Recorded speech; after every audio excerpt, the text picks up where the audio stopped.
TireRack.com Champ Car Endurance Series brings real, affordable endurance road racing to you on North America's most prestigious road courses. With live flag-to-flag coverage of America's best grassroots motorsports racing, AutoZone presents ChampCar.Live.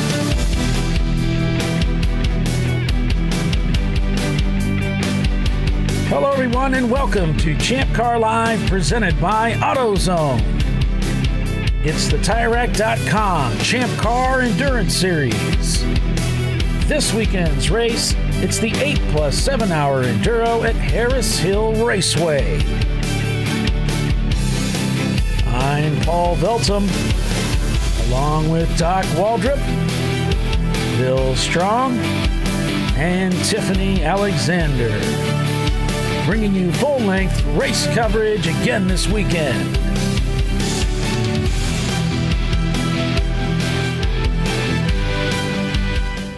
So let's take a look at Harris Hill Raceway, situated in San Marcos, Texas, courtesy of Google Earth.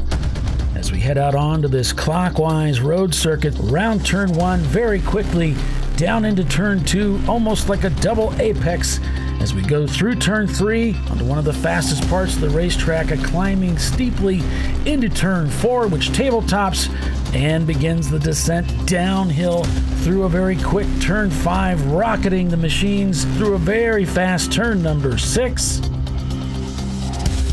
and on into the turnaround at turn 7. Once through turn 7, the cars really begin gathering speed through turn 8, down to the very fast turn number 9 for a drop into the lowest part of the racetrack, turn number 10. Hard braking around 10, then back on the throttle hard through turn 11, and that is a lap around Harris Hill Raceway. 1.83 miles is the distance, 11 corners, and that's what our teams will be facing this weekend. And welcome, everyone. Welcome live here at Harris Hill Raceway here on ChampCar.Live, presented by AutoZone. As I said, I'm Paul Veltum. Got Doc Waldrop with me here, calling the race for you. Bill's at the track in the pace car. Tiffany, it turns out, won't be able to join us. She's got a real life, so she's got work to do. But getting ready to start this race here at Harris Hill Raceway. Here's a look at the track map. Pretty exciting looking place, and this is on a fresh repave. No one's ever really driven here in the rain on this fresh surface, so they're not really sure what they have in front of them, but it should be exciting. From what we understand, you don't want to get off the asphalt either onto the infield. It's a bit treacherous out there. Yeah, there's a lot of clay out there, and so that clay is super sticky. So once you get it on your tires, you're in trouble. It doesn't just roll off the tires the way getting into the marbles does. 5 minutes. 5 minutes. 5 minutes. So we got a ton of Mazdas out here in our field. 17 Mazda Miatas. In a basically a 40-car field. We had 2 vintage Mustangs and a TR6, a Triumph TR6. What's not to love? I mean, come on. Yeah, here's the TR6. You never owned a TR6, have you? I got friends that own them. And I've owned enough Triumphs and MGs to know that, yes. Of course, the team name is correct, though. It's a bad idea. No, they're all rookies. They're all rookies, except for one guy, the lead guy. So they've never raced wheel to wheel. A bunch of the drivers have never raced wheel to wheel. So their claim to fame this weekend, they said, is going to be the slowest car out there, trying not to hit people. Surely it's not as slow as your Opal, though. Well, don't know. I think that then the real fight's going to be between the Triumph and the Honda Insight that's out here this weekend with about 12 horsepower. Let me tell you, the Insight is not a normal Insight. That Honda Insight has a Honda 1.8 liter, not a K series engine, but another engine. Oh, okay. So they swapped it. Is it as aerodynamic as we think it is? Yes, and it has F40 wide body flares on it. Oh my God. A wing. I think it has a wing. I can't remember. And it has the one of the ladies that's driving it this weekend, an 18-year-old, she's a track champion here. She races Miatas. She is a badass driver. And I spoke to Pippa Mann yesterday about getting her over on Shift Up Now, and we have the Datsun ladies, and we're going to get them over to Shift Up Now as well. Right. So, that Datsun is a good-looking car. Yeah, it is. It is. And it's well-driven, too. So the two ladies that are in that car are also race champions. They had a race here. They had 3 races, or it was a double weekend race. And 2 women won the first day's races. The second day, 2 other, the 2 other ladies won the next races. The guys were really pissed off. The women took home all the top trophies. So it's a pretty cool series of races they have out here between members. Okay, so that's the Pull My Finger vintage Mustang in front of That's the Lady. Yes. So that's a good-looking Mustang. KH is out here as well. That's a great-looking Mustang. So, well, KH, I think KH is the one that I have the camera in, right? Looking backwards? Yeah. We're in that one right now. Okay. So we got the Celica that KH is the one that's painted like the like the Gulf livery. Yeah. But I was saying the other vintage Mustang is in front of That's the Lady. So we have, this is a Miata track. The membership. Really? Yeah, but there's also a lot of Mustangs, Fox body Mustangs and older Mustangs and other things like that, Mustangs. So I would say Mustangs are number 2 of the type of car here, with Miatas number 1. Number 3, You can't swing a dead cat and not hit a Miata. Thank you, Doc. I don't know if there's any other cars out here. There's a Celica that's behind me. We got a Nissan 350Z. There's a couple of we have the BMWs. 350Z. We got a Ford Focus. We got a Toyota Celica. Celica that's behind me. Yes. There's a BMW M3 and We got an Audi A4. Yeah. The M3 is EC A Porsche class. Boxster. A Nissan 350Z. Wait, I think that M3 might be an A class. I forget. And the Honda Insight. Yeah. Yeah. So it's going to be an interesting race. And, the rain has actually stopped. It was misting, and then it got a little heavier. So we're now back to nothing falling out of the sky, but that could change in any minute. Supposedly, it's supposed to dry up this afternoon. So right. The forecast calls for, overcast and 68 degrees is where you're at right now. If you get off this track, though, you're going to get stuck. So they've done some construction. They have a retaining pond in the middle that they drained the middle of the track, and they've expanded it. And they were up digging yesterday with earth moving equipment, making it bigger. They're gonna have a bass pond, boat racing, and all kinds of other stuff out here. They're turning it into like a little mini Daytona with Lake Lloyd. They're going to be building up the banking. Yeah. So, but what's pretty wild is if you get off of turn 5, Yeah. you're going to end up out there in the mud. Not good. It's a pace car moving. All right, Doc. So you want to go ahead and give us a rundown while they get the field rolling? Sure. So we got AutoSpec out here with a 2-car entry, both Miatas. They took the overall win on Sunday last year in the 116. The other sister car is the number 21. You got Bad Idea in that Triumph TR6, number 221. Talk about no support in the paddock, but they are my sentimental favorite. We got Bradley Fighting Vehicle, a 4th and a 6th here, shows that the team has promise. That's another Mazda Miata. You got KH Motorsports, one of the most beautiful cars, I think, in Champ Car. Classic lines, classic livery, and classy owners. Then you got Last Minute Racing in their 87 BMW 325i. Dominated Laguna Seca in 2019, so look for them near the front. We got Looney Tunes in their 89 Ford Mustang. The strong finishes by this longtime Champ Car entrant. Very capable of top 5 finishes. We got Pure Black Racing, a 2000 Audi A4, numerous top 10s in Champ Car with the best finish here of a third place. Let's see if they can parlay those finishes into an overall win here this weekend. We got Shots Fire Racing and their BMW 323i. Same can be said for them. They got strong runs over the years here. We got Social D Racing in a 1999 Porsche Boxster, number 127. They've got 2 top 10s in their only previous appearance here in Champ Car, so see what they can do this weekend.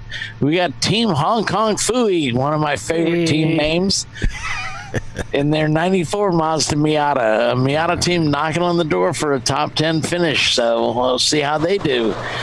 We got Touchstone Racing and another Mazda Miata. Another Miata looking to improve on their numerous top 10. So we got a strong field here. I don't have a clear-cut winner. I mean, I really don't. My heart says that bad idea Triumph TR6, but there is no way. I'm sorry. Never say never. Wouldn't you be surprised? I would be. Yes, I would be shocked. I gotta go with AutoSpec, last year's winner, the number 19. I think they're going to be tough to beat today. Yeah, I think so too. Although that's a lady. I mean, that's going to be a strong contender too. I don't have that much history on them, so I think the Honda Insight. Oh the Insight, eh? I think that Honda Insight, if it can stay together, it's its first race. I've noticed it can stay together. It's going to be good. I've noticed they've got a Le Mans tail for that car available, so I don't know if they've mounted that. They do. Was that Le Mans? Le Mans or Le Mans? Le Mans. If there was ever a momentum car, the Insight is truly it. Oh, so true. But they did an engine swap, so we don't know what's going to happen. Right. So they're not on the fuel efficiency path. No. Is that what you're trying to say? Well, 1.8s are what the Miatas carry, so maybe it could be a contender. Well, let me tell you that they were able to go. They think they were using 4 gallons per hour yesterday in testing. Wow. 4 gallons per hour. So they can save a lot. Jeez. So 4 gallons an hour. How big is the tank in that thing? I don't know, but I'm guessing you kind of need that information to make your decisions on who you're going to pick, right? And right. That information, and that's why I picked them. Gotcha. Yeah. All right, I'm just doing lap 2 now of our installation laps, so I'm going to get offline here and talk to you. All right. Now, wait a minute now. Is there a Kentucky Fried Chicken racing in this field? Yeah. Okay. I'll go ahead and turn this pylon on. It might just work. It's so crazy. Crazier things have happened. There we go. So welcome, everyone. If you're just joining us, we're at Harris Hill Raceway for 8+7. Okay, some of the Honda Insight reviews. Amazing fuel economy. Outstanding technology. Lots of standard equipment. Batteries drain fast under continual electric motor assist. Highly susceptible to crosswinds. Not much point and shoot power on tap. So I was looking for the gas tank size. Yeah. A 10.6 gallon fuel tank. All right. Oh. Okay, So you wanted to try to get me close to 9, please. Well, we're going to go around one more time as a test car is going across the start finish line. We're going to so the Honda has where the battery pack used to sit is where the fuel cell sits now. Oh, so they've really put some energy into this thing. They've So the guy technically they've taken energy out. The guy that built the car also has built a McLaren for WRL, has a Ferrari in the shop as well that he races, and this is the guy that drunk purchased a wrecked McLaren on eBay or one of those car auction places, and got home and realized he bought a McLaren that was wrecked. He's supposedly one of the top carbon fiber specialists in the country, and he built a new A-pillar on this McLaren that only had a few hundred miles on it when he bought it, but it had been totaled. And so that car looks absolutely awesome now. And they've got it all stickered up for WRL, and it's going to do pretty well. So this is the Honda Insight team. Team Insight. Yes. Hindsight. Yeah, the guy that built that car. He also built a mid-engine Mini, a new body Mini. That's pretty wicked. They haven't raced it yet, but one day they will. So the guy's got plenty of time on his hands, is what you're saying. Yeah, they're all retired guys, and they're just having fun, and they've got some really good expertise. I'll tell you. I'm retired. I can't wait till I start having fun. All right, I'm coming around the last turn here, getting ready to go on the front straightaway. So you're gonna. I'm going to pick up the speed here. She wants to hit 9 o'clock on the dot. I'm now doing 45, so I'm going to pick it up just a little bit.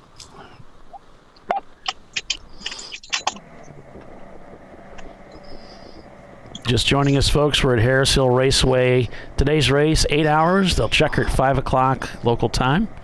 Getting ready to go green here, possibly this time by. It looks like the exit of the pits there. I'll push over to the pace car here.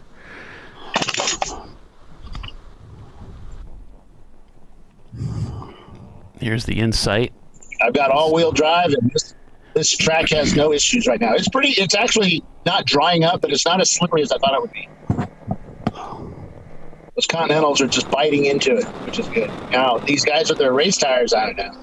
And the field is gapping quite a bit. KH Motorsports, you can barely see the field behind them in this rear view.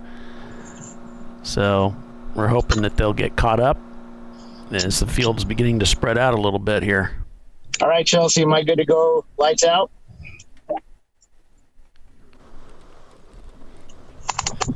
Looks like the pace car now beginning to pull the field closing in a little bit as we get ready to go green here at Harris Hill. Chelsea, lights out, question mark. This 1.8 mile road circuit in San Marcos, Texas. Weather today, partly cloudy. Track is wet right now. High today, 83 degrees. Some rain in the forecast. Lights today. out. I was asking you. So, lights out.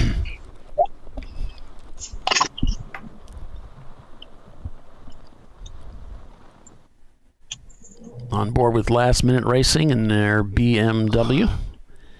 We got quite a few cameras out on the racetrack to give you some track shots too today. That Bill did an expert job of setting up, so we'll be showing you let's those. not use Bill and the word expert, Paulie. Oh, is he listening? Oh, can't believe I let that out. Wow. He may be listening after all. Expert. Hell yes. All right, pace car's coming off track. Pace car off. Pace car off.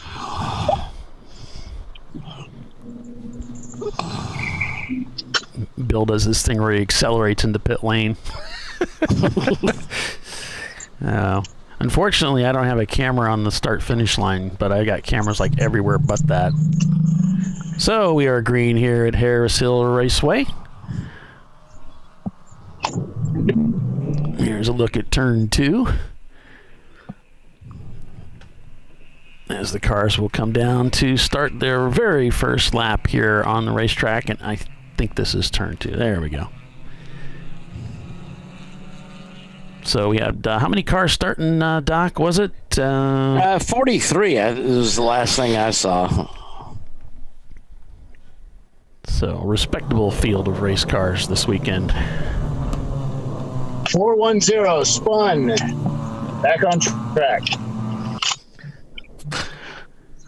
Let's see, 410. That is the...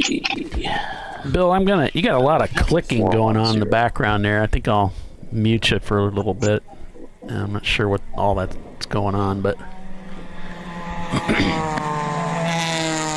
There you get an idea of the speed cars are carrying as they're on their first lap here. And these cameras, I think this is turn 6. It's not labeled, but this is actually turn 6. And then heading into turn 8.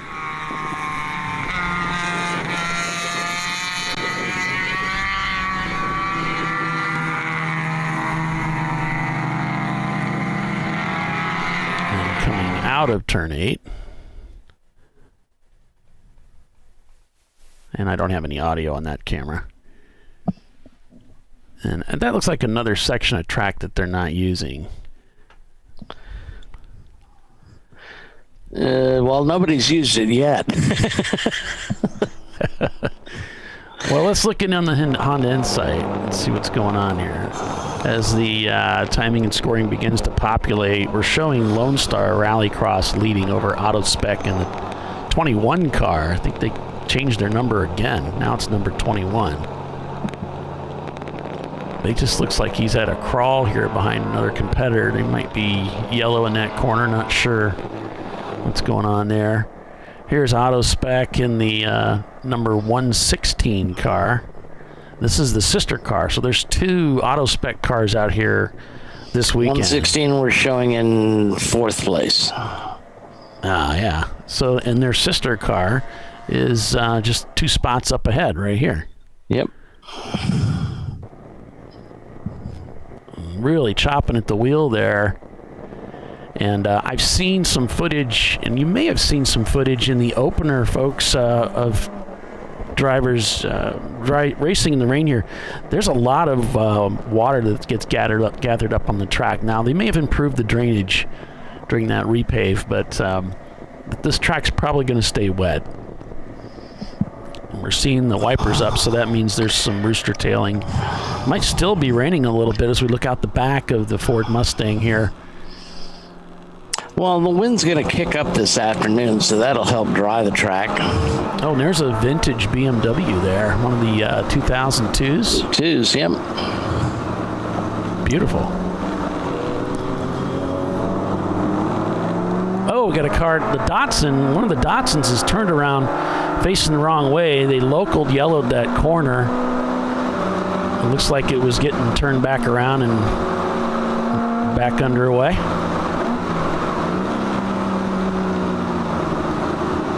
The Mustang really getting reeled in here by the competition as he goes into the corners here. Just trying to take it easy here on the opening laps. The 501 looking for a way by in that Fox body. See, I don't have a 501. Dang it. Yeah, I don't either, so. That is, let's see. See if I can pick him up off of the scoring loop. Yeah. BMW looking for a way by and also getting by the Mustang.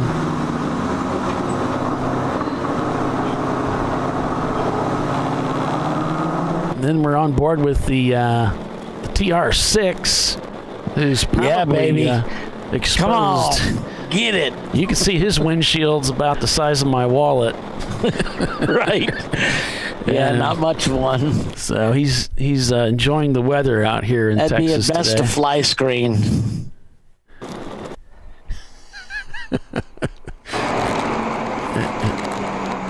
And here's the on board with the Datsun Z again. I didn't say anything. They're trying to communicate to their team, and I didn't say anything. And are you sure? Are you saying anything? You know, that whole routine. Talking to me? Well, that whole thing, you know what that's like. It can get frustrating. Then they can't hear what he's saying, and you need to get some racing radios going. Yep. They work really good. And we got some great wind noise coming back from the last-minute racing car. 501 is 5 points slow. That's the 89 Ford Mustang. Oh, okay. Good job. They are in last place. All right. Well, it's still early. Well, yes, it is. So you're standing so far at 3 laps in as we get a little bit of a feel for where everybody's at. A little bit slippery out there on board the Last Minute Racing machine, but it's Lone Star Rallycross leading by one of the Wheels of America racing machines. There's two out here this weekend, the number 998. Then it's Auto Spec Racing, the 21.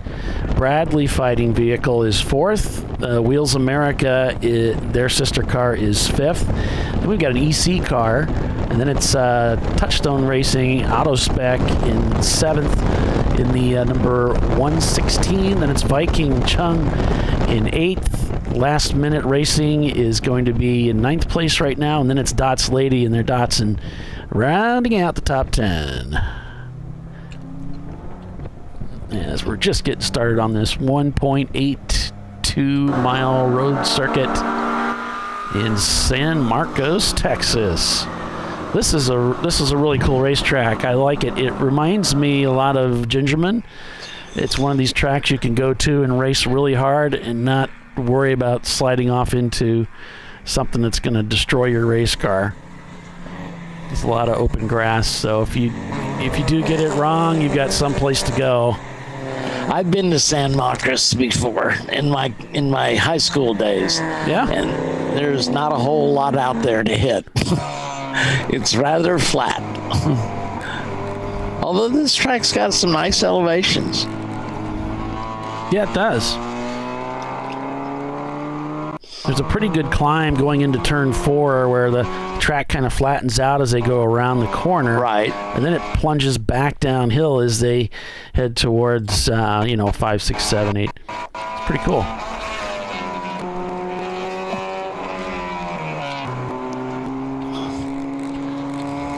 And we got Bill hard at work here in our check car.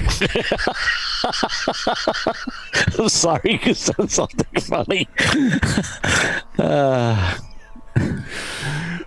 I don't know why he puts up with this. I told him, I said, hey, man, you really got a nice haircut. He says, no, it's a loss of hair. I said, when you started working with me, you had a nice full head of hair, and it was black, and now it's gray, and there's patchy spots. And he says, yeah, I know.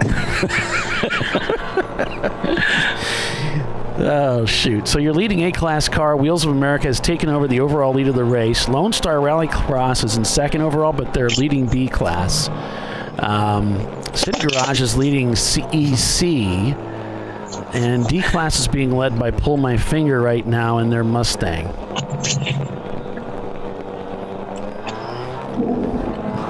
Here's a look out of the back of the KH Motorsports Mustang. And you can see the guys in the TR6 that kind of got their hands full. He's really crunched up. There's not a lot of room in that car. This is not a very big car. So he's kind of folded up inside there and dealing with the elements a little bit. And I know what it's like to drive a Roadster. It's fun. Get a little bit of the air and everything in your face. Bugs. That's a good time. They don't have a windshield. They have that little dust thing. So they tried to test it without the window, and I think the guys complained. Yeah, it redirects the bugs and the air up over the helmet a little bit. Right.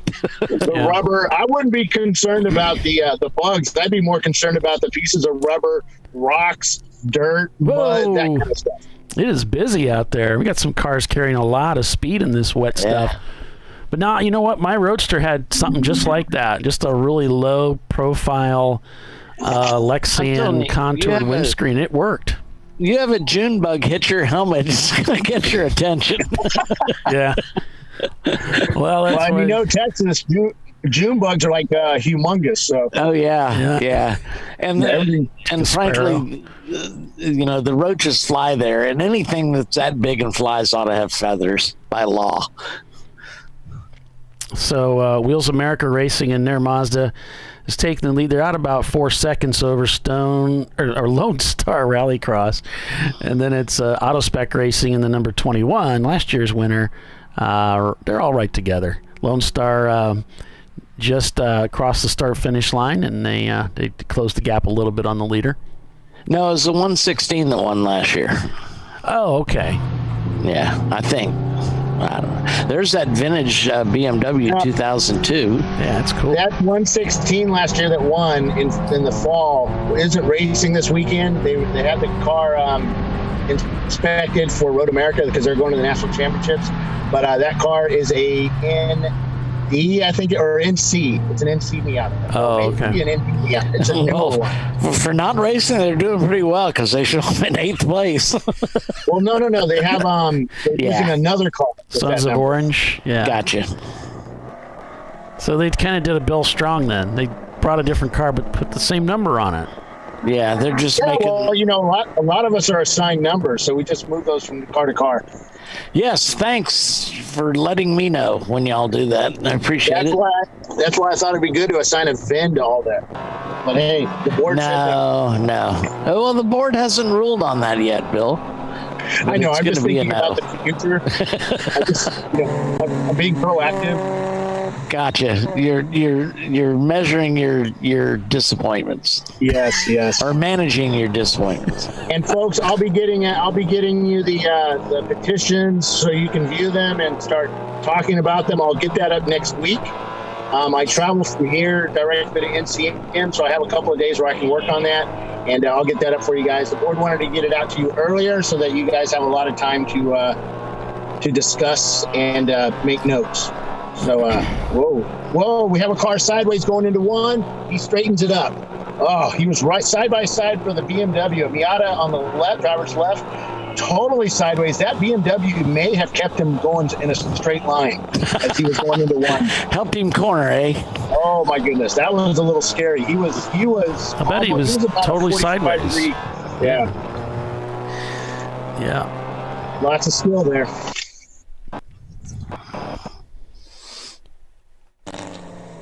So if you're just joining us, welcome everyone to ChampCar.Live, presented by AutoZone. Calling the race for you this weekend. It's Doc Waldrop, Bill Strong, and myself, Paul Veltum. And it looks like we got an EV heading out, so we might have a car that's off track somewhere. Here's a look out the back of the KH Motorsports Mustang. These guys have been racing with us a long time. They've raced VIR. They raced with us quite a bit. They're kind of frequent at VIR, so that's a long run distance between. Yeah, he's. I recall him. He's been, NCM. I think they've been quite a few places. They're a bunch of Mustang Club guys. They got fields. Remember, they're in Texas, so they don't have yards. They have fields of Mustangs that they play with. They have ranches, Bill. Ranches of Mustangs. Or let's go out to the spread. Yeah, that's appropriate because Texans have horses and these guys have Mustangs. There you go. So they're.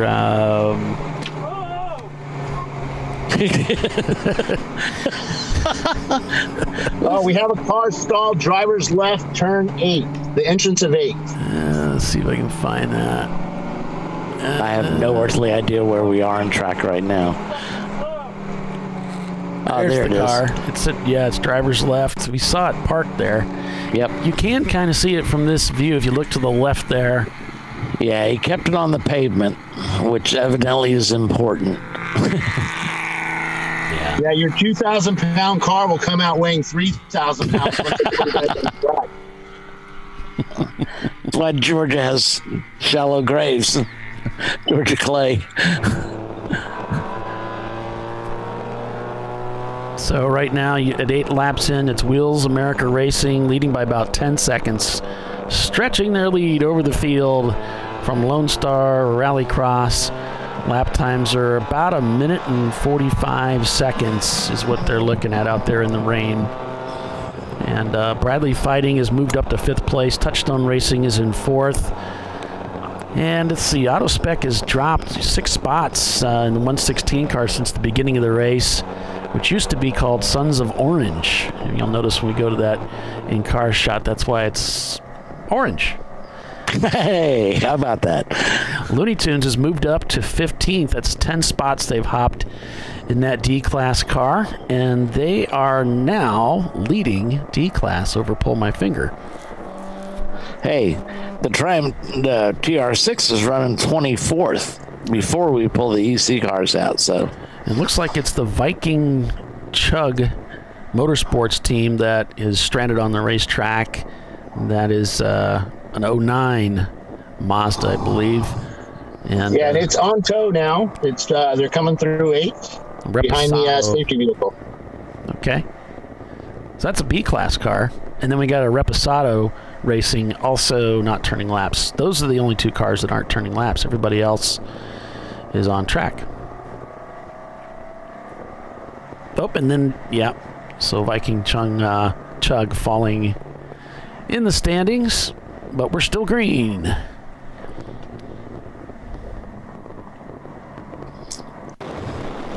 Check in on our Bad Idea Triumph TR6 team. Let's see how they're managing right now. they're running in 19th. Not bad. Nope. About the middle of the field here is the TR6. Yeah, sorry, I put that camera a little lower because of the amount of rain we were going to have. So when it dries up tomorrow, I'm going to put that a little taller. That's not bad. No, it's not bad. Okay. Yeah, because without that window, I'm running low on cameras, so I didn't want to destroy one with no window.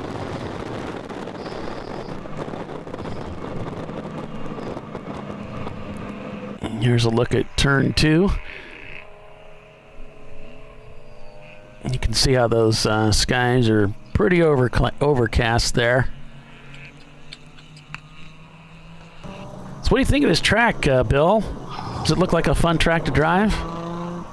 Yes, very much. It slows. It's got elevation change. It's got some really scary moments that are blind corners or crests that are blind, and then you hit that, and then you got a blind corner right after that. So there's a lot of surprises, and it's a challenging track, and it's fast. Holy crap, is it fast!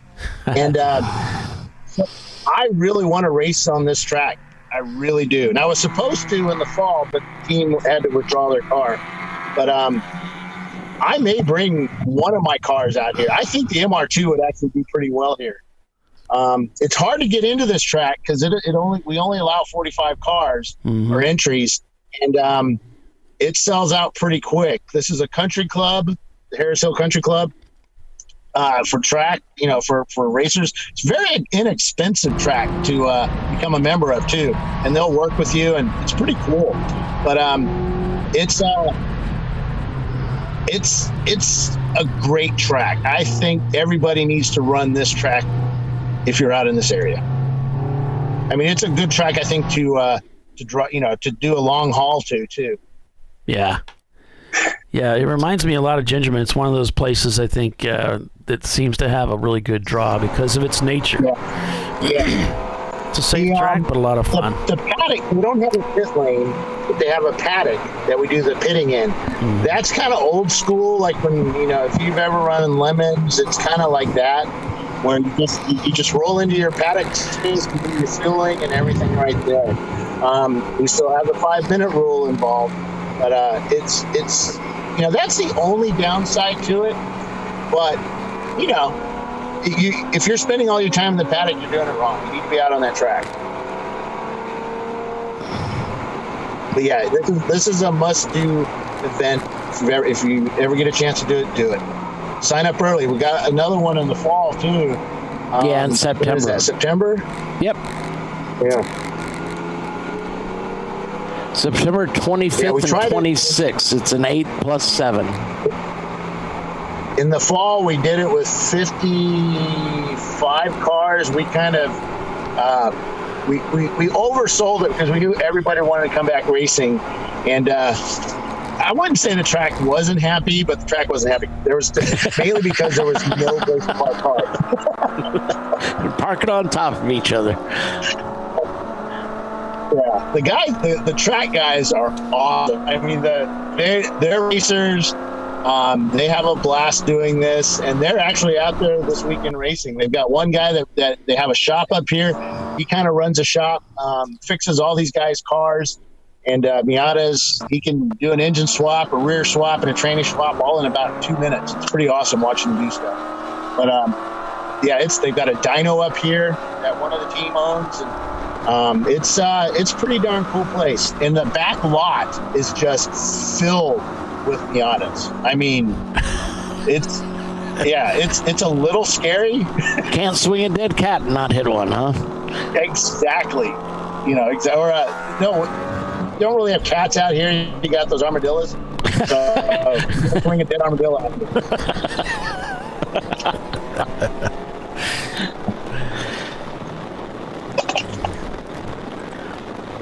So we're on board with the TR6 right now. They're getting past a little bit out there.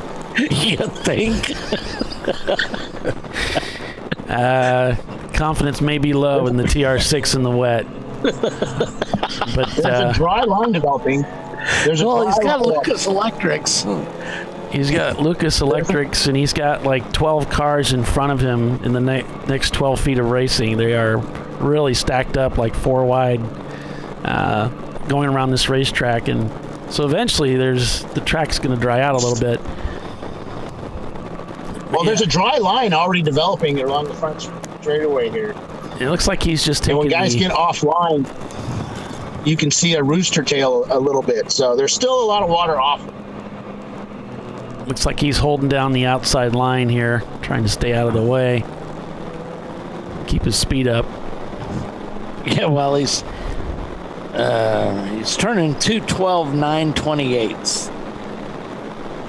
All right, they're black flagging somebody. I don't know who it was. It might have been the M car, the M3. It was hard to tell. There was a whole bunch of cars in there, so we're probably going to have like 4 or 5 cars come in. So the M3 was, I think he was with the orange Miata and the white RX-7. So it was one of those 3 cars got black flagged. I can't tell you because they took my radio away. I'm sorry. Yeah, this is we're following a car here that I've been watching just whistle by everybody out there, and I'm trying to identify if it's the Datsun, but I don't think it is. Could be. That is the Datsun. That is the Datsun in front of the orange car. Okay, so that's the Datsun lady team. Yes. They are destroying everybody out there. See if they can catch up. That's called the Fair Lady Z over in Japan, and I think most other countries too. Yeah, the Fair Lady is usually identified by the steering wheel being on the other side, and then you've got 2 mirrors up on the fenders. But they still kind of call it a Fair Lady. They're in 12th place right now. They just turned a 150. Your leaders are turning 140s, low 140s, and their lap times are continuing to drop. So one of the ladies that's driving that car was out changing the windshield wipers this morning, and I did advise her that if she took her Z to AutoZone, that AutoZone would change her wipers for her. Great. Yeah, so put her on the trailer, take it back. Yeah. Yeah, it looks like car number 120 is being black flagged. Oh, okay. 120 is the RS Racing Team. That's a BMW. So that's gonna R5 race. Yeah, we've got like 3 BMWs. R5? Oh, yeah. I need to get a lamp in here. You're right. That's 5, Paul. It's R5.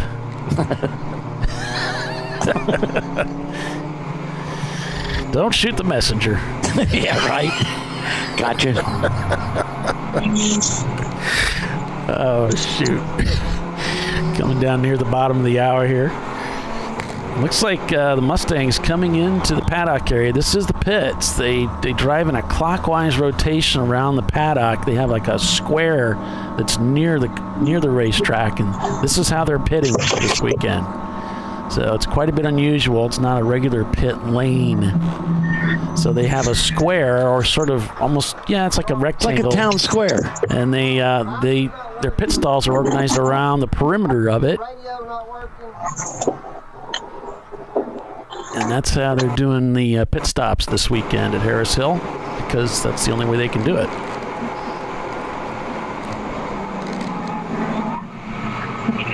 Oh, it looks like we're going to go off track. Oh, he manages to hang on to it in the Datsun.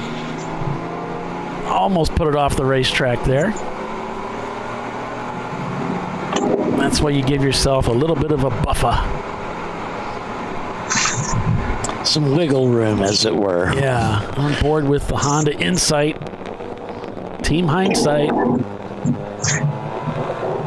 He's got his wiring there nicely tied back and organized.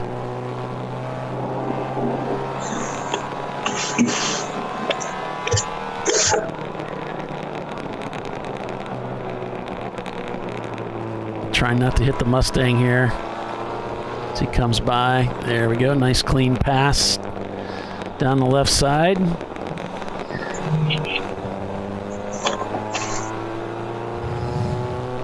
So we had over 40 cars start the race today. Right now we've got 5 cars not turning laps, with the Viking Chung being one of them. KH Motorsports, Bad Idea. Oh no, the Bad Idea team's behind the wall. No, they're out there turning laps. It could be that they're not pinging because I've got them turning laps here on our camera.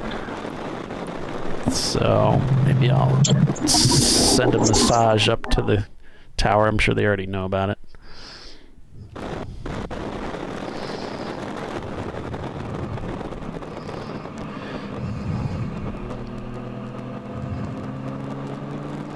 Well, it's Lucas Electrics, but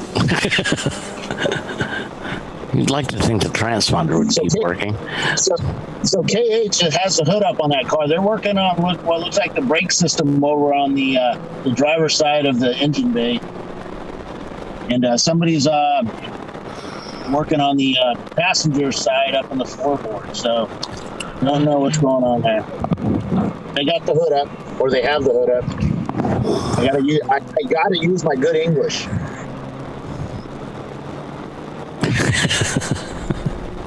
That'd be helpful, Bill. You may see a man walking around in the center of the track. He's one of our photographers this weekend.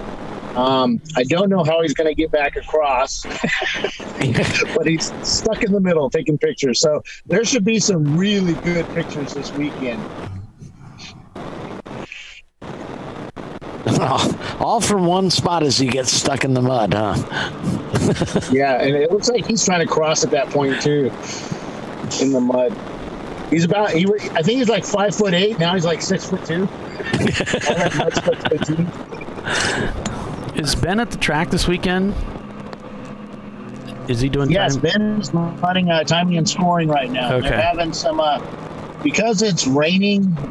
Our timing loops here aren't exactly the best, so they're still having some issues. So Really? they're working them out. We're just going to leave him alone. Seems to be working, but okay. Yeah, he just got it up. I saw him post up to Slack. So.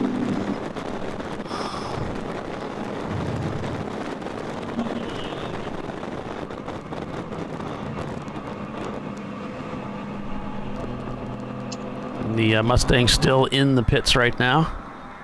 So I know they were talking about communications. They were concerned about that. There may be some other issues that they're looking at.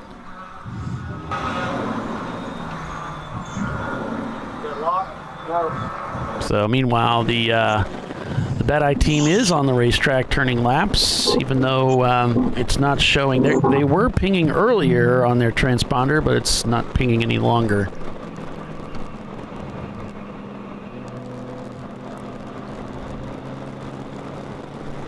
And we've got some instruction. What kind of car is Bad Idea? That's the TR6. And I just saw him out there. Yeah, he's still out there. Yeah, he is. I got him on camera right now. That's what His transponders not from working. Lucas Electric, Bill. So that's why I The said 501 Mustang is just leaving right now. That team showed up all dressed up in orange. They kind of looked like a Shelby team, except orange and blue, all spiffied up and at a Champ Car race. So that's kind of cool to see teams all dressed matching, looking like mechanics and matching their car. there's the 350Z on the right there of Last Minute Racing. He's kind of chopped down right in front of him here, and he's going to try and hold position here. Gets back around the Z. Excuse me. tires make such a big difference in the rain. It's amazing what you can do with the right tire on the car. It's amazing what you can do with the right car. Yeah, that's true. So, there's the TR6 just ahead of Team Insight as they're doing battle here for position. This Honda's like, oh, come on. You got to be able to pass the Triumph. Not necessarily. Not necessarily. Yeah. Here's last minute dueling with the Mustang as the one of the Miatas. That might be the NC that Bill was talking about. A black Miata just up ahead there. So it looks like we're at the bottom of the hour, so we'll break for commercial and celebrate our sponsors and be back in just a moment. So stay with us, everyone. You're watching Champ Car Live, presented by AutoZone at 17 laps into the race. Auto Spec Racing. Looks like things our timing and scoring's been reset. Looks like Wheels America Racing leading the race. Stay with us, everyone. We'll be right back.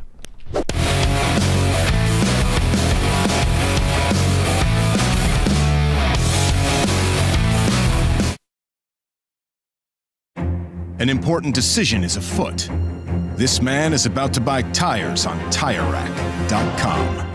Tire Rack is the leading online retailer of tires in North America and a repository of advice and expert reviews. And it's done!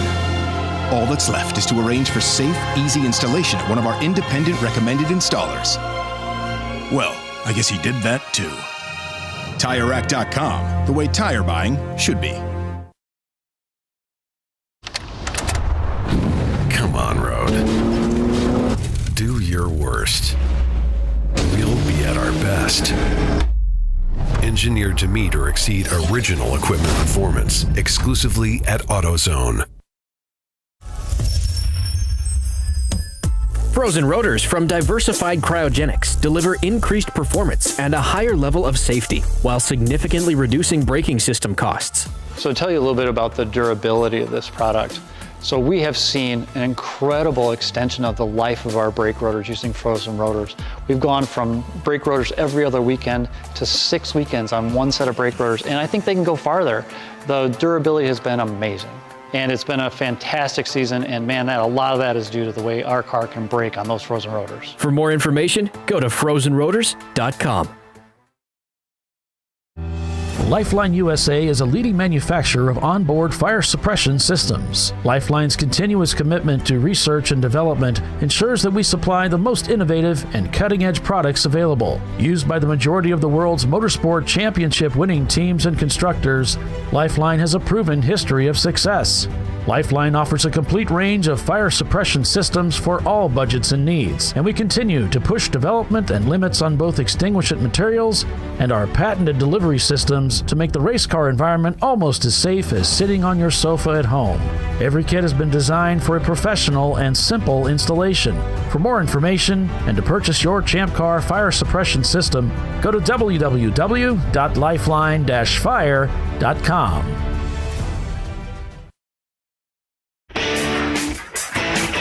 Located in Northeast Ohio with 40 years of combined experience, Money Shift Racing knows how to deliver performance and safety, offering everything you need to get your vehicle and drivers ready for race day. From safety equipment to full engine assembly and repair, in-house fabrication, 3D design, and rapid prototyping. Money Shift Racing. Performance done right.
Triple tested to meet or exceed original equipment performance. Exclusively at AutoZone.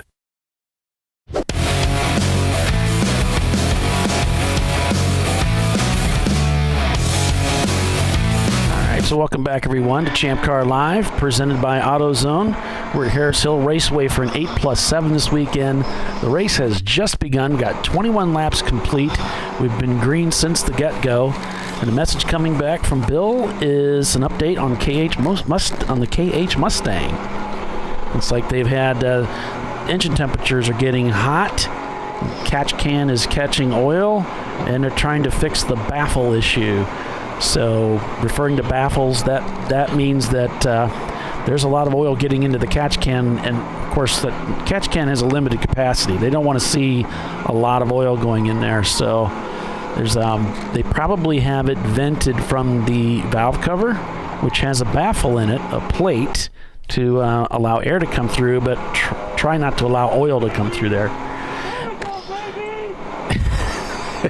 This guy's thinking, there we go, baby. Or I think he said that was close, baby, or something. I don't know. So, anyway, that's the Mustang woes right now as they're working on that the KH Motorsports Mustang. Okay, it looks like they're getting ready to do a fuel stop, too. They put the catch can back, they're getting their guys suited up. So you might be able to watch them do a fuel fill on it. Well, I'm watching the camera, so if there's anything to see, we'll flip over to that camera for sure. It's a beautiful race car, inside and out. Oh, yeah. It's just a really well put together car. There you can see how cleanly assembled the back end, everything's painted, and it's pretty nice. Yep. All of the Mustangs, actually, the vintage Mustangs. What's the bronze one that runs with us? Hazmat? Yeah. That's the one over in Sebring, right? Yeah. That's the cousin of or the cousin or brother or something like that. It's a relative of our crowd control Mustang guys. Those troublemakers. Well, carbon fiber hackers, those guys. They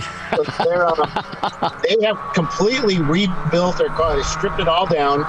They painted it inside and out, did a few tweaks to the chassis to get it back into shape, put a new engine in it, rebuilt engine, and took it out for a test day last weekend, and I got pictures of a broken in half crankshaft. Oh, ouch. And so their test day probably didn't go the way they were looking for. No, not really, because Road America, our championship, is coming up, and they are well qualified for that. Yeah. So they're putting it back together. I saw the engine up on the stand, and a couple of rods and holes in the block and stuff like that. So they'll basically, I think they would probably have to replace everything in that engine. So. Yeah. Ouch. I don't think it was rebuilt. It wouldn't buff out, basically. Yeah. Doesn't sound like it. So once the timing and scoring stuff reset, because Ben's awesome like that, then that showed the Bad Ideas car was indeed turning laps, and now it's showing that it's blinking out again. So we're going to continue to call things, I guess, as we see them through Race Hero, but I've got another option here. I'm going to see if I can bring that up while we're talking about the race. But right now we have got options. Yeah, because Ben's got his own fancy dealio here, so I just gotta put that together. It's not running right now. Excuse me. Let's see if I can get him to send me a link. Ben's a smart guy. Yeah, he's young. Mustang just left pit lane, headed back out on track. Although he does hang around with us, so his judgment's in question. Yeah, well, certainly. So some of these cars out here are getting pretty racy. Some of the cars have pretty much maintained their speeds through the wet track, but there's some guys that are taking some. It looks like when you see them pass, they're taking big chances. But I think tire choice is a big thing here. If they pick the right tires, those tires are sticking good, and so these guys are able to pick up their lap times. We're seeing 2 and 3 wide passing as we go into 4, which is a downhill off camber turn, which is it's a little scary the first time you do it because you come down, you don't see the track. You come down, oh, there's the track, and then suddenly it turns left.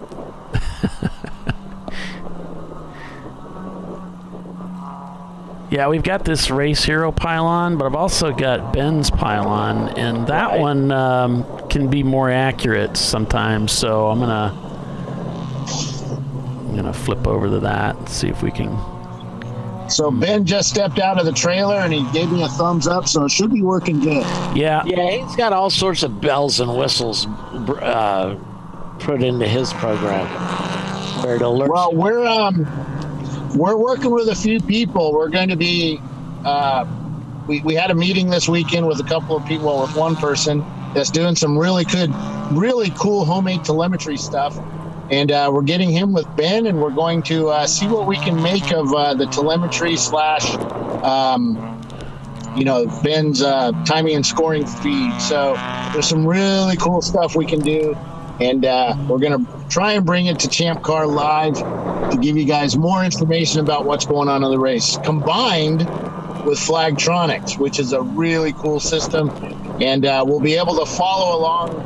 Once we get the software built, we'll be able to follow along with ChampCar.Live, positions of where the cars are on track. And it's going to be pretty cool, just like they do on the big TV stations. Ooh, yeah, we were talking about that. And we'll just sit here cussing and everything.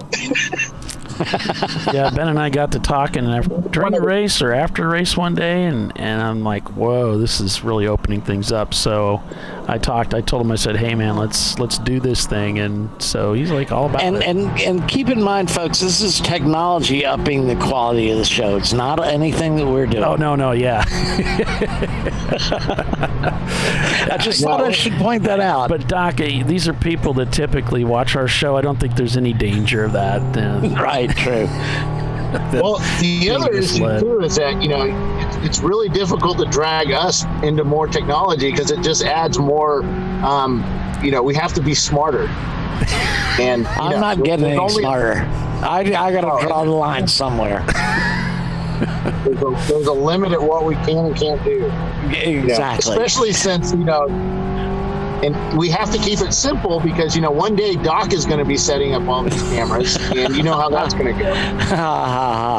Not a chance in hell, Bill. I want your job. No way.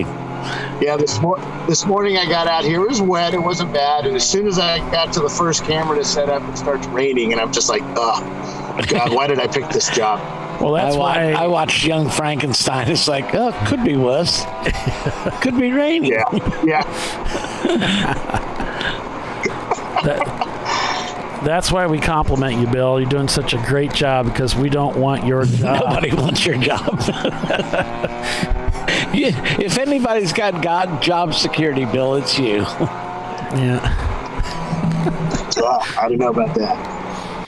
All right, the gold 350Z is in pit lane right now. Oh yeah. See, they're getting. It's the 542. Is that right? 242. I was looking at it in a mirror. There you go. 242. I think he's going back to the paddock from what it looks like. Yeah. Well, that is the pits. That's the pits. Yeah, the pits is the paddock is the pits. Gotcha. So that's a black flag station, but it's also the entrance to the pit, the pit area. Gotcha. I'd like to say hi to Billy Salin, watching all the way from Buffalo, New York. He's part of the Salin's family, who's sponsoring our Watkins Glen race coming up here in about a month, right? It's coming up soon. It's Memorial Day weekend. That's where our annual meeting's going to be, folks, this year on May 28th.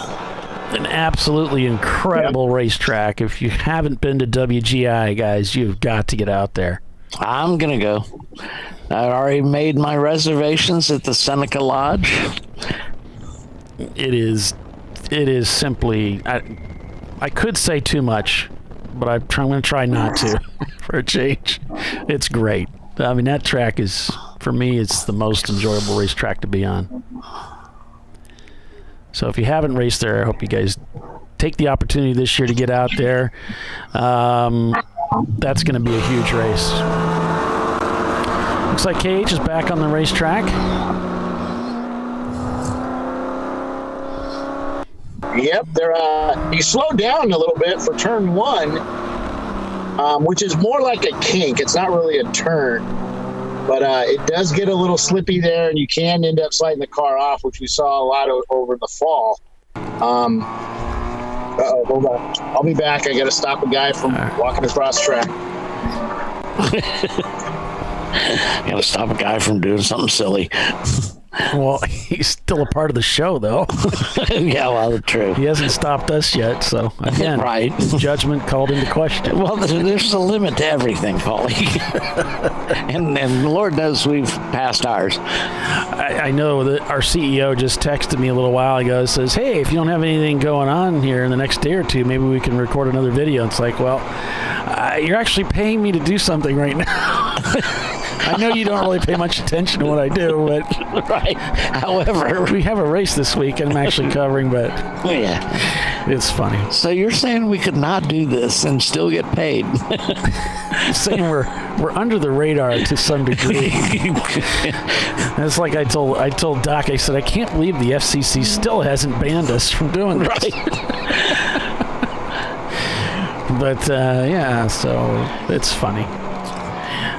So we're on board with the Daz Lady team, but this is one of the fellows driving the car. 1983 Datsun 280ZX from back in the day. Ah, yes, I remember it well. Ah, yes. Oh, yes. Son, mother used to say you're going to drown in a vat of whiskey. Said, oh, sweet death, where's thy sting? The TR6 still out on the racetrack. Yes. Camera. Oh, the Fox body gets a little bit loose up there, but manages to hang on to it. It's still pretty slick out.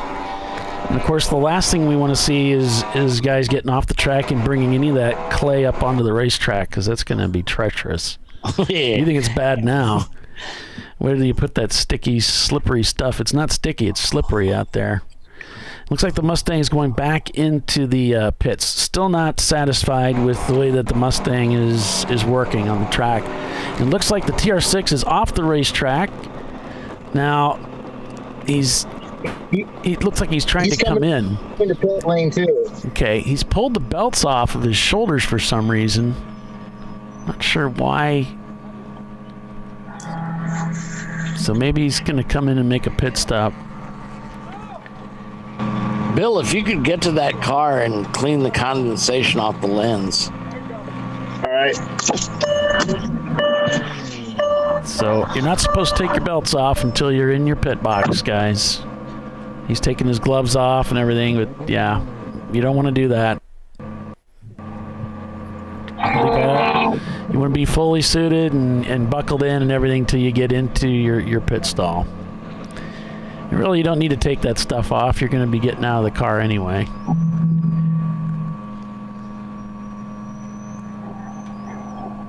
So they pulled up and stopped there, and they're going to...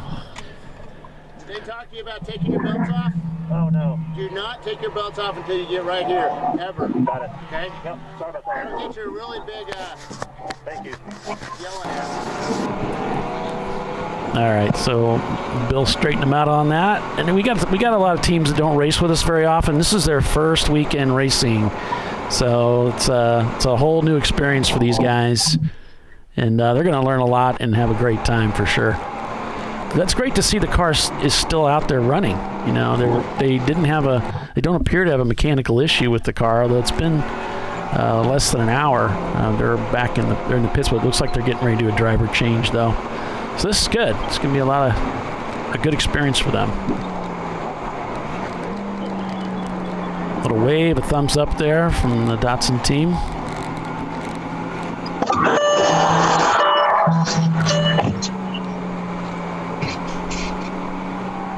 As we're 29 laps into the race, Wheels America still leading here. Looks like they're up about 3 seconds over Touchstone Racing. So we got 3 A-Class cars up at the front here. with auto. Hey, we got a really slow Miata coming out of 4 blind spot. Driver's right. Okay. He's just picking up speed, but he came off that hill. He may have spun it, but it's a white Miata. Can you figure that one out, Doc?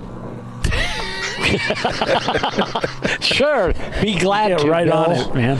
We'll get right on it. Lone Star Rallycross is in 4th place, leading B class. And D class is being led by Looney Tunes still, who's in about 11th overall. Hey, so I just spoke to the TR6 guys. They're just fueling up, putting another driver in. They're going to get everybody seat time in the car. Guy had a blast. I yelled at him for taking his seatbelts off. He won't do it again. He apologized profusely. That wasn't mist or anything on the camera, Doc. That was mud. Well, the TR6 isn't necessarily known to be a mudder. No, and I did clean it off, and I did advise them to clean their windshield. Yeah. Yeah, that's not gonna even be a hanky. Yeah, he said his shield was really, when he got out, his shield was just covered in mud and dirt. So yeah, that probably wasn't a really wise decision to run without a window. Yeah. Well, next year they can just run with tear-offs. We got another car off. Looks like driver's right. It looks cool though. Yeah, I would have been funny if he had tear-offs on the windscreen. A little right. You could do those with phone screen protectors. Good call. Oh, yeah, let's get that message to him. There's iPad protectors. We do have a car off somewhere. Yeah, there's. I can't see where that car is off, but the flagger at 4 or at 5 is waving his flag. If we only had a producer that would check the cameras once in a while. Yeah, I don't see it. What happened? Looks like someone threw a yellow flag down on the field like it's a football game. Penalty. I see it. It's actually Paulie. Yeah. The car is in turn 8, driver's right at the entrance of it. It's off to the right. I see it. That's interesting. There's a tree in the way, but it kind of looks like our Mustang, the Looney Tunes. Let's see. No, Looney Tunes is in the pits, so it must be a different one. There's a Porsche in the same Golf livery. No. Looney Tunes is a black Mustang. I'm sorry. KH. Excuse me. KH is in the pits. Yeah, Looney Tunes. Yes, that might be Looney Tunes. Which I think Let's see if they're turning laps. So Looney Tunes is an F-body. Oh, Pull My Finger isn't turning laps. Maybe they're... Pull My Finger, yeah. Maybe that's... There's another vintage Mustang. Maybe they're the ones that's not that's stuck on the racetrack. Actually, I think you're right, because it looks like the same color blue. There's a tree in the way, so I can't really see it well. Yeah, we can see a car out there, but it's a long ways off. We're not, but we can see where it's located. Yeah. Here comes an emergency vehicle through turn 5, headed down to the scene of the crime. He's not going to be able to help the broadcast, though. Yeah, if we could get him on radio. Yeah. Well, I'm blaming Jimmy for that one. I told him to send X amount of radios. We only got a partial of that, so it's all right. We'll be better. We'll have it under control for the next event here.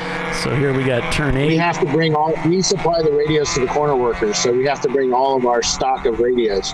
So safety and everybody needs them. There's a lot of turns at NCM too. Yeah, they supply their own radios there. But we supply the radios for Harris Hill. Now they're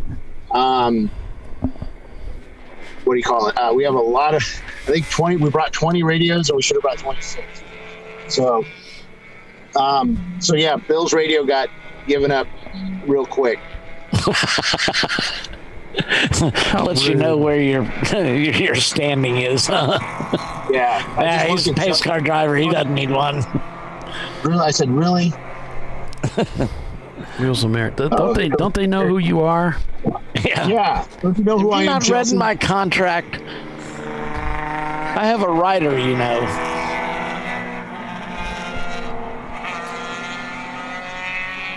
It looks like they're looking at the rear end of the Mustang.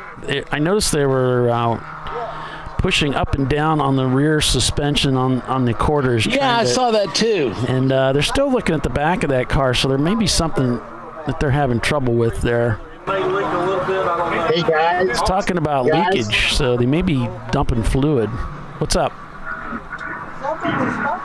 Hey, so I just spoke to Ben. Ben is going to relay you guys stuff on Slack. Cool. Thanks, Ben.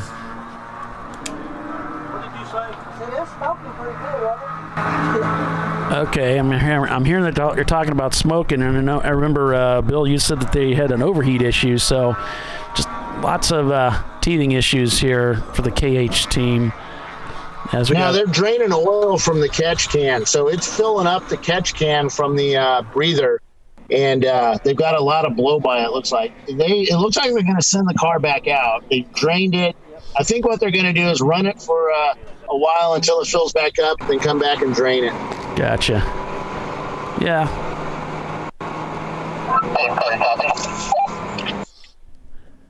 Pace car, go ahead. So it looks like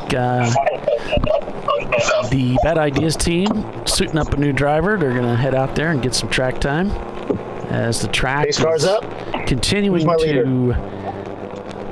continuing to dry. Pace car going out, so he's going to gather up the field looking for the leader, which is supposedly Wheels America, the number 998. Pace car, our leader is car 998, white blue Mazda Miata. He is currently about turn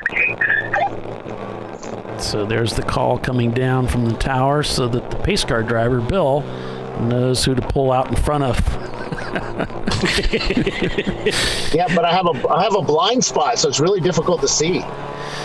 Yeah. Excuses. Our pace car leader is going through 10 behind the 141 silver BMW. Again, the leader is 998. He is right on the back bumper of that car. You might have to wait him around. Stand by. Go now. Go, go, go. I'm going to need you to wave around about 6 cars. So this is how it's done, folk. And if you watch Chelsea's video, you're going to see here, he's going to have to pick up the leader who's right on the bumper of a competitor. And this is what makes it tough. When you're under full course caution, if you're the leader, you want to gap yourself to the cars ahead so that the pace car can pick you up.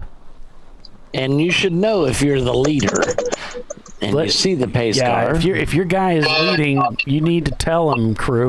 He needs to know for this reason right here. He tried racing me. Yeah. Probably didn't recognize that your VW was not a race car, Bill. I have a horn he doesn't have. Oh, yeah, it is. It's related to the Porsche. All right, I have the field. Okay, so now we've got control of the field. We're at full course caution, folks. We're going to take a quick break for commercial.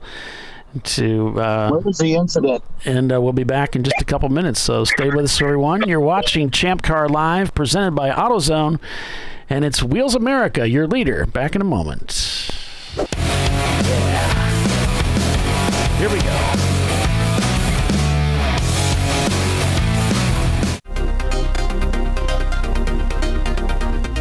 Welcome to TireRack.com, revolutionizing tire buying since 1979.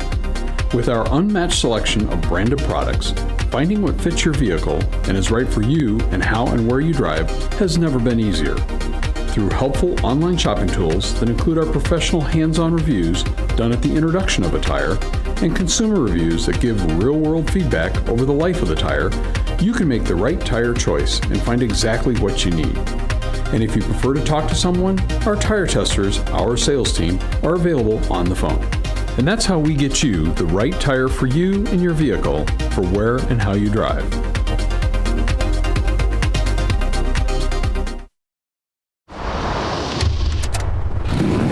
Bring on the frozen tundra, the grinding gravel, the cratered concrete, the rain-soaked streets.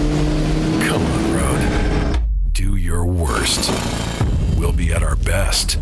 Reliable performance in unreliable conditions. Designed to meet or exceed original equipment performance. That's why more auto technicians choose Duralast parts. Exclusively at AutoZone.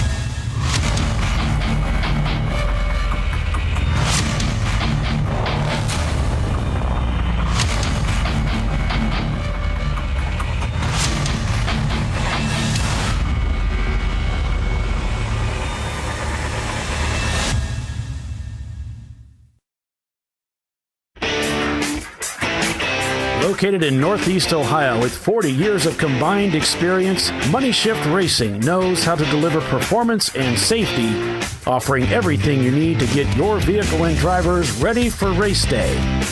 From safety equipment to full engine assembly and repair, in-house fabrication, 3D design, and rapid prototyping. Money Shift Racing. Performance done right. Discovery Parts is a veteran-owned racing and safety equipment company. While we're located inside Atlanta Motorsports Park in Dawsonville, Georgia, Discovery Parts can also be found at the tracks, supporting a number of Champ Car Series events. We take pride in being a reseller of the best of the industry to Champ Car teams and drivers. We know racing, love racing, and look forward to tomorrow to even more racing. Visit us at discoveryparts.com. Frozen rotors from Diversified Cryogenics deliver increased performance and a higher level of safety while significantly reducing braking system costs. So to tell you a little bit about the durability of this product. So we have seen an incredible extension of the life of our brake rotors using frozen rotors. We've gone from brake rotors every other weekend to 6 weekends on one set of brake rotors, and I think they can go farther. The durability has been amazing. And it's been a fantastic season, and man, a lot of that is due to the way our car can brake on those frozen rotors. For more information, go to frozenrotors.com. Lifeline USA is a leading manufacturer of onboard fire suppression systems. Lifeline's continuous commitment to research and development ensures that we supply the most innovative and cutting-edge products available. Used by the majority of the world's motorsport championship-winning teams and constructors, Lifeline has a proven history of success. Lifeline offers a complete range of fire suppression systems for all budgets and needs, and we continue to push development and limits on both extinguishant materials and our patented delivery systems to make the race car environment almost as safe as sitting on your sofa at home. Every kit has been designed for a professional and simple installation. For more information and to purchase your Champ Car fire suppression system, go to www.lifeline-fire.com.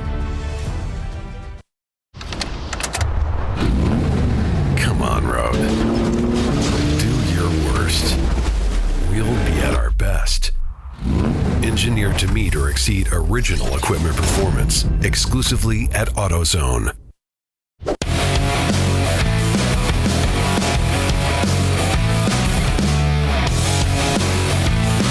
All right, welcome back everyone to Champ Car Live, presented by AutoZone.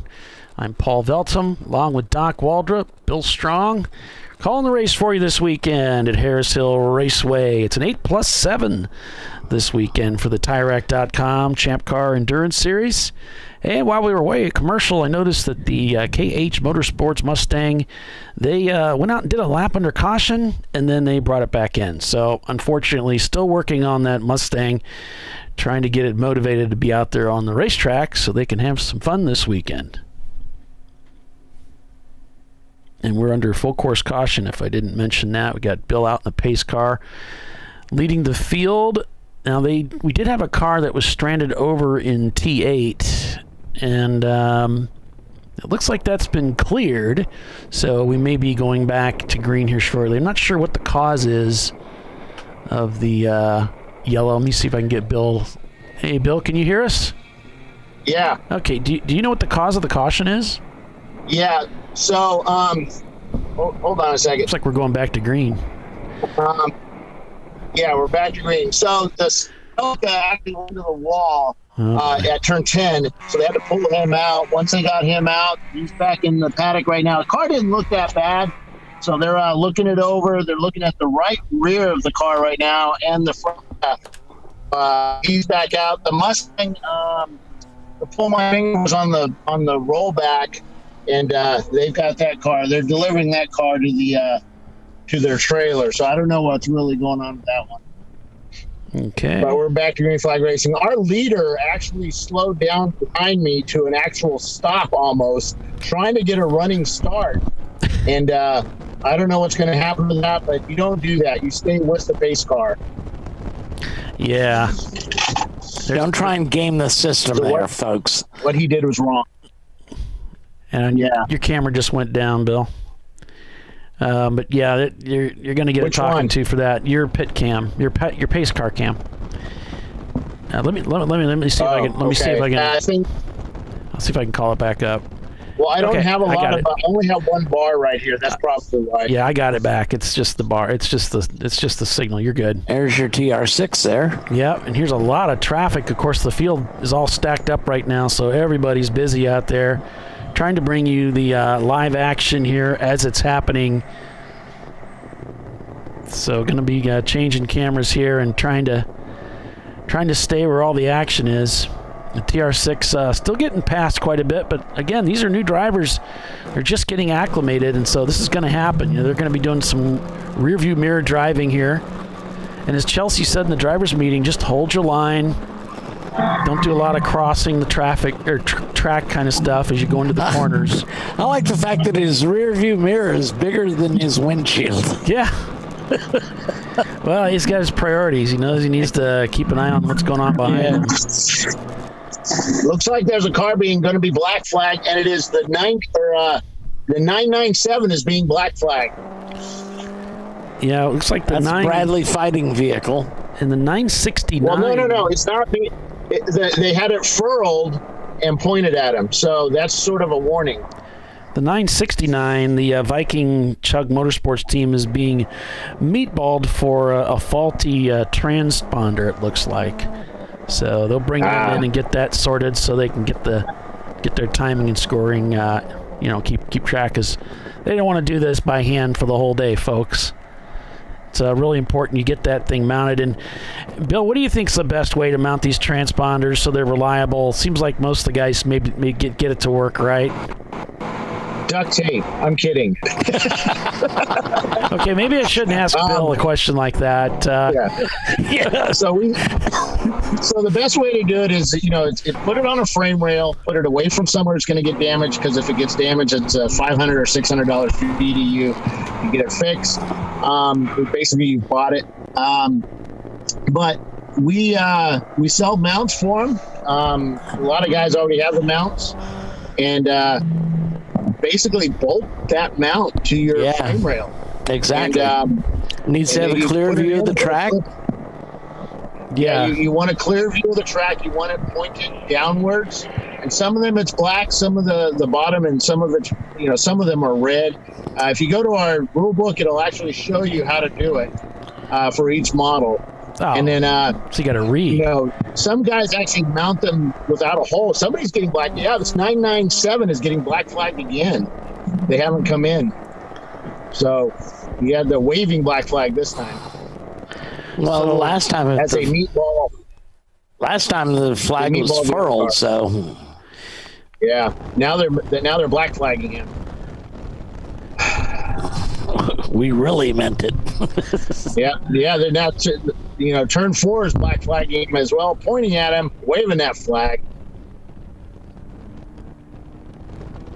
So So follow the rules. Have a line of sight. Now, looking through metal is not line of sight. We've seen guys like throw them in their door thinking that would work. Right. No, it has to have a line of sight. Right. Yeah, so a frame rail is a great place. Yeah, looking straight down, about 1.5 foot or so, 14 inches, I think it says, from the ground. Yeah, no more than 18 inches. Yeah. So. And if you're concerned about it getting hit by a rock and broken, for one thing, they're very robust. But what I did was I put one of those plastic electrical boxes around it, like you find at Lowe's. And I just cut the bottom of the box out, so it has a clear shot. But it's actually out of the strike zone.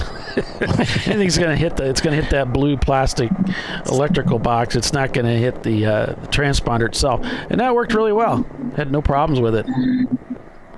Here we're on board with AutoSpec in their 93 Miata, the 116 car. This used to be called Sons of Orange, if you're familiar with some of the teams out west here. Looks like we've got Wheels of America leading by about 9 seconds over Touchstone Racing at 39 laps into the race. AutoSpec, the number 21 car, is in third. Remember, AutoSpec has 2 cars out here this weekend. Lone Star Rallycross, who's been up at the front here, is leading B-Class in 4th place overall. C-Class being led by Last Minute Racing. That's that sort of a Batman-type livery BMW that's here this weekend racing with us. Then it's City Garage in 6th place, but that's an EC car. So Bradley Fighting Vehicle is actually 6th. Then we've got the Dots Lady team going to be in 7th. Then it's Wheels America, their sister car, in 8th. Then PTS. And then it's Social D Racing and their Porsche Boxster rounding out the top 10. So Ben's saying 969 is being meatballed because they were a faulty Texan. Yeah, that's what I was referring to. The I think TX is probably the transponder. That's what I was talking about. It's just funny. In the Texas abbreviation is TX. So Right. Faulty Texan. I don't know. Not enough tacos eaten or something. Oh, no gun rack in the back of his truck, dude. You're gonna get us in trouble. So, if there's one state you don't want ticked off, it's gonna be Texas. Yeah, they're kind of ornery. And you can hear the driver talking to the crew here in the AutoSpec machine. Speaking of drivers that are entertaining, the Dots Lady team, maybe we'll get some more out of this fella. The Mustang, the orange Fox body is headed back out, 501. Cool. They've got that car fixed and headed back out.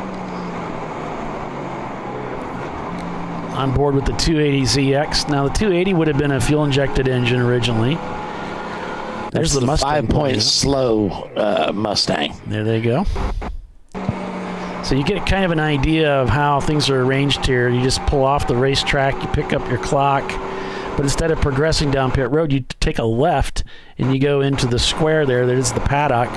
And then when you're done, you continue clockwise around this square and then exit in the same way, right next to where you come in. So a little bit different. There's still a long pit lane though to exit onto the racetrack. There's a nice little blend line too that if you cross over that blend line, you're going to get black flag because you could also get killed. Get hurt pretty bad there if you cross that blend line too quick. Because cars are coming up on you, about 90 miles an hour. And you're coming through one. It's not faster. You're coming through there pretty quick. Somebody's getting black flagged. I don't know. It's either the Insight is getting black flagged or the BMW 2002 Ti behind him. All right. Well, we'll keep an eye on the Insight. We've got a camera in the car. Bill did a great job of setting up these cameras, as always. And we got to the point now where he just goes. Doesn't even have to, he knows they're pointed right. He just goes out and sets them up, and they're good to go. On board with the Insight. Hey, the Celica that crashed into the wall at turn 10 is back out now. Hey, cool. You said Celica, Bill. Well, only because you threatened me with my job that time, so I have to play by the rules. Oh, I see. You're the one that hit me at VIR. The Toyota Celica. That's the way I'm going to do it. Toyota. Way. Team Insight still fighting here. I don't know if that's not the vintage BMW. That's something more modern looking, judging by those taillights. But yeah. The 2002 Ti is a wide body, and it has like 245 40 15s on it. The car's tires are wider than the car itself, if you combine them. And it's kind of funny looking because, the guys aren't little that are driving it. They're kind of big. And so, yeah, it's you ever watch that movie, the superhero one where the guys, the cartoon, where the guy's driving a little tiny car, Disney superheroes, they get banned from being superheroes. I forget what it's called. The Untouchables. Like the Untouchables, where the dad's driving the car. The BMW is in pit lane right now, coming into Black Flag, and it's a pretty cool looking car, actually. So the Insight, you like that? The Insight's trying to. There's the 817, and this is the car I think that was at COTA a couple years back that we had all that fun watching them race with the Pinto. With the the Mustang. Yeah, I'm pretty sure that's the same car. And the it's the white with the blue show stripe up again. Yeah. Back to renew his name. It's Let's Rock Racing. Yeah, that's the guy. It's the Audi just up ahead for Pure Black Racing. Yeah, we're okay. And Team Hindsight's been fighting with them. We haven't seen the Pinto back with us yet. No, that's a really interesting team. Those guys field these cars for veterans that are coming out of the service, and they just trying to help them get acclimated.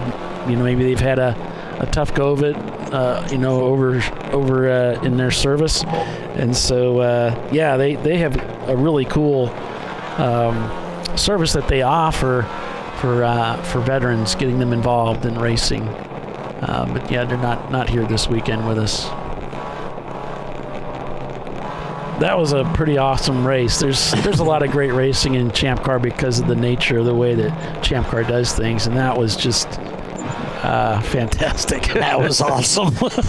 That was our finest moment. Yeah. It was just uncanny how they'd come out of the pits and they were always together. They just could not get away from each other.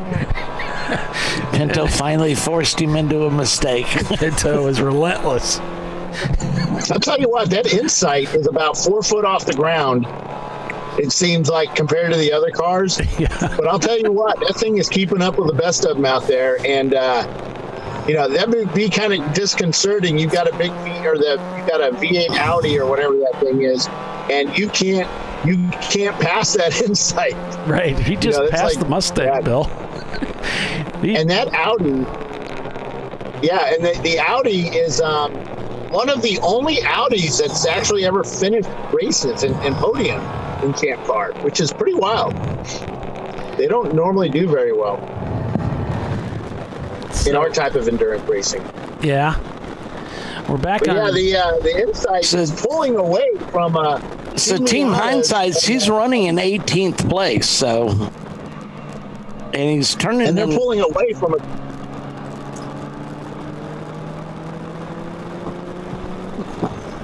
Well, we started the show with a lot of questions about that car, and it seems like it's doing pretty well. So, good for them. I can understand why they did a motor swap in it. It came with a 3-cylinder engine. Yeah, so you might understand we had reservations, but now that we know they've gotten now to 1.8. We just have questions. There are a lot of questions and they likely will not be answered. Likely. Oh, shoot. So, now. Well, the 2002 is headed back to the paddock, and it is an EC car, by the way. That's a shame. On board with the Datsun Lady team, a team of lady drivers here this weekend, and feared because they're pretty darn good. Lots of brake lockup from AutoSpec as they're trying to avoid a competitor. It's a busy track out there with over 40 cars on this 1.8 mile Yeah, it looks course. like we had 39 cars started the race. Excellent. And here's a look at turn 2. You can see the skies still overcast, and that's in the works today. Might get some rain here off and on, light showers. And the wind has picked up a little bit, but the rain has stopped. So the wind's going to help dry this track out. It's currently 70 degrees right now. For all you guys up in the north, 70 degrees Fahrenheit, so that's pretty warm.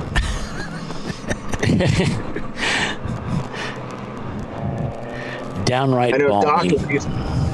Doc is used to living in 70 degrees pretty much 362 days of the year. The other two, it's snowing. Yeah. Now you can see he's wearing arm restraints, and that's required because they've got that open roof. So you can wear arm restraints, or you can put a net on the as a roof to keep the arms from going up. So they'll have to wear those arm restraints in the Triumph. Doc, do you like wearing arm restraints? I don't have to, Bill. My car's got a top. Thanks. Oh, is he talking about the car? So, Doc, if you go topless, you'll have to wear arm restraints, right? Right. Hold on a second. My boss is calling. Hold on. Yeah. Can't I looked imagine at the why. weather report for NCM earlier in the week, and it showed, I kid you not, snow showers. But now it's cleared up. So. Yeah, it looks good. Oh, man. Weather's going to be NCM nice. with snow would be awesome. Your idea of awesome and my idea of awesome are two distinctly different things. Because we will be up in the tower, so. Yeah, you'll be in the Yeah, tower. well, that's true. That's a good point. We'll be out there trying to drive on it.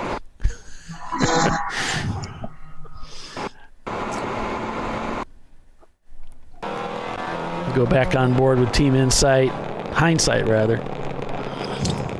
I keep mispronouncing the team name. Well, hindsight's in the insight. Yes, it is. So there you have it. Yes, They're trying to mess with us. A furled black flag. Trying to see who's getting it.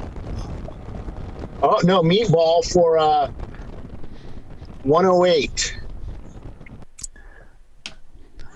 Okay, that's the Cowabunga team. Yeah, and their Mazda RX-7.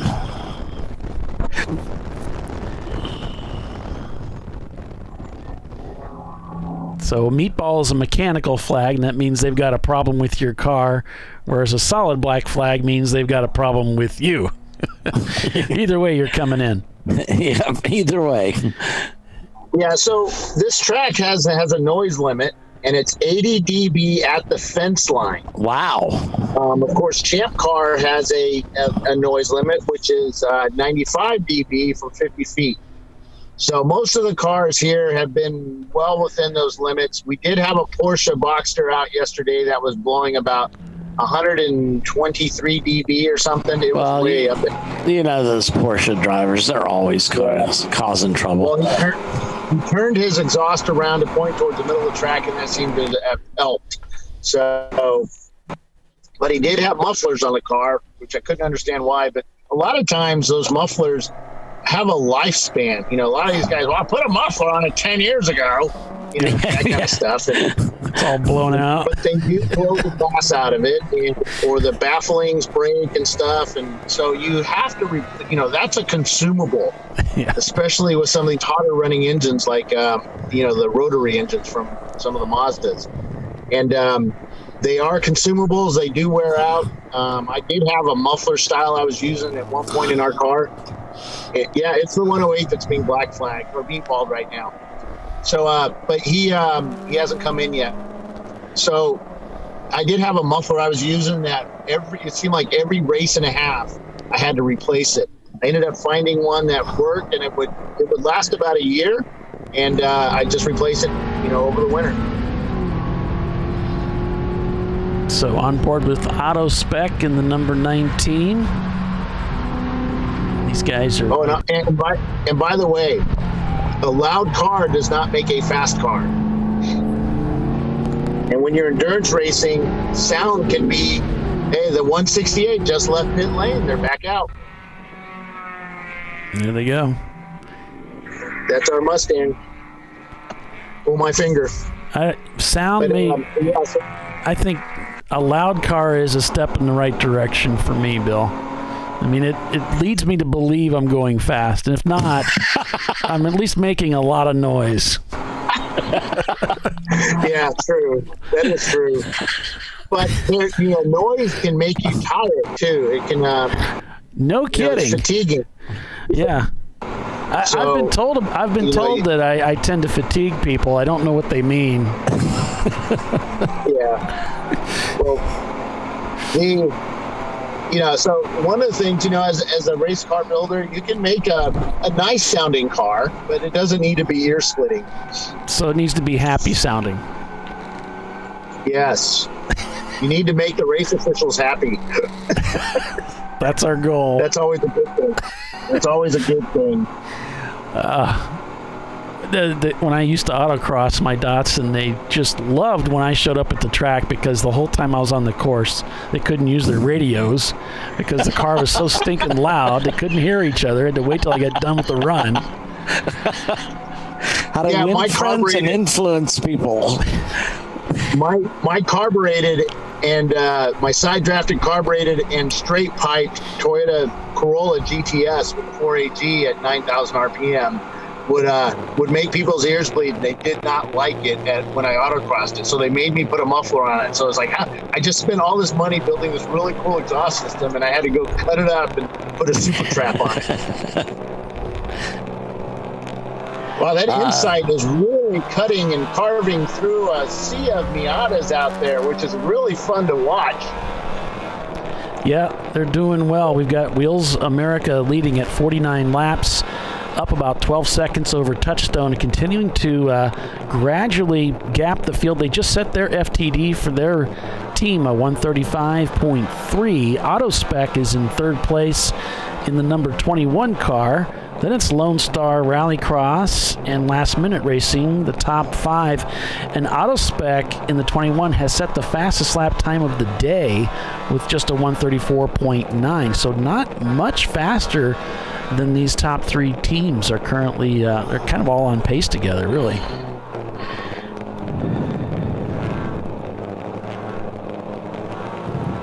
So we should, for the big bore cars, we should see some of them coming in to start fueling.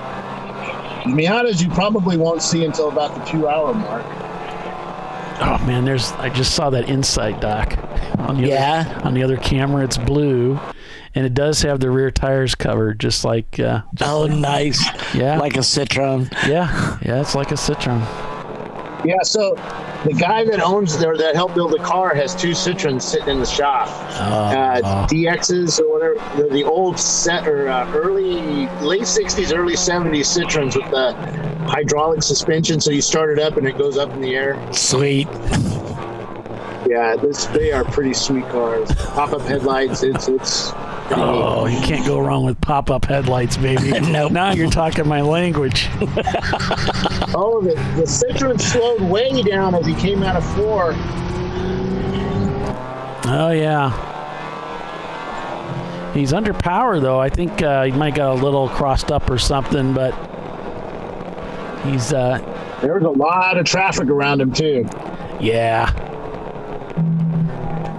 And that pesky Mustang got by him. He's going to get him back again. That's right.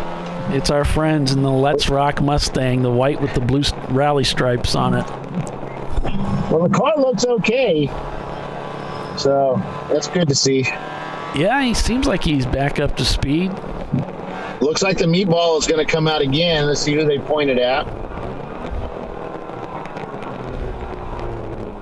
Like looking at this Honda Insight, you see that it's an enormous cavern on his steering wheel where the airbag came out. Right.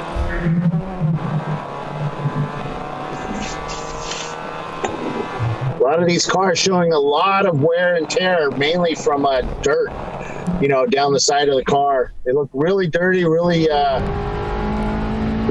the dirt that's on the track. Yeah. And now is on their car.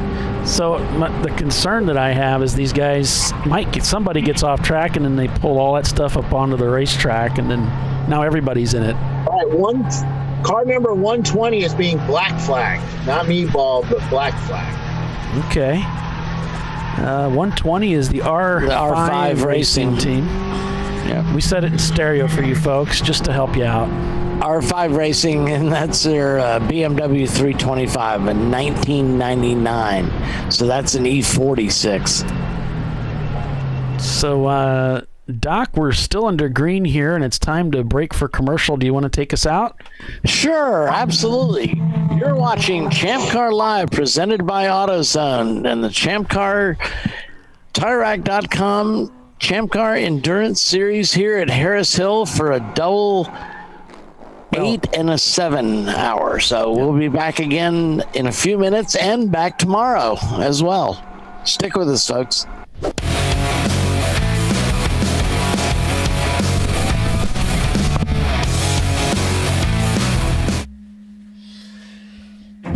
An important decision is afoot. This man is about to buy tires on TireRack.com. Tire Rack is the leading online retailer of tires in North America and a repository of advice and expert reviews. And it's done! All that's left is to arrange for safe, easy installation at one of our independent recommended installers. Well, I guess he did that too. TireRack.com, the way tire buying should be.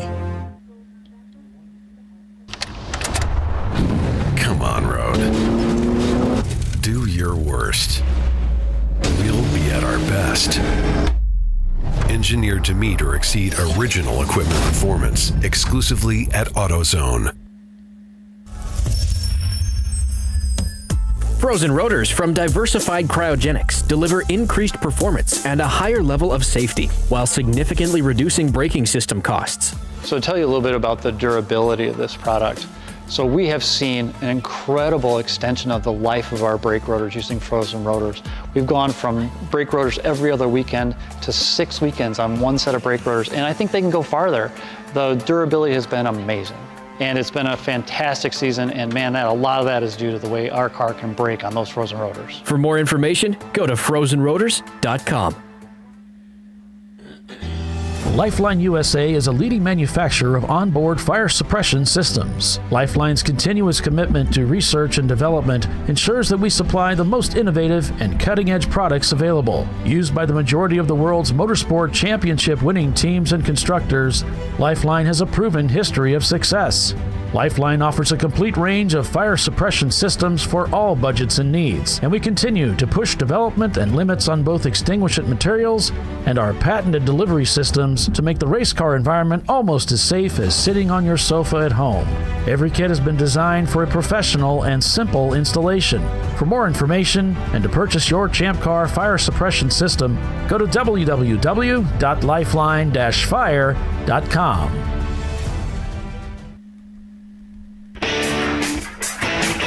Located in Northeast Ohio with 40 years of combined experience, Money Shift Racing knows how to deliver performance and safety, offering everything you need to get your vehicle and drivers ready for race day.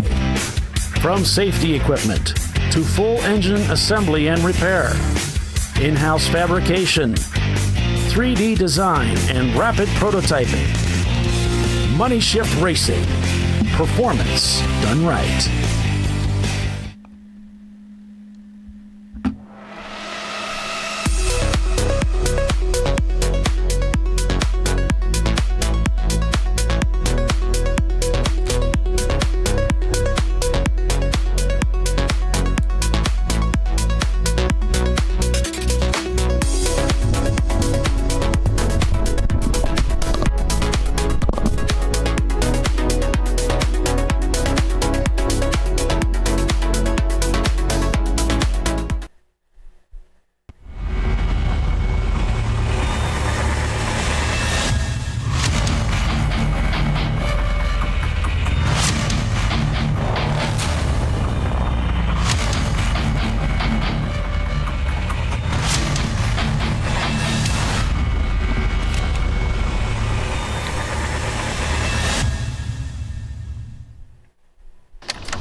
worst, we'll be at our best. Triple tested to meet or exceed original equipment performance, exclusively at AutoZone.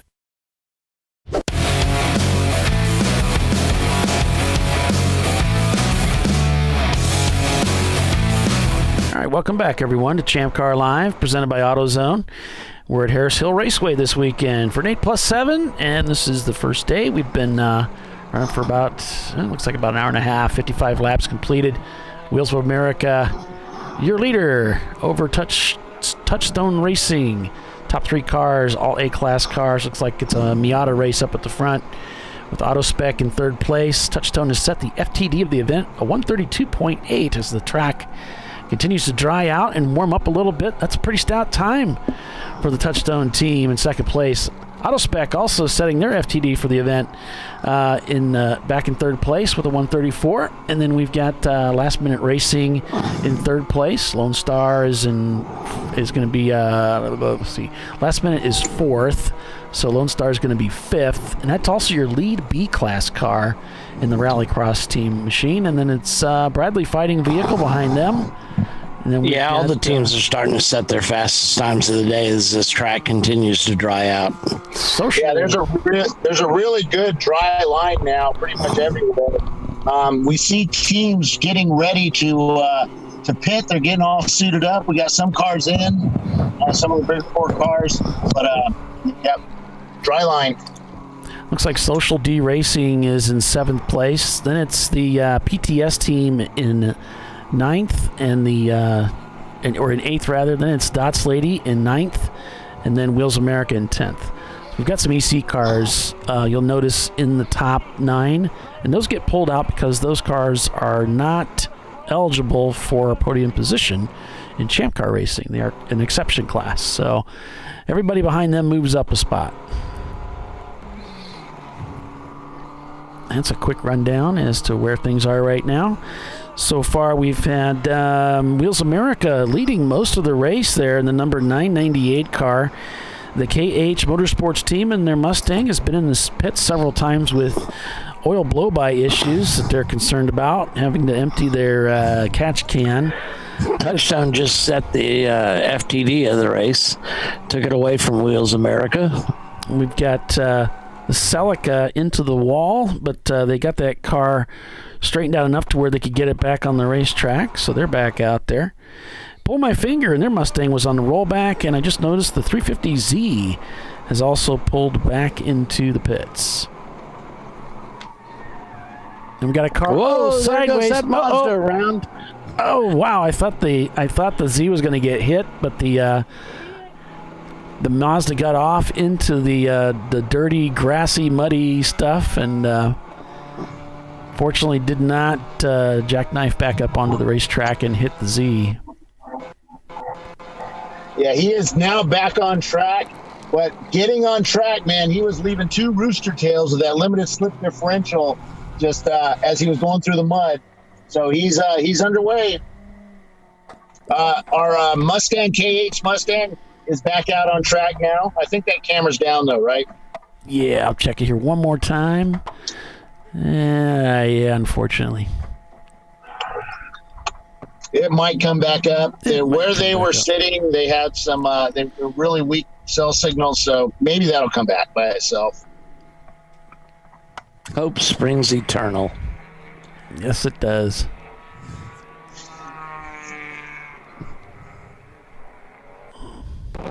There's Team Insight. We were on board with them before the commercial break. Just checking in with them. Looks like AutoSpec, the number 116, has indeed come into the pits. Yep, and they're doing a fuel on that car. Driver change as well. And as I said, the 350Z of STB Racing has brought that car into their pit stall for service. And they're doing a fuel stop as well, putting a new driver in. Yippee! That's the Lady Art camera car. They're up to 8th place now in that Datsun 280ZX. So this is where the Insight should, if those guys can do a fast pit stop, This is where they're going to pick up like probably 50 or 60 places. They don't have the fuel. I don't think they're going to pick up that many, Bill, but yeah. Data, man. It's all about the data. 969 is headed back out of the pit lane. Team when we say pit lane, we mean that loosely. It's also the paddock. Right. The teams that are most on the move right now, Social D Racing in their Boxster. It's a C-Class car. They're up to 8th place. They've jumped 20 spots. And then we've got Cross Canyon Racing in 17th in their Miata up in 17th. That's an A-Class car. So the Porsche was starting a lap down. He had a wing on that car and a couple other things, and he was debating on taking that wing off. I'm going to have to see if he has it on it. It's kind of hard to tell the color of some of these cars because they're so dirty now. But to see if he got his lap back. Where is he? You can see pretty much the whole track from where I'm sitting, except for turn 11 and turn 2. He's running in 7th place. Oh, there he is. Yeah, he's got his wing on and his splitter. So he started a lap down. So hopefully, or looks like he may have caught back up. On board with the... I told them, yeah, or it may have been 2 laps, or maybe 4 laps. But I told them that, that's why we give these penalties, because with all those modifications you've made on the car, by the end of the race, you should have made up those 4 laps. If you didn't, you need to work on your driving. Great job there. I'm Bill. sure they appreciate that sage advice. Yeah, I stepped away when I said that. But That guy's a jerk. Did you hear that guy? He's a jerk. Yeah, no, I didn't say that. But yeah, it's basically, the idea is that you get all those laps. You should, at the end of the race, make up for them with all the modifications you have. And if you don't, you suck. Or you suck, yeah. I noticed the TR6 that used to be white is now like brown. Yeah, it's like a grayish. The clay is like a gray color. Right. I wore black trousers today, and I've got this gray mud all over it. It just gets everywhere. So yeah, That's racing, though. Never wear good clothes to a racetrack. Nah. No, I just send my cleaning bill to Dana. That was a joke, by the way. I'm not sending you a cleaning bill, Dana. The 158, the 150 or 128, 128 is in pit lane as well. Dana has way too much sense to listen to this broadcast. And class. Yeah. Oh, he listens. Trust me. By the way, Dana Morrison is our boss and CEO of ChampCar. By the way, Bill, he did tell me that he's still waiting on his statue to be erected. So we've got some work to do. We got to come up with something here. We need to. Dana or Chiswick? No, Dana. Oh, Dana went. Oh, yeah, that's right. He's trying to build his legacy now. It starts off with a statue. Yeah, I did find there's this place online for $80 that'll make you a custom bobblehead. Yeah, I was Probably say not what he had in mind, but I can have that done with just a photograph. And I thought we can do bobbleheads. I think we should do the picture that the guy caught at Road Atlanta with his mouth open, where he's leaning back, and do a bobblehead. Oh my God! It would be fantastic. Yelling at us all. Yeah. Yes, I like that. That would be awesome. Yes, Mary Beth, his wife, would just die over that one. Yeah. That would be fun. But I'll tell him that it was all your idea. Absolutely. That's how I do these things. It was all Bill's idea. I had nothing to do with it. Okay, so at NCM, are we going to do a Champ Car Commentators Cup? Well, I'll bring the trophy. Okay, you bring the trophy. I'll bring it. We'll figure out a way to. We're just going to. Tiffany's going to be there. Bill's going to be there. I'm saying it's a Saturday at NCM. It's a Saturday night main attraction on the kart track. Now we may have some. You don't want to kick your butt. we have some more cars off the track. Okay, the gauntlet's been thrown. Notice the Insight passed a bunch of cars, so something's going on. Well, Doc. Yes. You know, there's an age limit on those carts, right? There is not. It says, if you're old, weak, feeble, and have a heart condition and stuff like that, you can't ride them. That's what it says. Just like in Disneyland. He doesn't have a heart condition. If he could put up with us for 8 hours in a day, he could easily handle a cart for a few minutes. Yeah.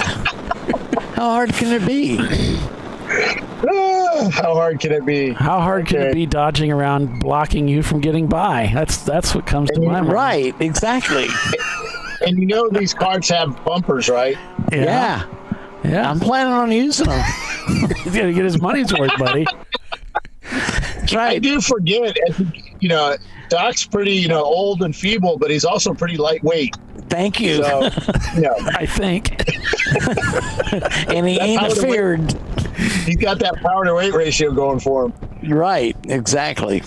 Isn't that what they call a backhanded compliment? It's kind of a compliment, but not really. But that might be the best you're going to get. So is this car in front of us, is that painted like an old Penske Javelin? I wonder. Wait, which one is it? Well, we're in the last minute racing. This is the car that looks like the Batmobile. It's got the Basil Weenie sticker in it. But it looks like it's painted like one of Roger Penske's Javelins. Yeah. All right, let me look at it as he comes by. Okay. They're going up the hill to 4, I think.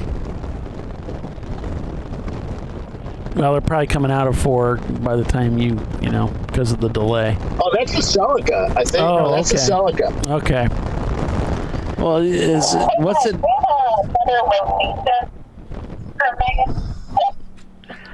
All right, so excursion not in front of the clubhouse. You said a black excursion. I'm not seeing that out here. a black excursion. Yeah, put a logo on the side window.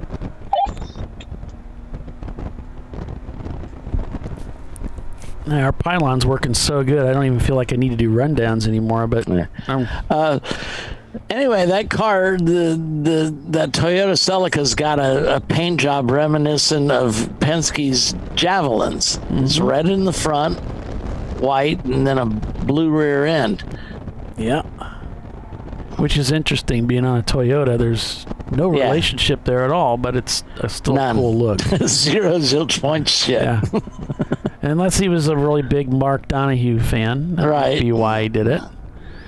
Of course, Mark Donahue. But it's only blue and white. It's not red, white, blue. Oh, okay. It's what? It's blue and white. Red, white, blue. Okay. You didn't try to make a move on him here, but it's pretty close. Yeah, I can't see the front, so. When we were at Sonoma the last time, during the track day, there was a true Donahue Javelin there, the Penske Javelin. Sweet. And I'll tell you what, that car was incredible sounding. It was just it was an amazing car, fast as all get out. All right, so we got cars coming out of pit lane. 989 just went by me, squealing tires when he hit second gear, so he's got too much horsepower for that little man. The Looney Tunes car is catching up with our Batmobile car, the hood on the car. So he's catching up to him. Yeah, they're trying not right behind him. They're still trying to get by that Celica. So they got a pretty good race going on here. You can really see that dry line developing on the track. There's a couple of dry lines. I don't think everybody's taking the same line around this place either. The 998 that was leading the race is no longer turning laps, so they've come into the pits. Oh, yeah. He's close. Yeah.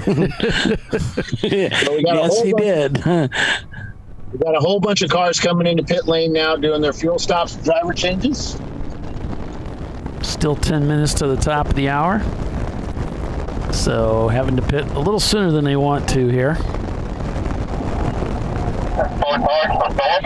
Through the sweeper here as we head up towards turn 4. a nice steep climb up to this right-hander, constant radius. It kind of opens up, though. Check that track map. Yeah, it actually cuts back on itself a little bit, that turn 4. And then as they head downhill there. So our cameraman that's out in the middle of the track, he just called up the track manager, and they're going to come rescue him. He's out by the spillway. I really got to pee. And I ran out of film. There's no trees, so I really need to come in. So what they do is they'll wait for a break in the traffic, and they have a four-wheeler, and they'll come straight across there and access and go over, pick them up, and take them back out again. All right, that's nice. Looks like the bad idea TR6 is in the pits. They've got the left side jacked up in the air a little bit, so they might be looking at the suspension or something under that car. Well, let's get your crack pit reporter or your pit reporter on crack and go take a look. Whichever the case may be.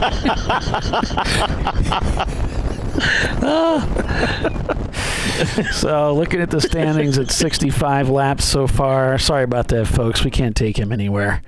Touchstone Racing leads with AutoSpec in second place, the 21 car.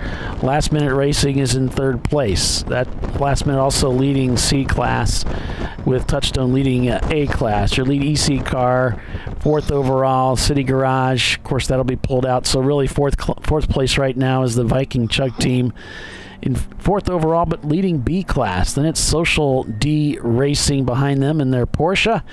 And then it's PTS, Dots Lady, Bradley Fighting, Wheels of America, Looney Tunes, and Shots Fired. Now, the Bradley Fighting, Wheels of America, and Looney Tunes are all showing in the pits. There you see how they have gone salmon there. So those are cars that are not turning laps right now. Lone Star. I am not even going to try and pronounce that. It'll hurt myself. But those guys are not turning laps. Those guys. I think the TR6 are just fueling the car. I think they may have been just looking at something, but it's Good. back on the ground, and they've got the trunk lid open, dumping fuel into the trunk, which I suspect there's a fuel cell back there. You're getting really good at this, Bill. You're almost as good as I am at pointing out the obvious, but not quite. Well, you never know with Champ Car people. Just pour it in there. With as much fuel as these guys put on the track, you never know. That might be why, yeah. A lot of window washing going on in pit lane. We have some of the faster Miatas getting fuel. The one that was leading earlier, the red, white, and blue one, he just left pit lane. And as he left pit lane, something came out of that car and rolled along pit lane. I was going to walk up there and see what it was, but it went off into the grass, and I was just too lazy. So something did come out of that car. It was small, about maybe 1.5 inches, and white. So don't know. Are we doing a radio broadcast this weekend too, Bill? Like we did? Unfortunately, because I didn't have any radios, I couldn't do it. But I planned on it. I had everything set up. I got the new part. Remember, I was missing a part. I got a new one. I did testing, and it worked. Mr. Coleman, do you have me? I'm hitting pit lane. But unfortunately, I wasn't able to, guys. And that's an operational issue that I'll have fixed again in the future. Sorry. Yeah, they took away Bill's toys, and so the Harris Hill safety truck EV is headed out, and he's going to go pick up our guy, our stranded photographer. We got a Miata or something coming out of the pits. It's safe if I just say Miata, because I'm probably going to be right. Yeah, 730. Yeah, and 753 just came out as well, which is a Miata.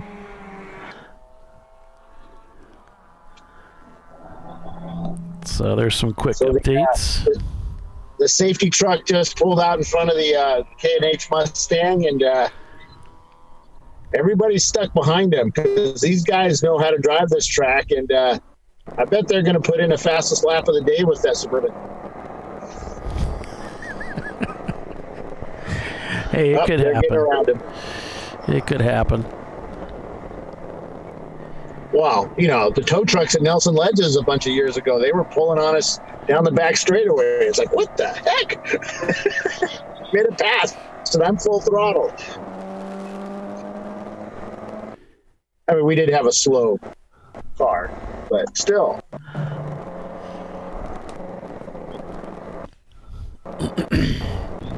Man, this is a fun track. It's pretty much dried up, even offline. Little dampness in spots, but other than that, it's looking really good. This is when it gets racy. These guys start getting used to the line, and they start taking chances now. Whereas before, they were kind of being safe, Yeah, Looney Tunes Racing, they brought that Mustang into the pits. Their team captain is Sir Richard Painter, and they don't have a YouTube channel. This is a 1990 Ford Mustang. Their drivers' names are Richard Painter, Michael Painter, Dale Johnson, and Chris Lyons. Yeah, let's see, they're out of Dallas, Texas. It was the first Mustang to win in Lemons and Chump Race Series. Yep. They've got victories at MSR Houston, Hallett, 24 Hour, Road America, Harris Hill, and Barber. We're, of course, going to Hallett this year. That is on May 15th and May 16th for an 8+7 Enduro. I remember that Road America race they won. And they won that by the skin of their teeth. They said we were running out of fuel. We didn't know how much we had left, so we just decided to go for it. And the driver that came out of the car said, yeah, they told me to slow down in case, they wanted me to save fuel, but I didn't. I just... Yeah, it was funny. Team captains really appreciate that level of cooperation, too. Yes, they do. Yeah, but if he had lost a race sitting on the side of the road, he would have said, yeah, I was trying to conserve fuel. That's right. That's right. Situational awareness. Yeah. 501 Mustang is in as the it looks like Looney Tunes is headed back out. It's hard to tell the color of these cars because they all look gray now. Yeah.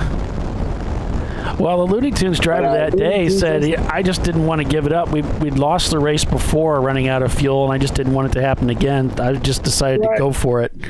And whatever happens, happens. Yeah, here they go. That's pretty cool. You could hear them as they went by with that mean-sounding Ford GT V8. They had the during the practice yesterday. They had the valve covers, the intake manifold off. They had a little bit of. Well, that car's not going to pass sound.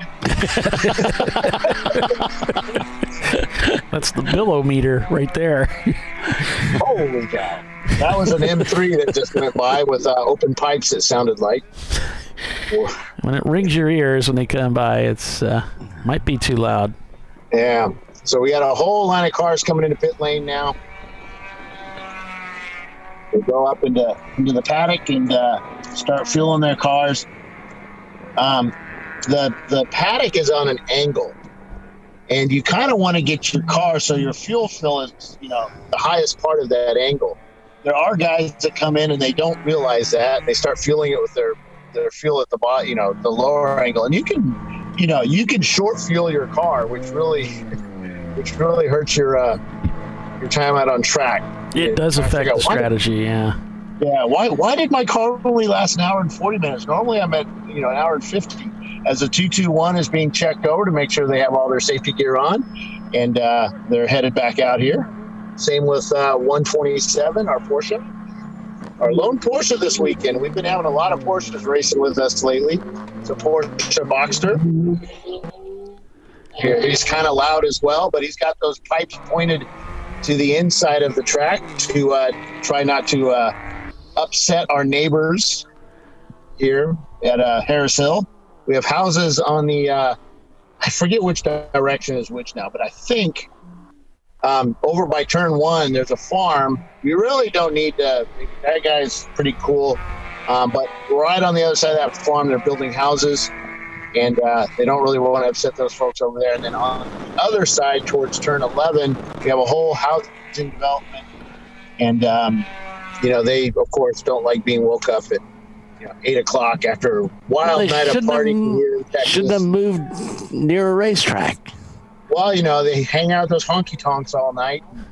Come home, they want to sleep in a little bit. That's the way it works in Texas. You guys are going to get us in all kinds of trouble. I'm going to go to commercial. and hopefully they'll forget in the next 5 minutes when we come back. We'll see how many return. Back in just a couple of minutes. You're watching Champ Car Live, everybody, at 69 laps. It's the Touchstone Racing team shown in the lead. We'll be right back. Stay with us.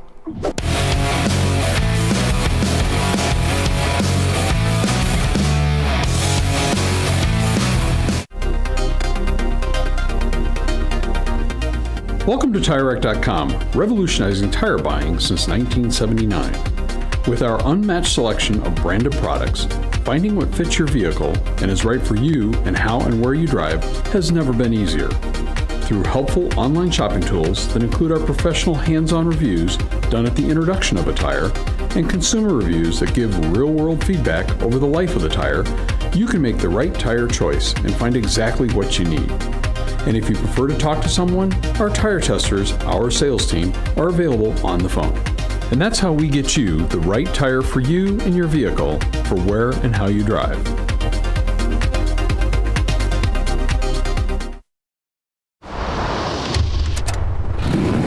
Bring on the frozen tundra, the grinding gravel, the cratered concrete, the rain-soaked streets. Come on, road. Do your worst. We'll be at our best. Reliable performance in unreliable conditions. Designed to meet or exceed original equipment performance. That's why more auto technicians choose Duralast parts. Exclusively at AutoZone.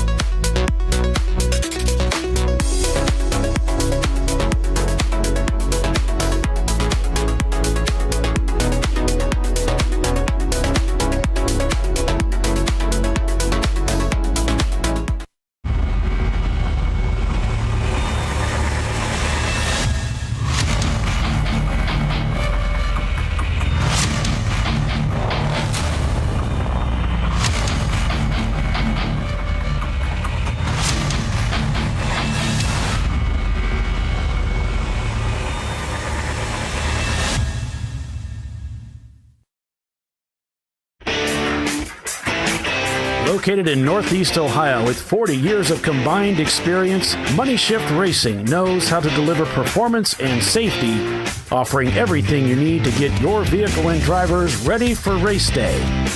From safety equipment to full engine assembly and repair, in-house fabrication, 3D design, and rapid prototyping.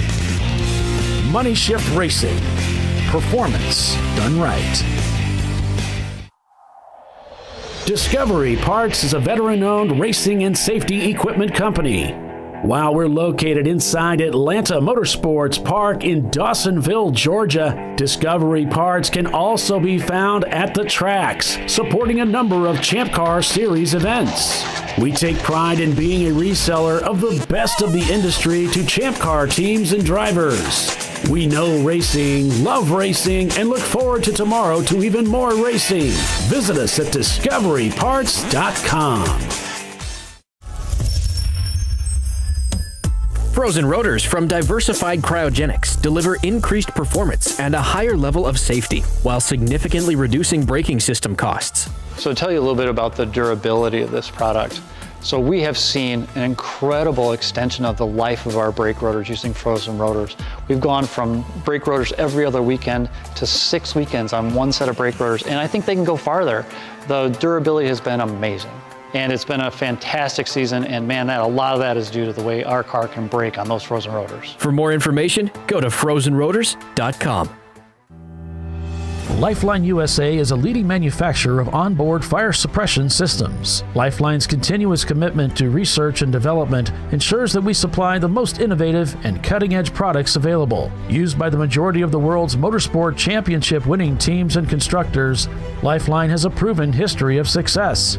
Lifeline offers a complete range of fire suppression systems for all budgets and needs, and we continue to push development and limits on both extinguishant materials and our patented delivery systems to make the race car environment almost as safe as sitting on your sofa at home. Every kit has been designed for a professional and simple installation. For more information and to purchase your ChampCar fire suppression system, go to www.lifeline-fire.com. On road. Do your worst. We'll be at our best. Engineered to meet or exceed original equipment performance exclusively at AutoZone.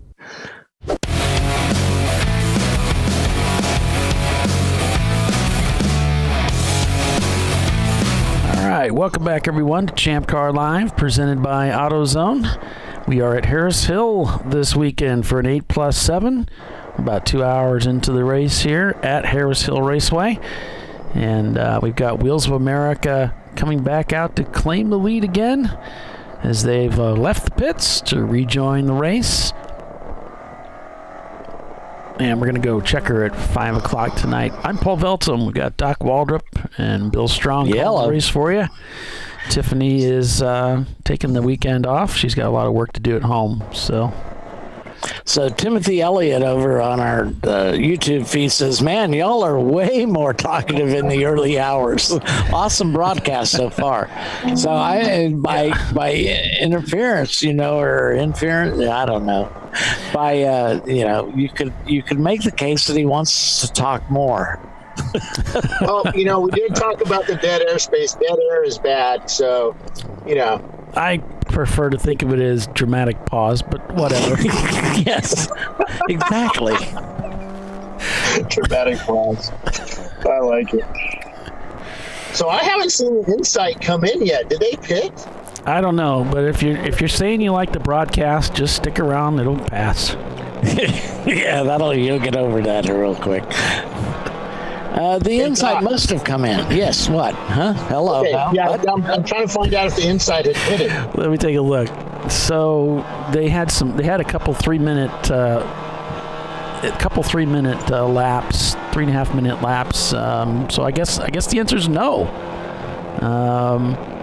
Yeah. Well, they had two 6-minute laps right back to back with each other. So I'm not sure how that's being tracked. Maybe it's a yes. When was that? It would have been on the 34th lap, and we're at 70. So yes, they had back-to-back laps, but it doesn't show them as pitted laps. Well, they don't have a pit loop here. That would have been that would have been the yellow flag. Let me go find out from Ben, because that's they're new, so maybe they don't know. Could be. They might be out there for 5 hours before they realize they have to pit. Hey, if we could, we would. If we didn't think we'd get caught. Did I do that? Who, me? Surely you don't mean me. Blink, blink, blink. Yeah, don't call me Shirley. Blink, blink. There is a shirt available for that I'm excited about. Don't call me Shirley. Yeah. Okay, we got the TR6 back, and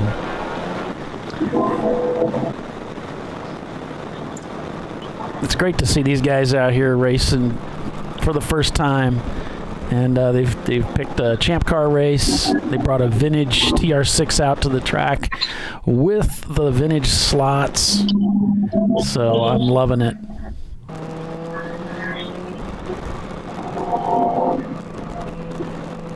Oh, they're having fun. Oh, yeah. They're having a blast. They're vintage motoring, as it were. Oh, yes. And there is that pesky Mustang again. Sure enough, the Let's Rock Mustang guys, they're right there. They're always right there with. They're always right there with the TR6. Look at it. See if we can get by here. Dang, man, that thing is just. That's today's Pinto. It is. That Mustang just. What is it with that car? He's messing with the wrong folks.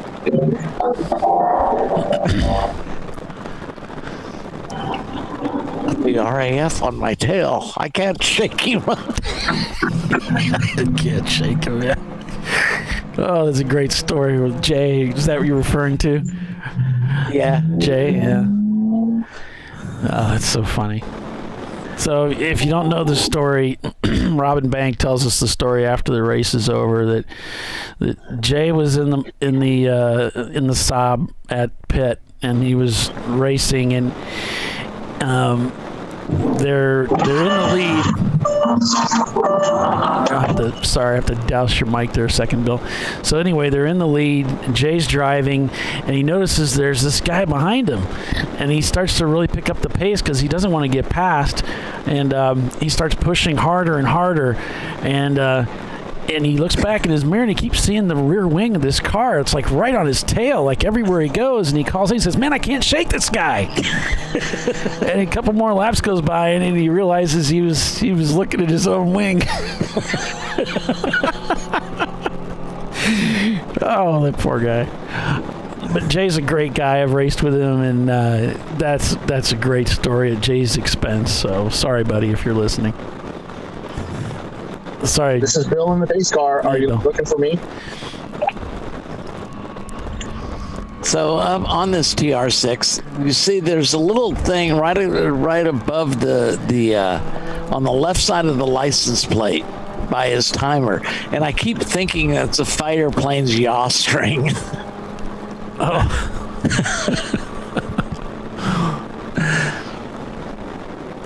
This is an awesome vintage car.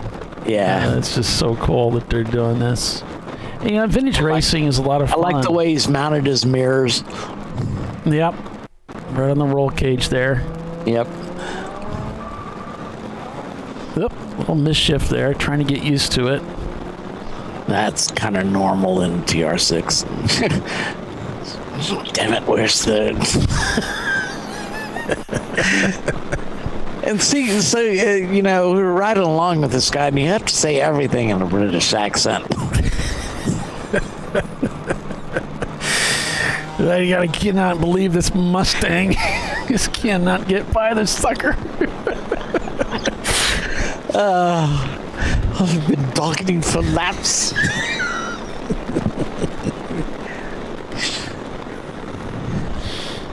You won't succumb to my pressure. I shall dial it up.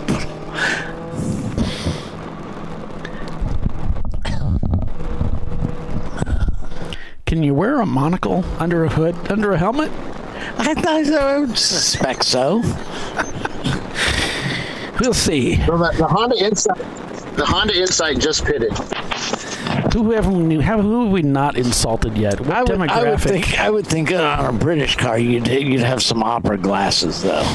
Okay. Monocle's more of a German thing. So if he doesn't get past the Mustang, are they gonna? You think the Brits would disown him? They'd cut him off from royalty? Yeah. They do that, absolutely. You know? Yep. They do that. I think he got by the Mustang. I think he did. Finally. For Queen and Country.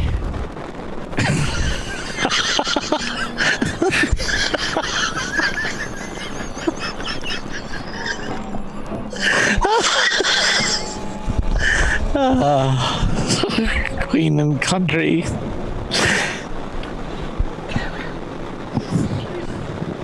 Tally-ho. You might got past the Mustang, but the Miatas are killing him. Pesky Miatas.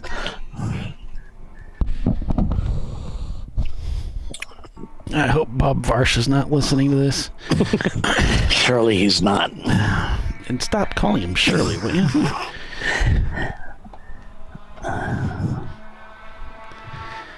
Oh, so after this, we're at NCM next weekend, and then we take a couple weeks off, and then we're at Daytona International Speedway for a 14-hour on the 10th. And then it's off to Road America the 17th and the 18th for the Series Championship. Yeah. March and April, we're busy. We're busy because Charlotte's right after that, another 14-hour on the 24th. So some great racing months, really stacking up the racing. June's looking pretty busy, too. Oh, we're off in the grass with Sea Hill. Oh, he gets it back up on the track in last-minute racing. Does some agricultural work out there. Manages to hang on to it. Not happy with his situation there, but manages to hang on to it. And that clay is so nasty and sticky, it just gets on the car, gets on the tires, and it's going to stay there for a while. Here's the Insight getting ready to leave the pits. That Insight is in what? Team Highside is in 5th place. So they've gotten fuel to the driver change, and that is a very smart helmet there, sir. That is an expensive paint job there. Yeah.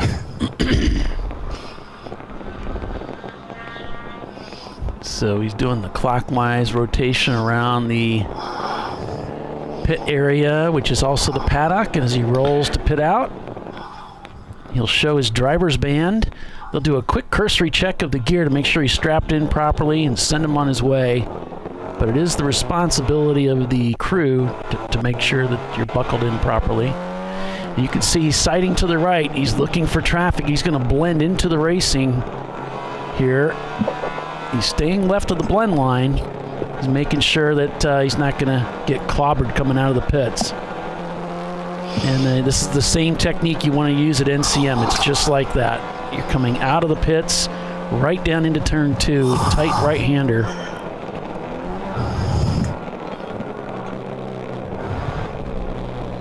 That's a great example of what you want to be doing as you come out of the pits.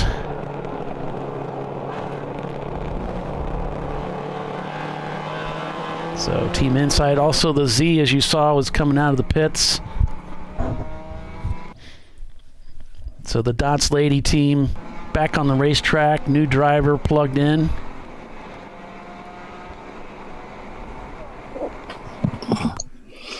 The 168 Pull My Finger Mustang, he's headed out right now. They just put fuel and a driver change.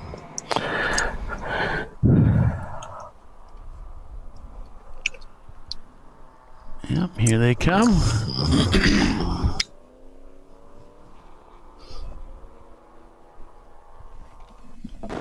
Here's the TR6. Motoring along. Yes. So your standings right now are getting flipped around a little bit as things refresh.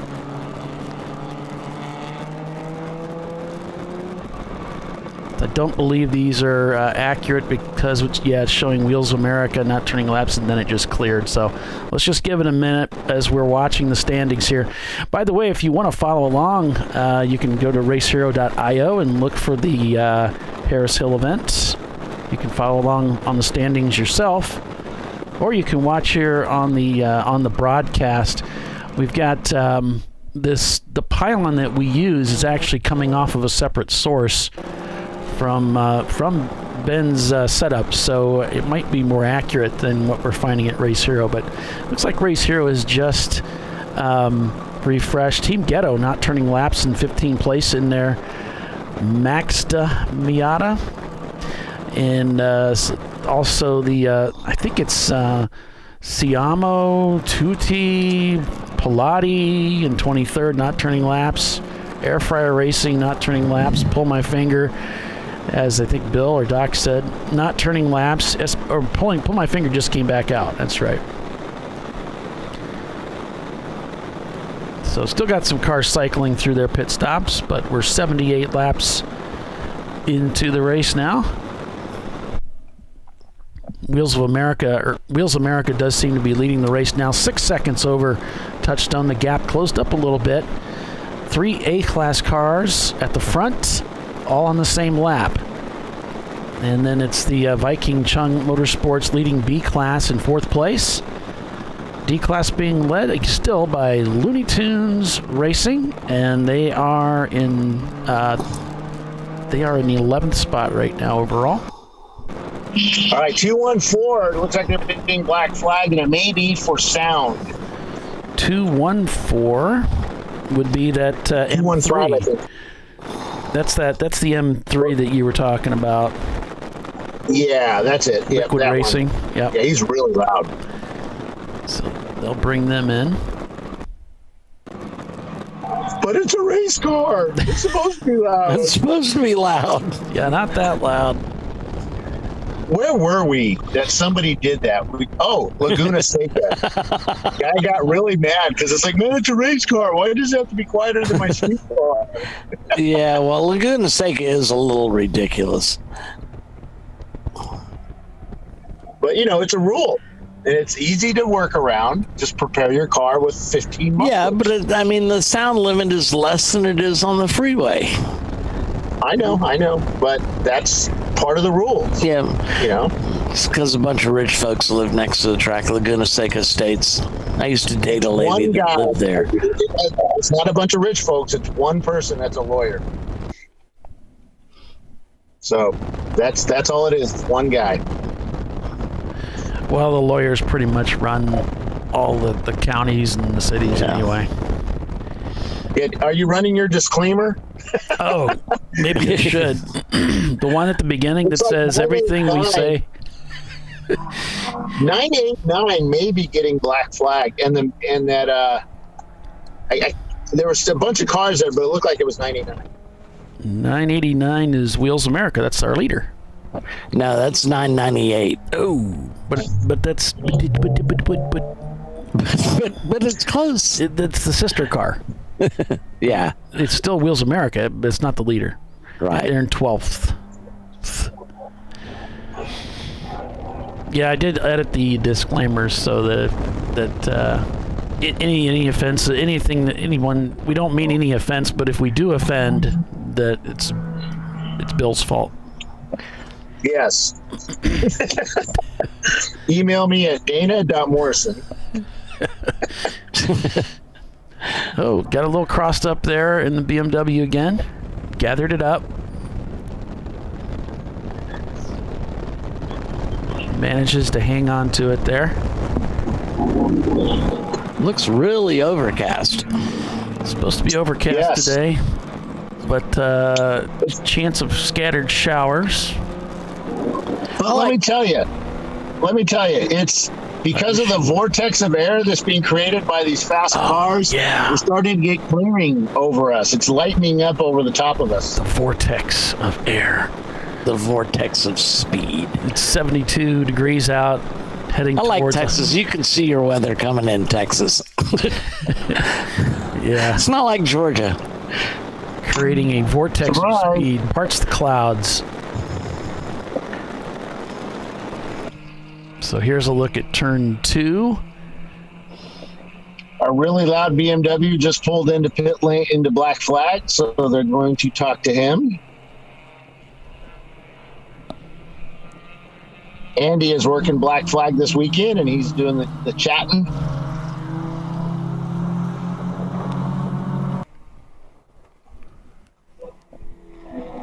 Andy is a neighbor of Jimmy, who they both work together for Safe Light Glass Company. Oh. And they both have the same accent. Nobody can understand. Yeah. So,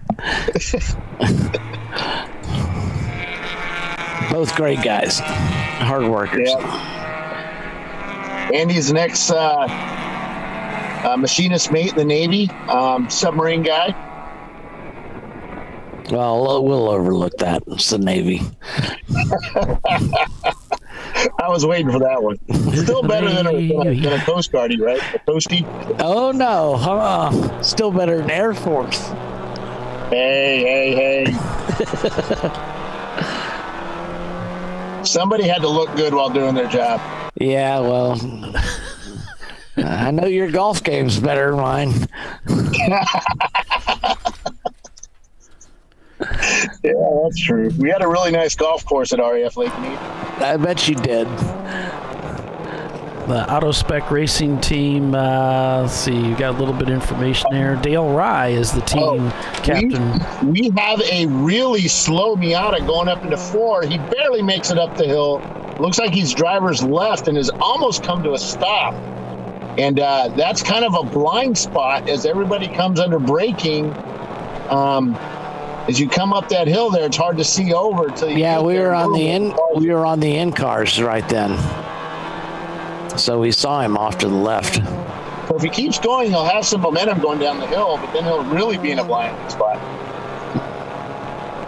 Yep, he's come to a complete stop at turn 4. Yeah, we were on board with this the 217 Honda Insight, and they were splitting the TR6 as they rested 4. So the AutoSpec Well, he's team... rolling. He's rolling a little bit. Now he's come to a stop again. No.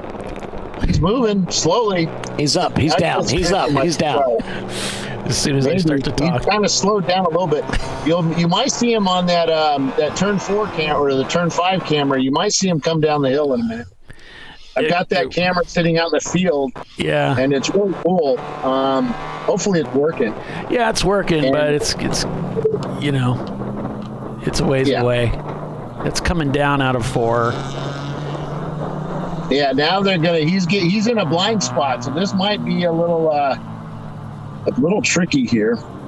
Well, everybody slowed down because they saw him. He's staying to the very outside. Some fast cars coming up on him.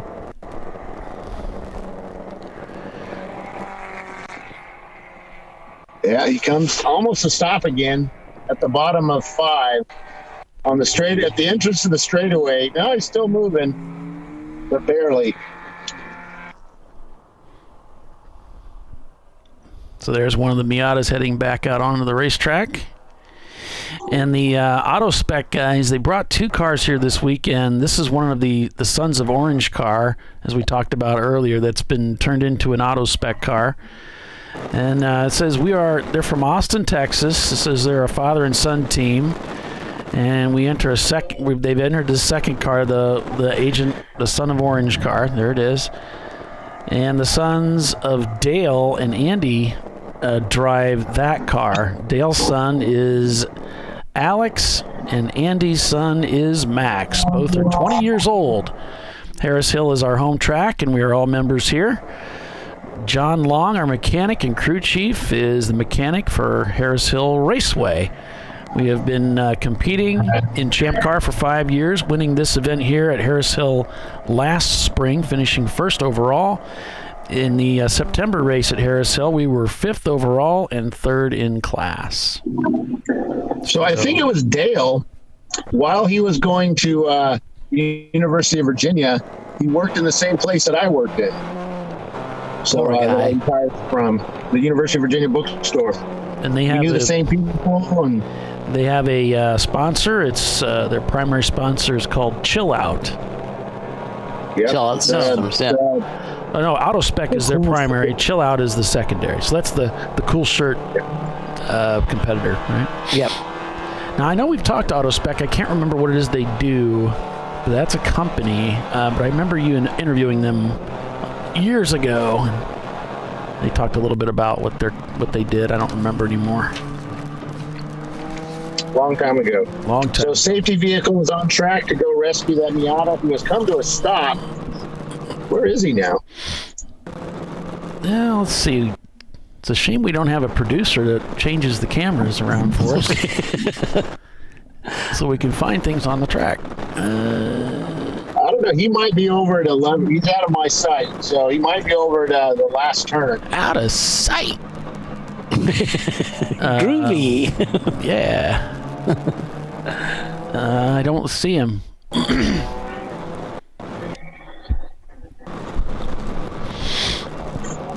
All right, well, we've reached the bottom of the hour. Doc, you want to take us out for commercial? Sure, absolutely. You're watching ChampCar.Live, presented by AutoZone. Here at the TireRack.com Champ Car Endurance Series, racing this weekend at Harris Hill for an 8 and a 7. So hang with us, folks. We'll be right back.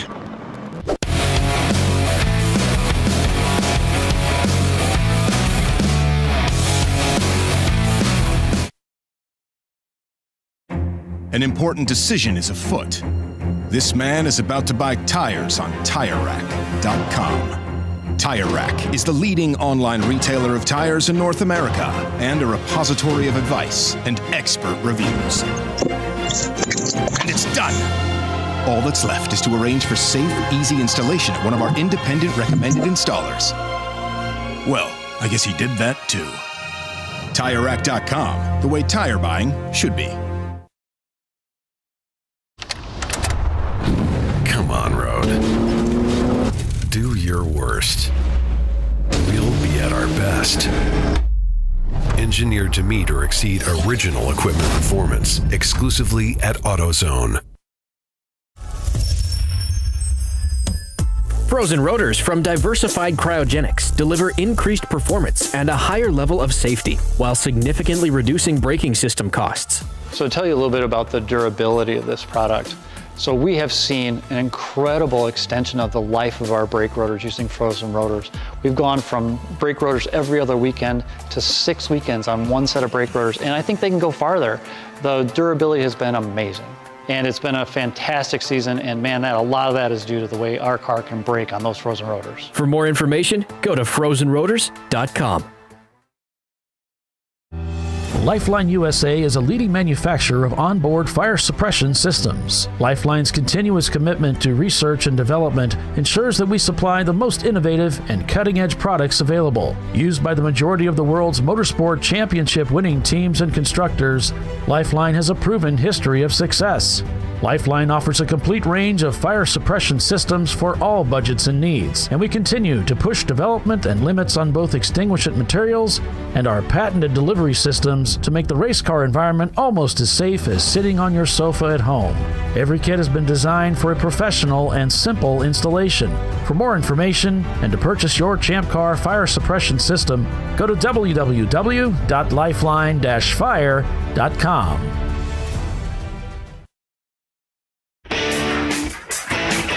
Located in Northeast Ohio with 40 years of combined experience, Money Shift Racing knows how to deliver performance and safety, offering everything you need to get your vehicle and drivers ready for race day.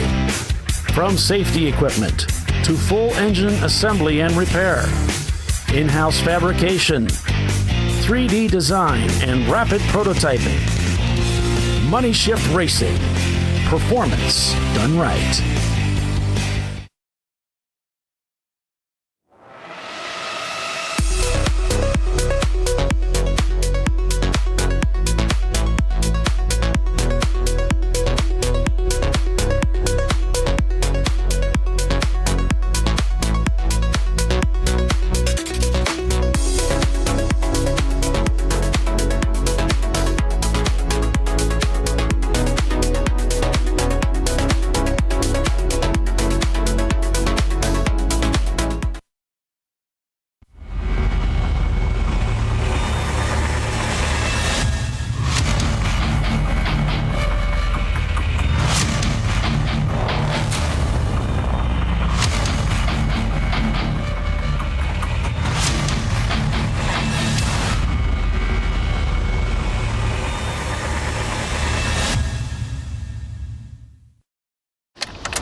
Tested to meet or exceed original equipment performance, exclusively at AutoZone.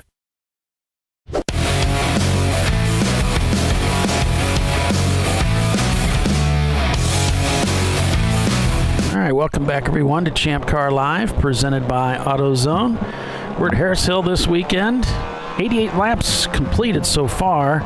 Wheels America Racing, your leader by 8 seconds over Touchstone Racing. Kind of holding that gap there. Viking Chung is now moved up into third spot in their 2009 Miata. And then we've got AutoSpec Racing, the number 21 car, falling back into fourth place. Social D Racing is behind them, followed by Last Minute Racing, AutoSpec Racing, the number 116, PTS, Wheels America, their sister car, the number 989, and Bradley Fighting Vehicle. That's your top 10 overall. Wheels America Racing leading A class. As I said, Viking Chug Motorsports leading B class. And D class is being led by Looney Tunes. C class led by Social D Racing in their Porsche Boxster. And by the way, your series, our class sponsors, we appreciate DiscoveryParts.com and Money Shift Racing. Also a class sponsor this year. And of course, AutoZone sponsoring us again this year for the show. ChampCar.Live. As we got another team coming into the pits now. Looks like one of the Miatas going behind the wall. Yep, that was Pure Black Racing, Audi's A4. The Datsun ladies just came into the driver change. Fuel stop. Probably got a talking to for staying out so long, and so they had to sit for a couple minutes, and they're back out now. So it just started raining again. Yeah, I noticed the wipers were on. Yeah, I was looking down, dealing with an email from Dana, some updates about Daytona, and we'll be releasing that info hopefully tonight. I guess I'll work on that. When you're darn good ready. Yeah. Yeah, so we got some updates from the track. I'll let you know about it in just a second here, but I looked up and there was like rain everywhere. It's like, what the heck? So let me give you a real quick, for those listening, let me give you a quick update on the Daytona stuff. You there? Yeah, we've got you loud. Yeah, we're here. Okay, hold on. It's hard for me to do two things at once on my phone. Let's see. You're supposed to be able to multitask, and you know how that goes. Yeah. Where are you? All right, here we go. Yeah. Come on. You there? Yeah, we're still here. Yeah, we're still here. We're not really going anywhere. Okay. All right. Is this thing on? We're basically going back for Daytona. For Daytona, we're basically going back the way we did. We're going to be entering at gate 40, not the other gate that we did last year, back the old way. So the trailer parking will be over there, the trailer drop for those arriving early, and on Thursday night. So it'll be all in that area. The racers will enter the track at 11 a.m. on Friday. Garages and pit lane will be open at 11 and run the same times we have for tech and registration. Everybody entering needs 2 track waivers. Bill, I think we lost you there. We lost you at 2 track waivers. Oh, Bill. Well, he'll get all this typed up, and it'll be easier to follow. Yeah. It'll go out to the captains, and we should get pit assignments for NCM this week too. Chelsea's running that race, so she's a little busy this weekend. But I would think running get this fairly soon. She's running this race, and then she's running that one too, back to back. Dana will be at NCM. He'll be there smoozing, so if you he'll be out there smoozing. You'll see him walking up and down the pits. You can, shake his hand, talk to him. Tell him what an awesome job Paulie does on the show.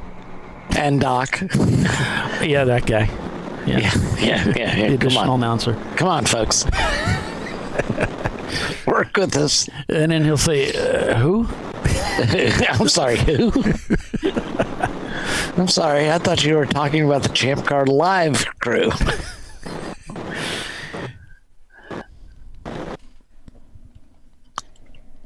I like where that Triumph has his kill switch is on the cowl. Yep, on the behind the hood. Yeah, everybody can reach it. Yeah. Yeah. Because there's not a whole lot of dash up there. Right. I mean, you can reach across the car and open the glove compartment. So you can open the door for that. You can open the door and shut it. Yeah, that's what my Roadster was. It's great. Yeah. So much fun. And of course, his yaw string.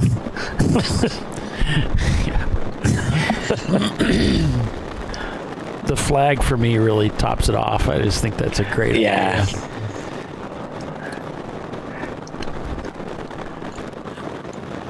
He's even got the old spoke windshield, not windshield, but steering wheel.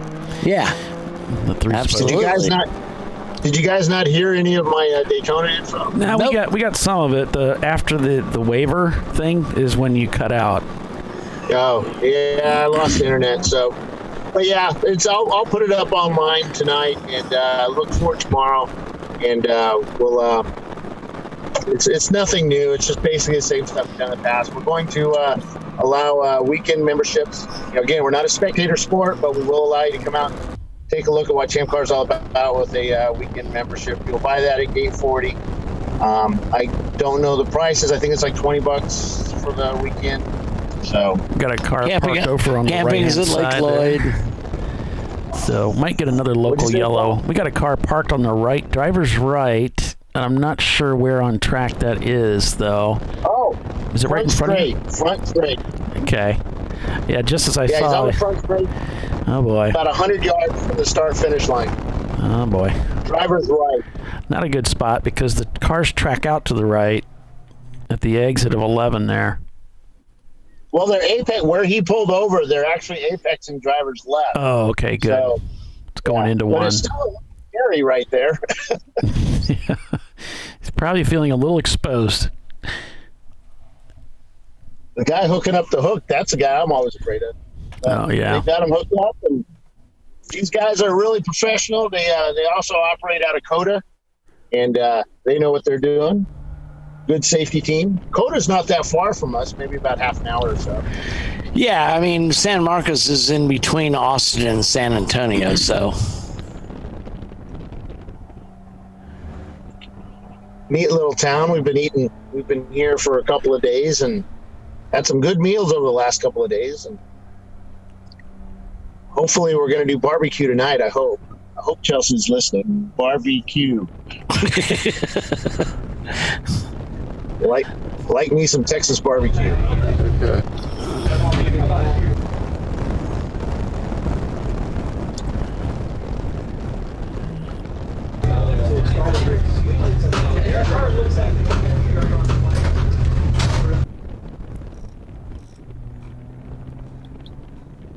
Yeah, just trying to bring up another feed here, but looks like they're offline.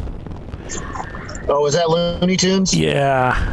Yeah, I didn't check it. They had emailed me that just a little bit ago. Cool. So they're dragging the BMW behind the EV all the way around the track. So just look for that EV. They're going into 4 now.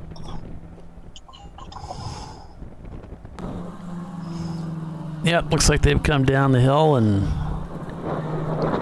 headed around to 5.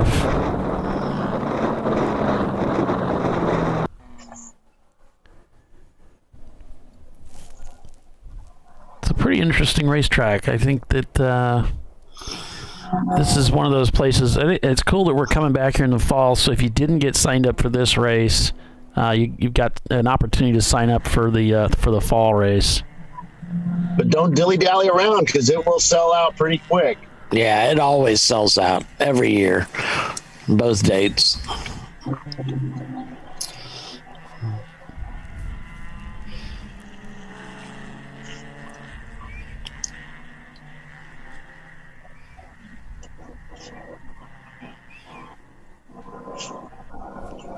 And we have some teams that are headed up to Road America for the national championship here, so they're kind of running backup cars because a lot of these teams seem to have a lot of backup cars here. Yeah, I think Looney Tunes is pitting for somebody else. I seem to recall seeing that. Oh, that they're working for the team? Yeah. I think that's Thomas's team, I think, because they all kind of work together, but who knows? Right.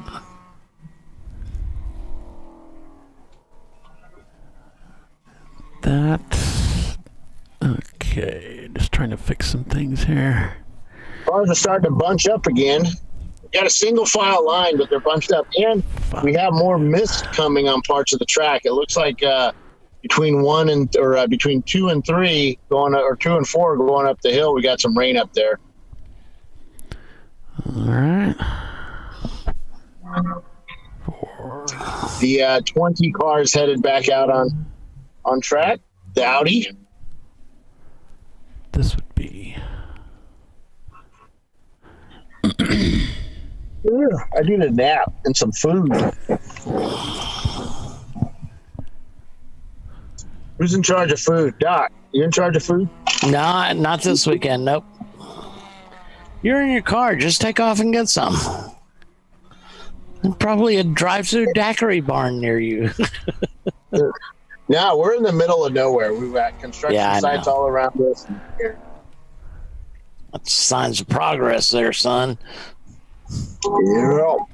Cows around us.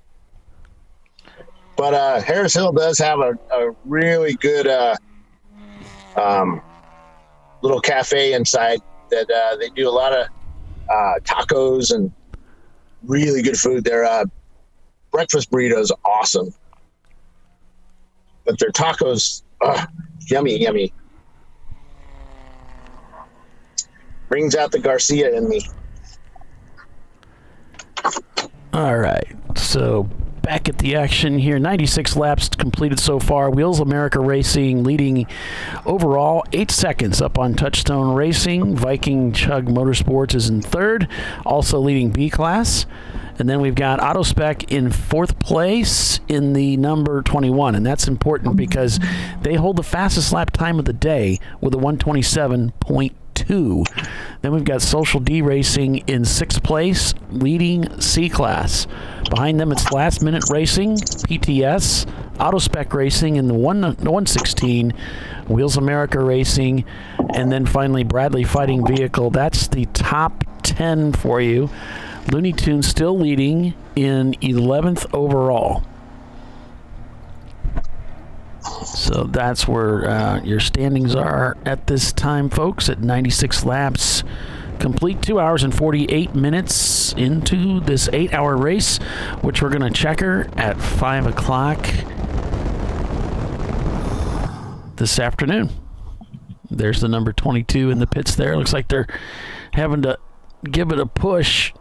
It doesn't want to go on its own. The number 22 is the IV Racing team.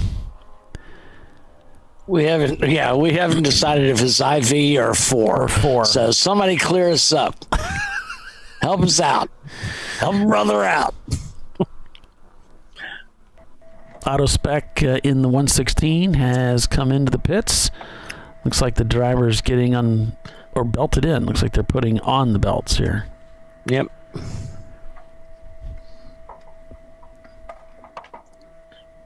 So you can see the driver getting some assistance there.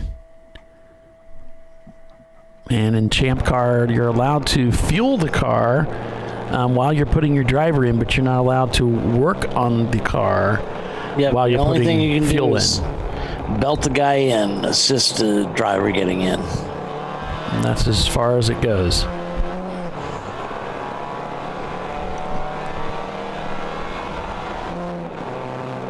So we're on board with Team Hindsight in a 2002 Honda Insight. They're just trying to mess with us. Yeah. They're doing a pretty good job. It doesn't take much. No, it's a bar set pretty low. So they're doing pretty well. They're in, let's see, 14th place. Yeah. 3 C cars in front of them. So yank them out.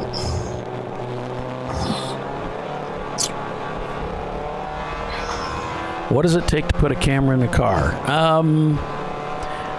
Well, Pay off the broadcasters. You got to pay off them. It's not easy. It's not easy. I mean, you need to be a team that finishes well, or have a very unique car. That's pretty much the prerequisite that I look for. And Bill and I we're always on the same page with this. So if you've got a good finishing history, or you've got a really unique car, you might get a camera in the car. But there's a lot to it. The roll cage has to be accepting. We have custom-made clamps. Some of the roll cages, there's not enough room. Some of them, the bar diameter, we don't have the proper clamp for that bar diameter. We only have a limited. We have a combination. So there's a lot that goes into it. Bill figures it out at the track, and we kind of figure out ahead of time together. But then he modifies it if needs to when he gets to the track. So yeah. There's some companies that offer up kits that you can buy where you can get the whole thing and plug it in there, and then there's some things in the forum too where I've talked about it. I've got a couple videos that I made, one for GoPro and one for the E-Action camera, the 4K. And I go through and describe the whole process from setting up the YouTube channel to setting up the camera to the hotspot and the whole shebang. So you can check out the Champ Car Forum live streaming thread for that information.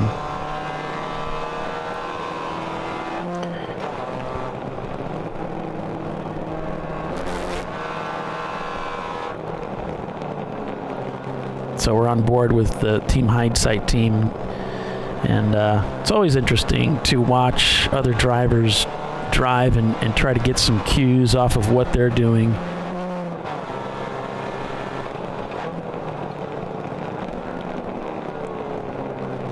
And I don't know if your folks are aware of this or not. We have a Champ Car mentorship program. So and I'm one of the mentors. So if you would like to get some mentorship,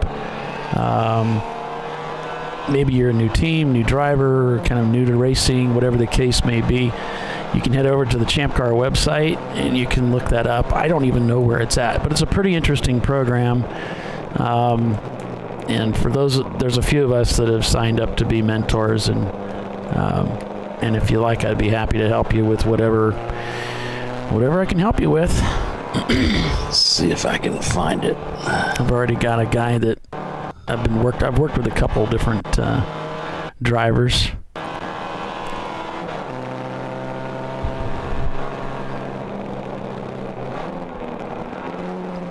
I'm just looking at this driver. He's having a little trouble with rev matching, which is on the downshifts, bringing up that engine speed for a nice blended downshift. And there's a lot of drivers that have been driving for years that have trouble with that. Some people just can't quite get that the mechanics of it, down pat. And there's different things you can do to the car to make it a little bit easier to do that, with extending the pedals a little bit, changing things. The width of the pedal can be changed if you're having trouble getting your foot to reach that. Sounds like he's spinning the clutch a little hard in disengagement of the clutch. And so what's happening is he's not really lifting off the gas before he's putting the clutch in. That spins the clutch against the flywheel as he's putting the clutch in. This causes a lot of wear. You kind of hear the engine rev up as he goes to the upshifts. And you shouldn't hear any of that. It ought to be a pretty clean maneuver there.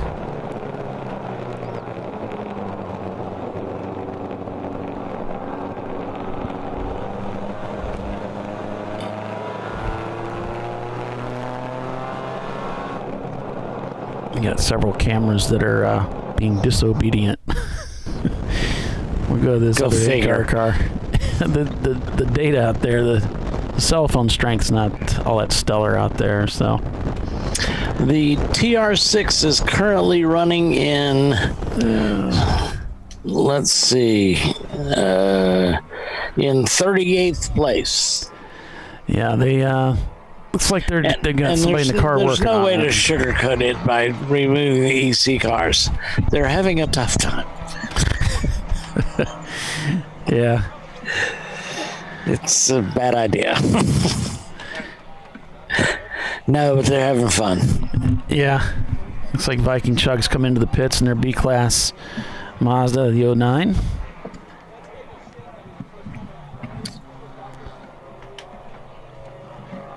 Plugging a new driver in. Getting ready to go out there. There's no way to sugarcoat it.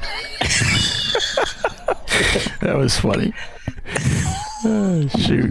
They're having a good time. That's the bottom line. Yeah. They're going to go out there and turn laps. It's a new team to the They may not win the race, but they're going to win the party. Yeah. There's a Datsun team trying to negotiate. We've had a little trouble with their cellular connection over the last hour or so, so it's pretty spotty on the frame rate, but that's a Celica that's coming by. Speaking of pretty spotty, what about this broadcast? Oh, I thought we were talking about Bill.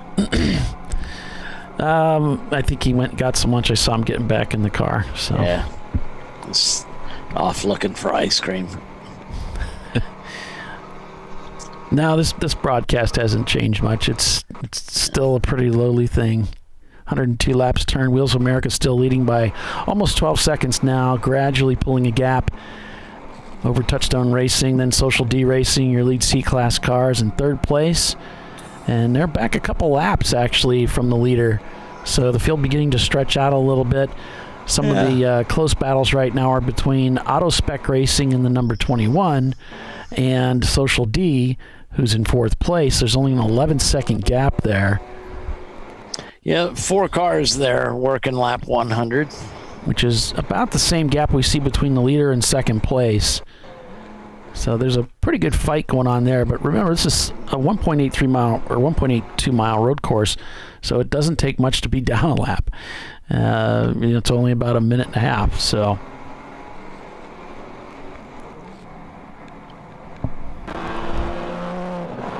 go back on board Team Hindsight.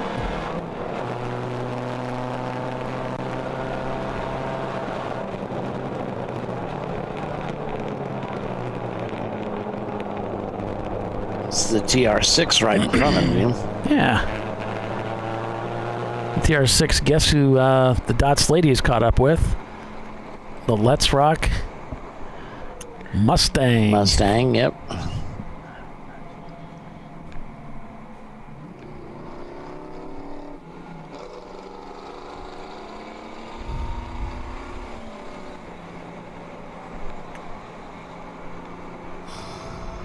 Looks like they did their downshift at the exit of the corner.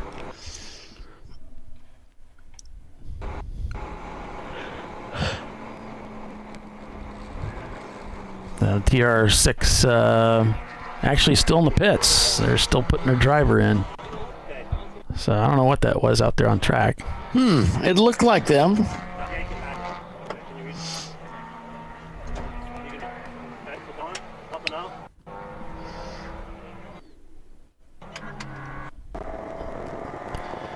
Here's Auto Spec. They got their drink bottle in there. Some guys go with these drink bottles, especially as the temperature gets up there. Some of them are gonna want that. It helps, avoid cramping and all that kind of stuff. It's good G-force meter here. It's a fantastic G-force meter. He's also got his helmet plumbed for it. You can see he's got the little bubble sticking out on the side of his helmet, and that's where the drink bottle plugs in. And so he's got what they call a bite valve inside the helmet. So there's a little tube right in front of the mouth with a rubber end on it that you bite, and then it opens up, and then you can suck the water out of it.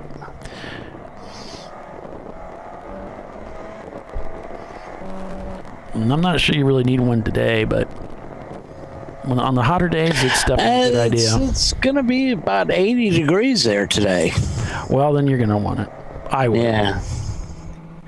And I'm sure most of these guys are probably running cool shirts. Here's the deal. The humidity there is terrible. Oh, yeah. That always wears on you, too. Yeah. Speaking of wearing on you, we're going to take a commercial break to give you all a break. So stay with us, everyone. You're watching Champ Car Live here, presented by AutoZone. Wheels America Racing is your leader after 104 laps, and we'll be right back.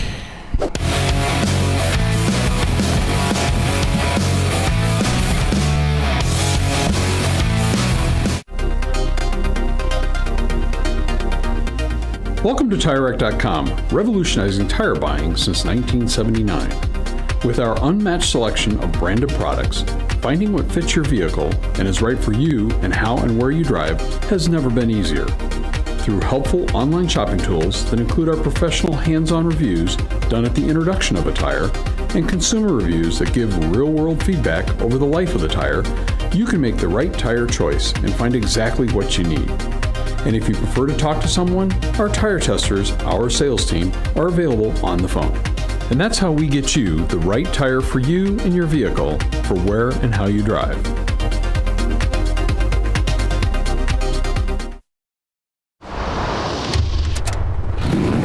Bring on the frozen tundra, the grinding gravel, the cratered concrete, the rain-soaked streets.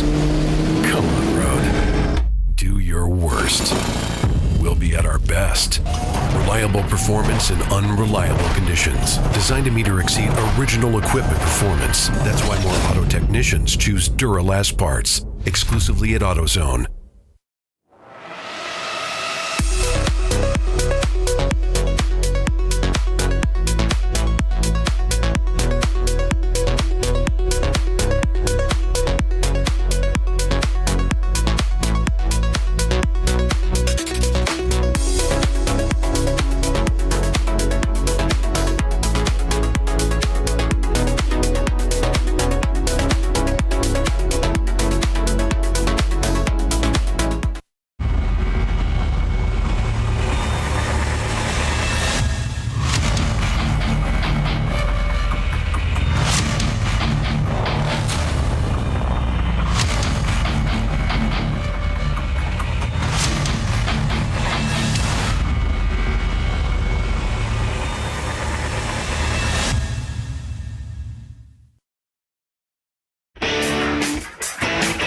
Located in Northeast Ohio with 40 years of combined experience, Money Shift Racing knows how to deliver performance and safety, offering everything you need to get your vehicle and drivers ready for race day.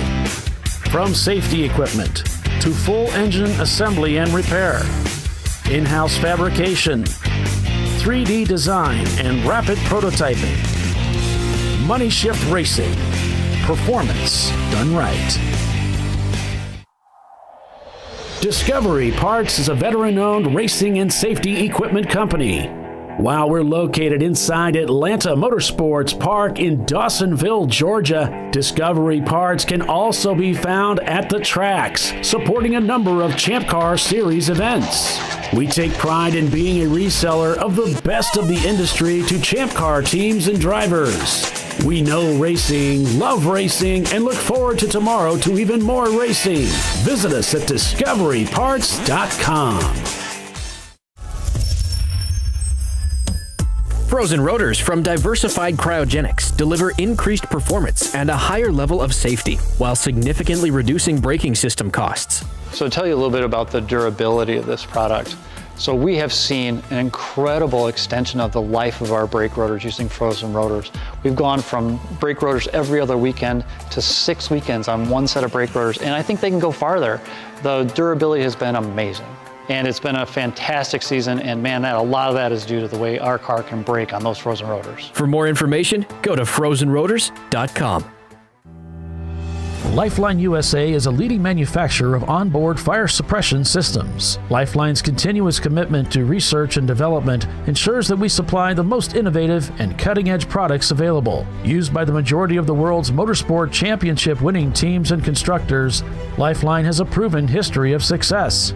Lifeline offers a complete range of fire suppression systems for all budgets and needs, and we continue to push development and limits on both extinguishant materials and our patented delivery systems to make the race car environment almost as safe as sitting on your sofa at home. Every kit has been designed for a professional and simple installation. For more information and to purchase your Champ Car fire suppression system, go to www.lifeline-fire.com. Come on, Road. Do your worst. We'll be at our best. Engineered to meet or exceed original equipment performance, exclusively at AutoZone.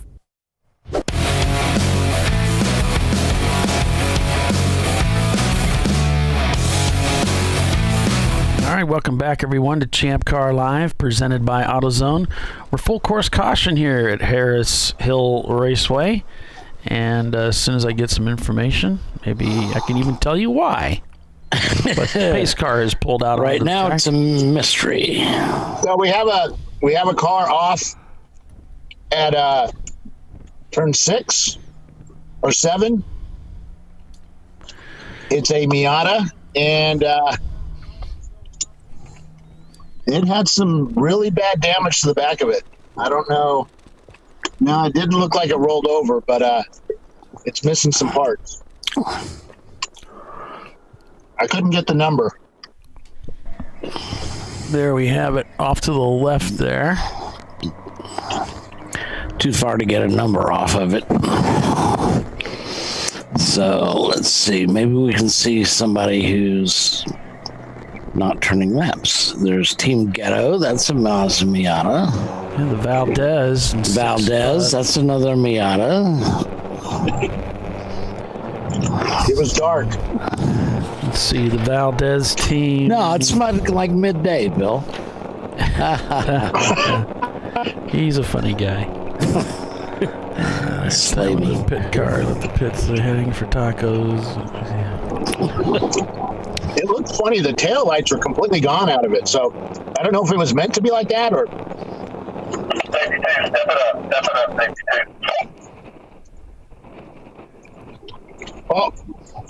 Paul, can you mute me, please? Yeah, hang on. Go. All right. It would be my pleasure to mute you, Bill. Here, let me. We've been waiting years for that request. See a car diving off to the pits there? Yeah. And the pace car stays out for another lap.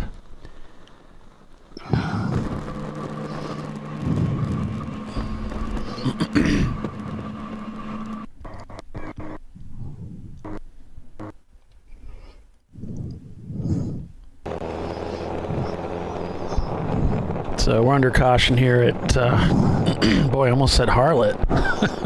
Harris Hill Raceway. 108 laps in. We got a car off with some damage to the back end, so they're going to work on getting that car off the track. So I was thinking about this last night, since I'm a part of this mentorship thing, and I thought might be kind of helpful to say some things. Maybe I guess you might call them speed secrets. I don't know if it's really a speed secret, but there are techniques that you can use that I've driven with dozens of different drivers in Champ Car, many of the top teams I race with, and there's some things that you learn because you're driving with all these other people, and you hear things. You fold that into your repertoire, right? To help make you a better driver. And we're going to be going to NCM here in a couple weeks, or next week rather, so just closer than that. And I'll tell you next weekend. I will tell you a speed secret that will, I guarantee you, if you are not doing this, I'm not going to tell you something to do. I'm going to tell you something not to do. Okay? And I guarantee, I promise you, If you do this, you will cut your lap times down. Okay?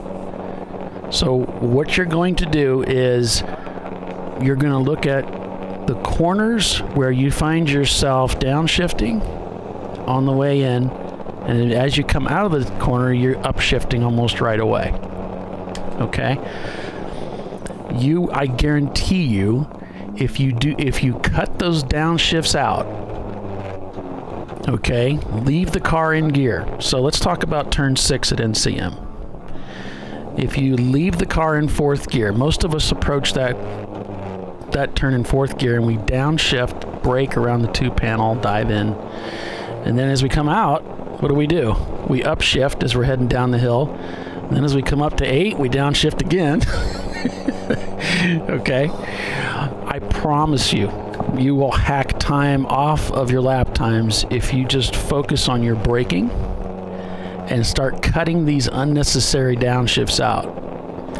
If you can maintain speed to the point where the car is pretty much on the edge all the way through the corner, then you don't need to be downshifting. Not there. You're going to find your lap times will come down. You're going to find that you'll make fewer mistakes because you're doing less. And you're also going to find that you're providing less wear and tear on the driveline. Okay? All of which the owners will thank you for. So that's one of many speed tips, tricks that I will give you if you would like me to mentor you. Now, some of you guys have been racing for years, and that's old news, and you already do that. But if you're a new driver and you're looking for some techniques and some things that you can do to maybe clean up your driving, that's what the mentorship program is all about. We're back to green here at Harris Hill Raceway. Touchstone Racing is shown to be in the lead as Wheels America, the number 998, has ducked into the pits. Your B-Class leader is Bradley Fighting Vehicle. And your C-Class leader, Social D Racing, still in their Porsche Boxster. The fastest car on the racetrack, Autospec Racing, in the number 21. An A-Class Mazda Miata, 127.232. Man, it's getting it done. And the only other car that's hit the lap time like that is Wheels America, your leader. Well, they were your leader. They've come into the pits, apparently. We got a car slinging by the Datsun 280ZX as they're trying to get that old Datsun motivated and get it up to speed.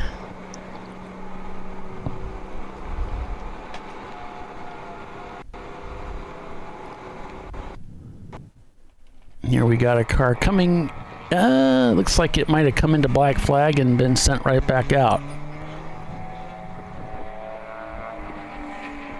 And we just lost Bill. He just walked away. I don't know where he's going.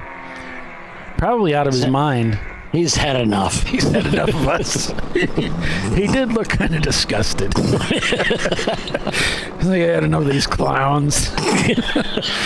I need to go take a shower. I worked so hard. I give them my all. I gave them the best years of my life.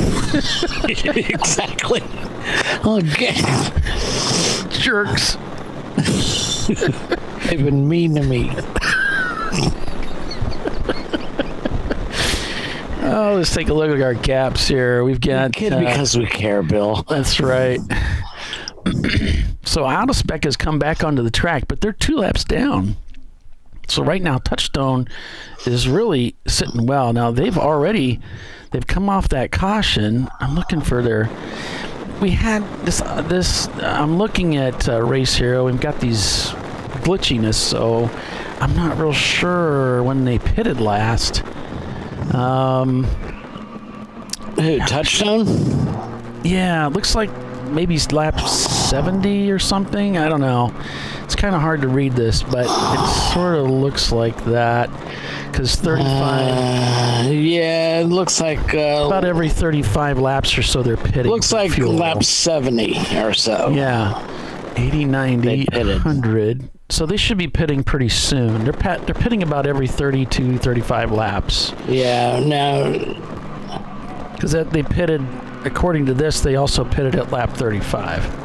Right. And then they pitted at 70. So that's about 35 And then they pitted laps. like 3 laps later as well. Yeah. Yeah, they were in there for 9 minutes. Something didn't go well. Somehow they're leading the race, though. According to this, they're leading the race. So that's going well. It does seem to be working out for him. Shoot. On board with C. Hill in the last-minute racing BMW. This is the BMW that's got this Batman livery thing going on. And they were doing pretty well too. I thought I saw them. Yeah, they're in 6th place. Actually in 5th when you pull the EC car out. All right, guys. So do lunch deliveries to the corner workers. So if you see us,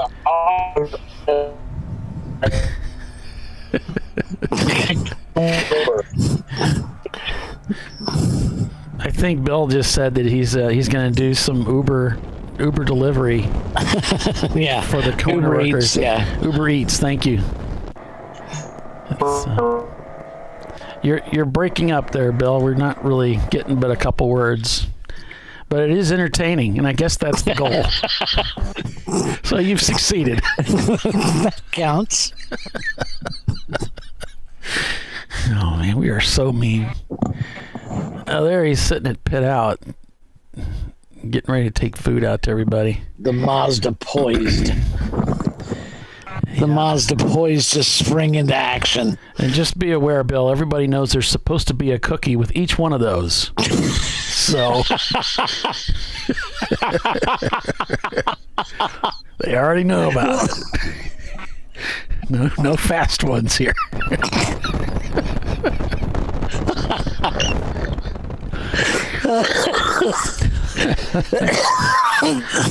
No hard feelings, but I'm still a little sore about the whole pudding thing last year at Daytona.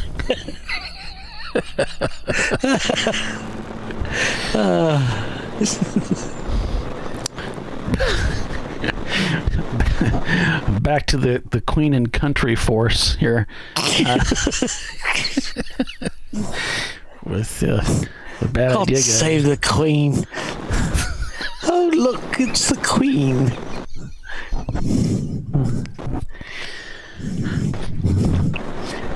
Trade my tiara for this helmet. Is that like you? Instead of throwing down the gauntlet, you throw down the tiara. Should give him a damn good thrashing. Channeling my inner Basil Fawlty. Yeah. That's one of my favorite episodes. Because they get a picture. The shot is on the car, and he leaves the shot. Right. He comes back with a branch with leaves on it, and just wailing on that car. That's a fantastic episode. Yep. I think that's Gourmet Night. Okay. Yeah, because he's leaving to get the food. Right. Because they blew it in the kitchen. Right. Yeah, that's fantastic. Oh, and the TR6 crossed up. He's off in the grass. Oh, yes, he is. I think the car just turned around on him is all. Nothing too dramatic there. Although he might disagree. Yes. It's like, yeah, well, you weren't in the car when it did that, buddy. You're right. I was along for the ride. You to say. It was pretty terrifying.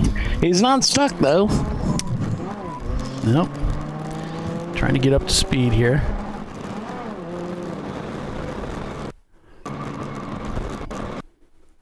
Of course, once you've been off track like that, you want to just give yourself a minute to collect yourself and make sure the car is okay. Yeah. And that happened to me at Road America here earlier this year. He's really people are really buzzing by him here. He's on the fast part of the track, and Bill told us this track is really quick. Yeah, it kind of reminds me. Now, I've never been there, but Nelson Ledges. The track is deceivingly simple, but extremely fast. Yeah. And all of our cameras are kind of locked up for a moment, so we'll try and dive over to a different one here. It looks like Looney Tunes off to the right there, powering by with Miata just up ahead of the BMW we're in. We're on board here with the Last Minute Racing team, and they've been racing with us for quite a while. They're in 6th place overall when you pull that EC car out, and it's a C-Class car. So they're in 2nd place in their class behind the Porsche Boxster of Social D Racing, who's up in 3rd right now. Some of your closer battles right now, let's see here. We've got about 10-second gap for Social D to the car ahead, but it's only that's an EC car. So we got about a 9-second gap from PTS back in 6th up to Wheels America, who's in 5th. And that was the car that was leading the race earlier. You okay? Yeah. Last Minute Racing, we're on board. They've got about a 3.5-second gap to PTS. And then, so those two cars are pretty close together, and that's for position. Other than that, I'm seeing about a lap difference here and there. There's a 14-second gap from the, I'm going to call it Mack Racing, M-A-K, Mack Racing to Night Fury Racing in their Toyota Celica. Back they're fighting over 20th place. Yep, they just crossed the start-finish line. Now it's an 11-second gap. About a 13-second gap from Pure Black Racing in their Audi to the car just ahead, which is RS Racing. And that's an EC car. So right now, cars that aren't turning laps are Team Hindsight. I think I showed them on the track. That's our Insight. Yeah, they may have been in the pits. Cross Canyon Racing. Yeah, Hindsight just relit the boards, so they are on the track and everything's good. Cross Canyon Racing's not turning laps. Team Ghetto shown not turning laps. The Liquid Team and Air Fryer Racing and STB Racing, other teams that are not turning laps. Everybody else is out there with 115 laps turned. Yeah, very little attrition, as it were, compared to last weekend. Oh no! STB Racing, the gold 350Z spun a bearing. Slapping rod. Oh man, that stinks. Well, at least they caught it before they windowed the block. And they can, maybe they can save the block at least. And driver having some trouble getting acclimated here. And this is one of the things that I always tell drivers that are new, that are getting into the sport. Pick a track like this one where it's pretty straightforward. Because if it's a super technical racetrack, you're going to get just frustrated. You're not going to have fun. And you're gonna feel really intimidated and like, gosh, maybe this isn't for me, So you don't want to start out like I did at Mid-Ohio or something like that. You want grief. You want a track like this. Thanks, Dad. Yeah. But you want a track like this. Actually, I started at a track called Blackhawk Farms, which we don't race at in ChampCar, right. But it's a very similar track to this. It's pretty straightforward, and there's not a lot of elevation change. So it's like this in Gingerman. Those are great tracks to start racing on, so that you can get not much you can hit. Not much you can hit. So if you go off the track, it's not like a Watkins Glen or right. Charlotte, where you're going to probably damage the car pretty heavily. You're more likely just to slide off. You're embarrassed. You're frustrated. You get back on, and one of the tips that I love to tell the guys that I work with is when they head out onto the racetrack for the first time, and I still love doing this. So if they have a practice day, we're going to have a practice day at NCM, and I'll be in Doc's car for the first time, and I'm going to do this. When I go out onto the racetrack, I tell them just stick it in 4th gear and just tool around the track. Right. Now, if it's a really fast track like WGI, you might need to upshift to 5th, but just put it in 4th and just drive around. And give yourself time to get acclimated, get the feel of the car, and you're gonna you're just looking for 70%, and you're gonna find those corners like, oh, this actually is closer to 80%, 90%. So now I know easily where the limits are, and you're gonna just naturally, okay, I've gone a lap or two, I'm getting more comfortable, I'm gonna start to push a little harder. That is one way to get rid of those frustration. Car off there, driver's left. Yep. And so they've been doing a lot of hot pulls at this track, so hopefully they won't need to bring out the full course caution. I heard NCM went to a purple 35. Yeah, Yeah, I think then she actually called it a pink 35, but whatever, it's the same thing. Right. They're going to 35 the field and to avoid those pulling the pace car out and bunching up the field. And yeah. Someone was asking me, why are they doing that? And according to the event directors, what this does for them and the tracks is allows them to get you back to racing as quickly as possible. It's essentially like an old full course caution was, where they didn't really send out a pace car. Nowadays they do, and so this gets the whole field to slow down. They can fix the problem, and they can green the field immediately instead of having to wait for the pace car to come back around with the field and all of that. So that whole pace car thing, for some of these tracks, it's mandatory, but there's other tracks that are starting to go to this 35 thing, and it's working for them. So NCM's going to be doing it. A slow car off there to the right. Yeah. Couldn't grab a number. It was just like a blur, wasn't it? Yeah.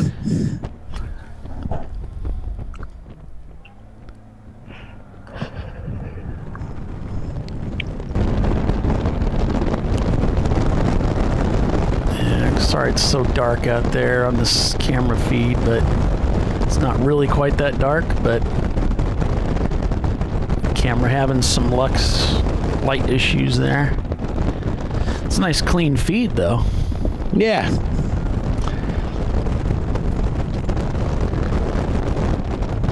Heading up to turn 4 here, you can see how steep this climb is, and then that corner just flattens out as they go around this radius here, and the corner kind of cuts back on itself just a little bit, so it's a little bit more than a 180 as they head back downhill here through turn 5.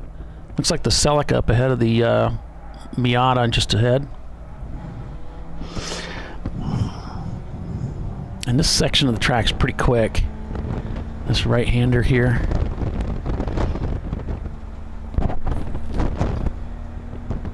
Looks like he makes a downshift there. And just kind of stays at the outside. Doesn't really hit the clipping point. Just kind of almost rides the rim going through there like a sweeper.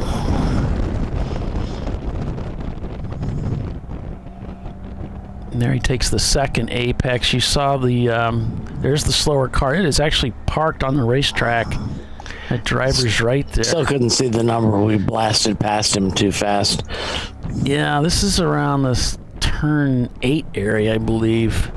That's what that big, long, sweeping right-hander was, I think. That is the Celica, though. Yeah. It looks like it's being overtaken here. The Miata trying to get by, and here's where you got to be really careful. He decides to duck back into the racing line. You want to make sure you check up a little bit on your braking, because you can't brake in the same spot when there's somebody ahead of you. They're going to be braking there. So you got to brake a little bit sooner. Keep from hitting him. Now he's presented himself well for turn 4. I don't think he's going to make it. The Miata is just going to be too good in the corner. So the Miata closes the door. They're going to come down the hill here.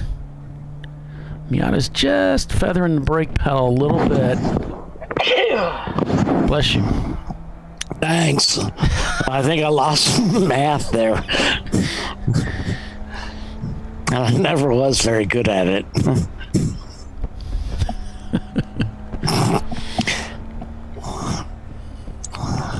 Thanks, Barry. Appreciate that. Yeah, our buddy Barry is on. Yeah.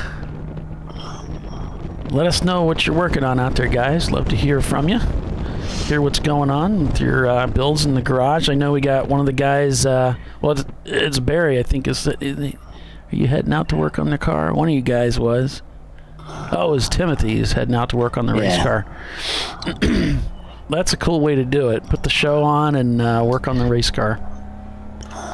I always got something going on in the background, a show or something that just kind of breaks up the monotony. Time goes better that way. There's the TR6 just up ahead. The TR6 staying kind of wide, giving plenty of room for the faster cars to come through the inside.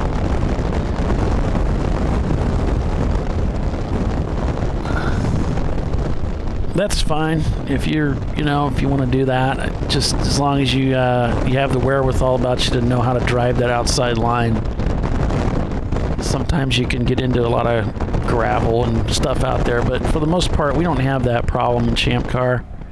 That's more like the slicks, When you're running slicks, you get a lot of rolled up rubber offline. You're going to try and go down the inside, but now the Miata kind of closes the door again. Barry's I'm watching and drinking. Well, cheers back at you.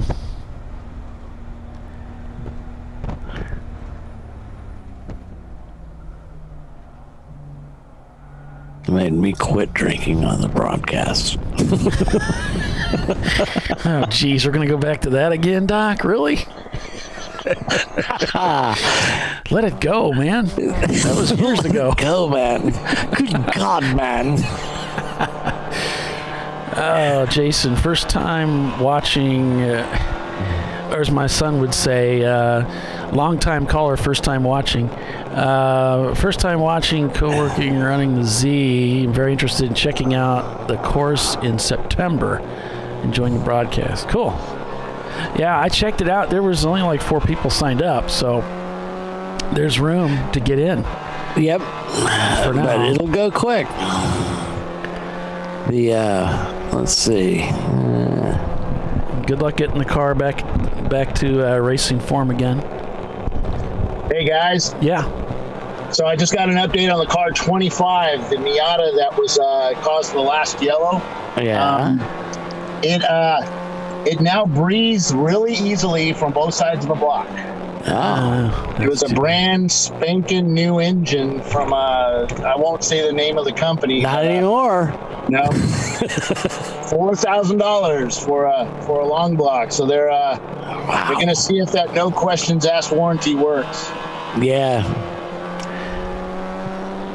So the early paid discount for the fall, the September race at Harris Hill, ends on July 27th. So I would get your entry in fairly soon because it will sell out.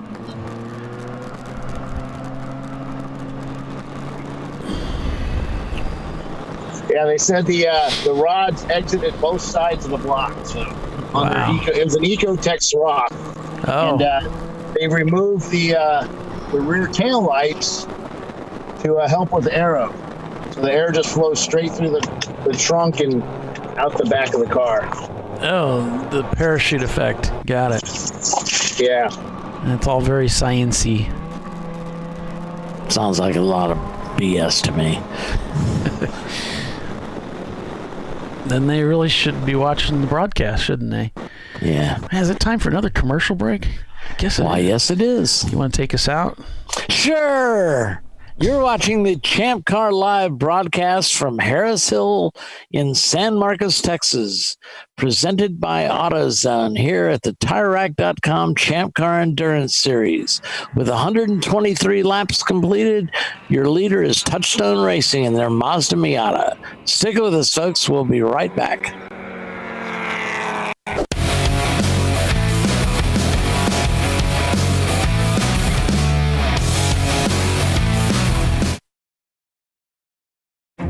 An important decision is afoot. This man is about to buy tires on TireRack.com. Tire Rack is the leading online retailer of tires in North America and a repository of advice and expert reviews. And it's done! All that's left is to arrange for safe, easy installation at one of our independent recommended installers. Well, I guess he did that too. TireRack.com, the way tire buying should be. Come on, Road. Do your worst. We'll be at our best. Engineered to meet or exceed original equipment performance exclusively at AutoZone. Frozen rotors from Diversified Cryogenics deliver increased performance and a higher level of safety while significantly reducing braking system costs. So to tell you a little bit about the durability of this product. So we have seen an incredible extension of the life of our brake rotors using frozen rotors. We've gone from brake rotors every other weekend to 6 weekends on one set of brake rotors, and I think they can go farther. The durability has been amazing. And it's been a fantastic season, and man, a lot of that is due to the way our car can brake on those frozen rotors. For more information, go to frozenrotors.com. Lifeline USA is a leading manufacturer of onboard fire suppression systems. Lifeline's continuous commitment to research and development ensures that we supply the most innovative and cutting-edge products available. Used by the majority of the world's motorsport championship-winning teams and constructors, Lifeline has a proven history of success. Lifeline offers a complete range of fire suppression systems for all budgets and needs, and we continue to push development and limits on both extinguishant materials and our patented delivery systems to make the race car environment almost as safe as sitting on your sofa at home. Every kit has been designed for a professional and simple installation. For more information and to purchase your Champ Car fire suppression system, go to www.lifeline-fire.com.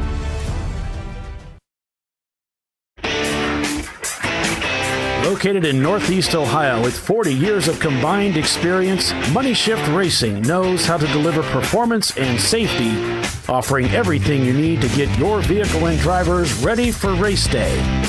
From safety equipment to full engine assembly and repair, in-house fabrication, 3D design, and rapid prototyping. Money Shift Racing. Performance done right.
Tested to meet or exceed original equipment performance exclusively at AutoZone.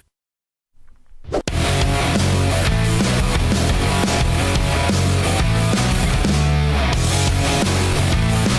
right, welcome back everyone to ChampCar.Live, presented by AutoZone. We're at Harris Hill Raceway this weekend with 126 laps completed. Touchstone Racing is your leader, as the AutoSpec car number 21 is not turning laps, according to Race Hero. Oh, that Marquita Farmer, what a kidder. What abandoned Walmart parking lot are y'all racing in today? Hey, buddy, we race at all the biggie tracks. Yeah, we're important. Well, we keep telling ourselves that. Yeah. Anyway. Well, nobody else is going to tell us, so. Yeah. At Harris Hill Raceway, the purpose-built road circuit, and a lot of fun. Seems to be a pretty popular place to go racing.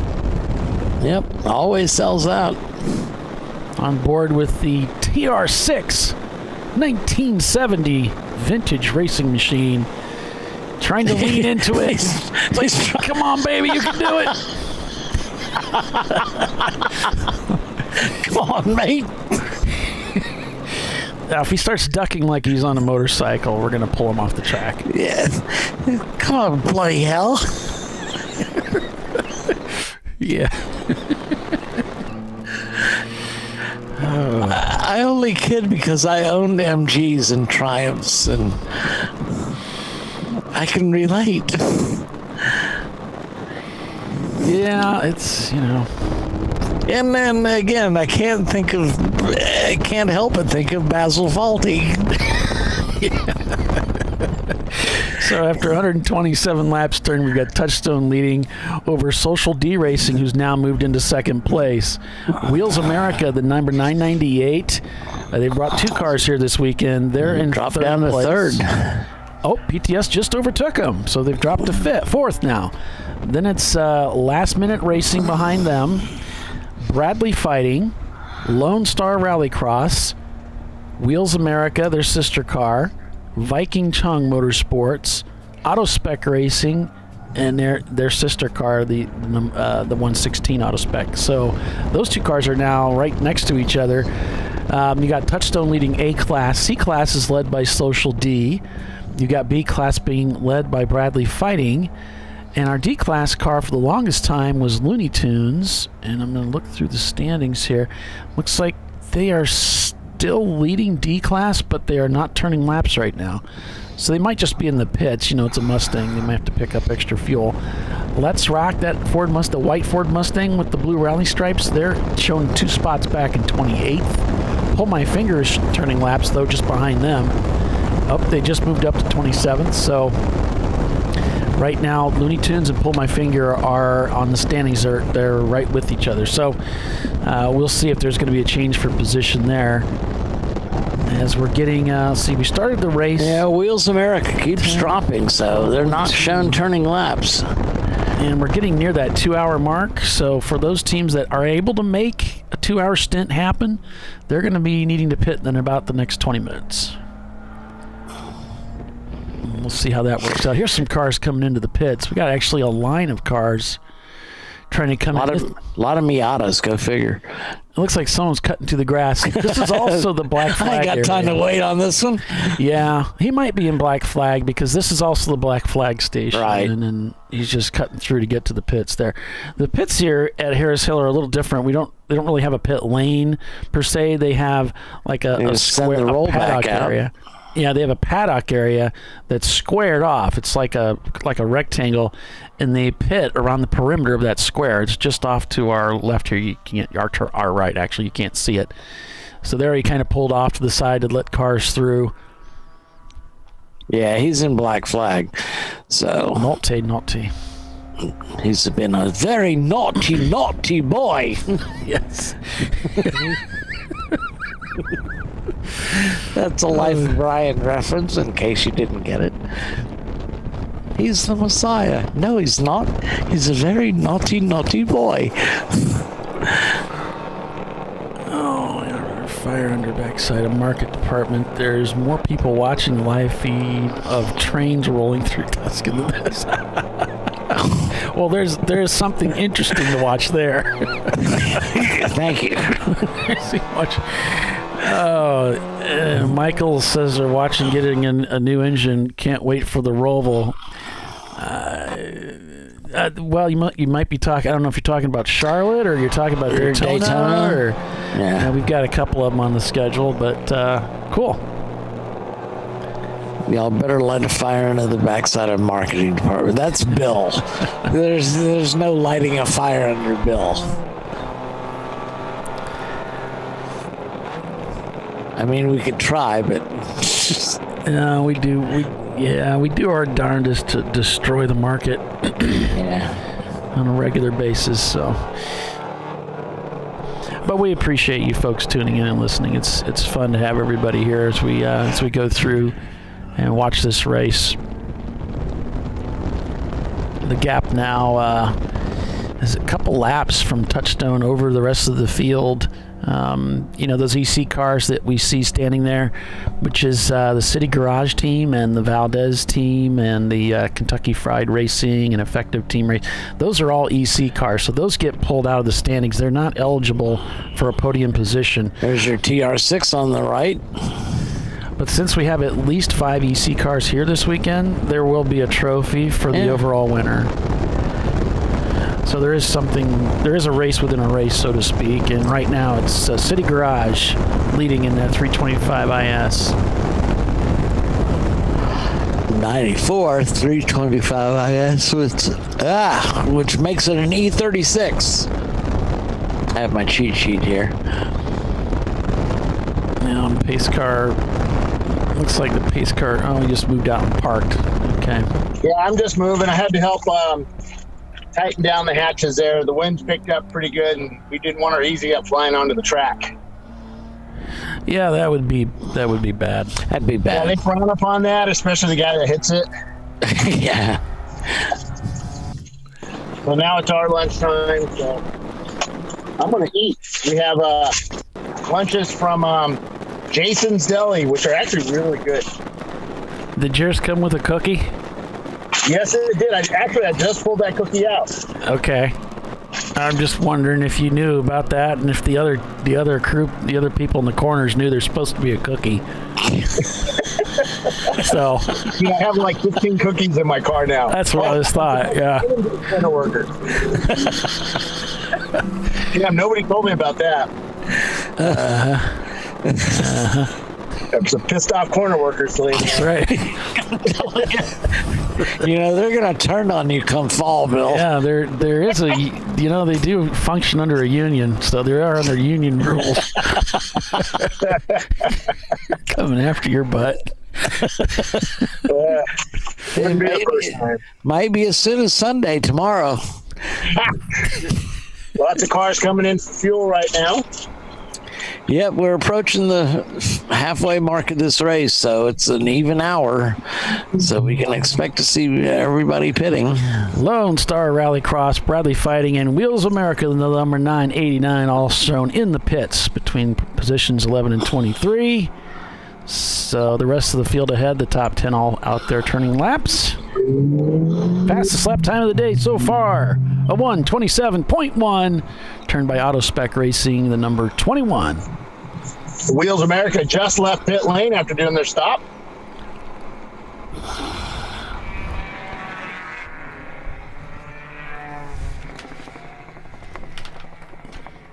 Here comes number 200 leaving.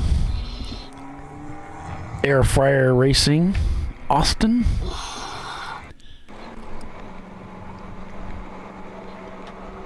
On board with a 1983 Datsun 280ZX. These cars, it's a 2.8 liter engine from the factory with fuel injection.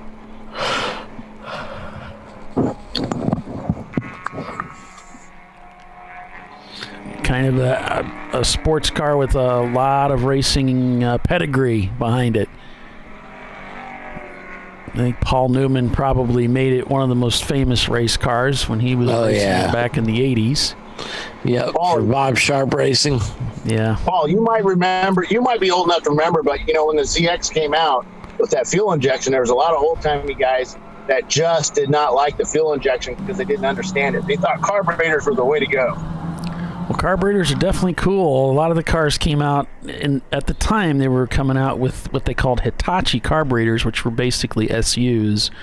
And the racers were pretty quick to get rid of those and go to a Weber or a Japanese carburetor called a Solex. The Solex was an pretty expensive carburetor, but it was kind of the go-to carburetor for guys that had the money. But they found the Webers actually perform pretty similar to the Solex. And nowadays, the Solex parts are very difficult to get. So that's pretty much what you see are the Webers. Almost like Dell'Orto. Dell'Orto was another big side draft company at their carburetor company at the time, another Italian company. Yeah, Mikuni's for motorcycles. Well, Mikuni did knockoff DCOEs. Yeah. And, maybe licensed or not, I don't know. Times are different way back then. Well, I think Mikuni's came on enough stock bikes where they were legit. Well, on those type, but on the cars. Yeah. I remember somebody said Mikuni, and you couldn't afford the Webers? Yeah, right. Now, I used to run the Hitachi carbs, which were SUs, on my Roadster, and I really enjoyed them. They sounded great, and they performed really well, but they don't have a very good reputation for performing well. So, our Triumph is running dual SUs on it. The oil, the oil tanks on them. Yeah, that's what the Hitachi carbs are. They're SUs. Yeah. Yeah. So he's running a 6-cylinder with dual SUs. Cool. I hated the dual SUs on my MGB. I hated this thing. They hated me. They could sense fear. And I got a message. They were sent in.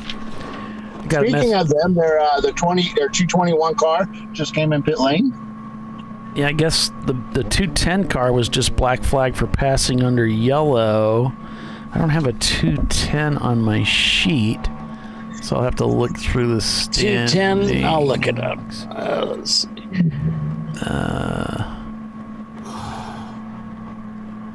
I don't see a 210 at first glance, so I'm not sure.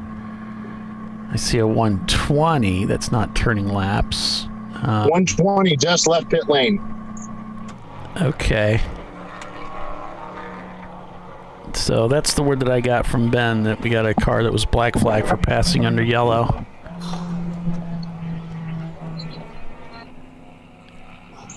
So it looks like the Triumph is come into their pit stall, and looks like they might be doing a driver change here. Yep, driver and fuel. You might have noticed there's not a ton of urgency. This is their first time at the racetrack, first time racing, so they're just trying to get acclimated to things. They're having to use arm restraints because they've got that open roof there, which thread into the harness. That's how those work. Now, a lot of drivers in Champ Car don't use those because they're running a roof, or at least a roof net, so they can get around that rule. Well, these guys are pretty tall and kind of big guys, mature.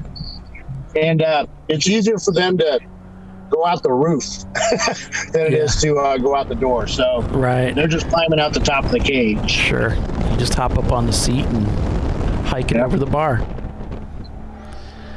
Yep.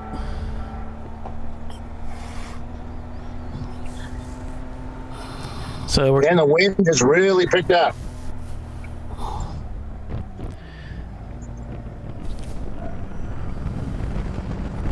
Really sawing at the wheel inside the last minute racing BMW as he's working his way around the racetrack.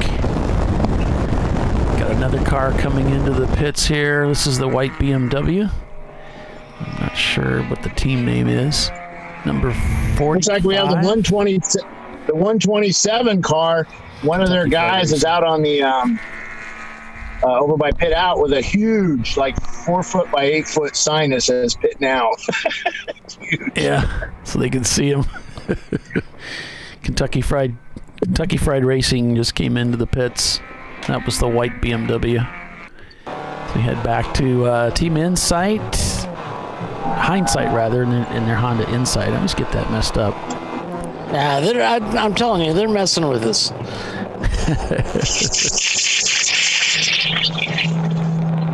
That they're in 16th place right now. You pull the EC cars out, though, they're like in 12th. They're just still doing pretty good. No, I'm impressed by a car with wheel spats on it. Sorry about all the background noise there, folks. That's Bill. Yeah. I'll mute the old microphones of these. No, I mean, I think, with the Honda, with the team that's running wheel spats, come on, they're doing great. Decisive disadvantage. Yeah. It's just not classy enough. And there's Auto Spec back out there in the 116. City Garage has come into the pits in the number 44 BMW. That was the red BMW we saw on screen just a moment ago coming into the pits. Cross Canyon Racing in the pits as well out of 23rd. Easy for you to say. Yeah. So your top three right now: Touchstone, Social D, and PTS. Touchstone's up 2 laps over second place Social D Racing in their Porsche. PTS is back about a lap from Social D, and that's an A-Class, C-Class, and an A-Class car. Lead B-Class car is the Viking, or I'm not sure if it's Viking or Viking, Chug Motorsports. And then we've got Let's see who rounded out D class. Who took over? Social D's done fairly well here in the past. Couple of top 10 finishes. Okay, Looney Tunes is leading D class right now. Yeah, they first started racing with us last fall here at Harris Hill. So this is their third race essentially with us. We've always got new teams coming into the series, Doc. Even every race we have new teams that show up. So if you're interested in doing this, you can definitely do it. There's always teams looking for drivers, so you might be able to rent yourself some seat time without having to bring a race car to the track. You can find out how to do that over on the forum. There's a thread there for putting teams and drivers together. You can also head over to our Champ Car Garage on Facebook and post something there, and try to come out to the racetrack. Though that's really the best way is, volunteer for a weekend someplace and get to know people, talk to people. You'll meet so many people. You'll make connections that way too. So there's lots of information on the ChampCar.org website. If you feel like you want to get into the mentor program, you can do that from the website. I've talked about that already today. You can also get some driver training if you want to get some expert advice, like a HPD type thing. And Tiffany Alexander, the one who's usually on the broadcast with us, she does that. So she'll be a great resource for you, especially if you're a lady looking to get into the sport. So she's got a lot of good information there. Here's the TR6 team getting a new driver buckled in. You really shouldn't put the belts on until you got the Hans device on. He's trying to get the lap stuff done. Yeah. So here he's putting the Hans device on over the belts. He's already got his belts, yeah. So what he's going to have to do is switch that around. There we go. You can see how those belts just kind of fit right into a groove on the head neck restraint device. Now I'll get him tightened down. Yeah. There's a lot going on here. I'm going to do something. Hang on. Okay. How's this thing go on? Trying to get a better field of vision down below. Yeah. Hey, you good? Yeah. Okay. Did you reach? Turn on the fuel and the ignition system. Gonna back up. And go give them a damn good thrashing. Yes. Just send him on his way.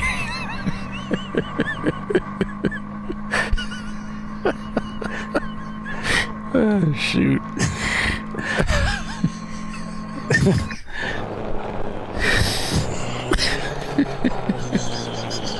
I'm sorry, folks. You can't take us anywhere. They're watching the show up in the clubhouse. I'm saying hi to all my fans. Oh, shoot. They asked me if I knew some guy named Doc. I said, yeah, he doesn't work here anymore. Ha ha ha! You're so funny.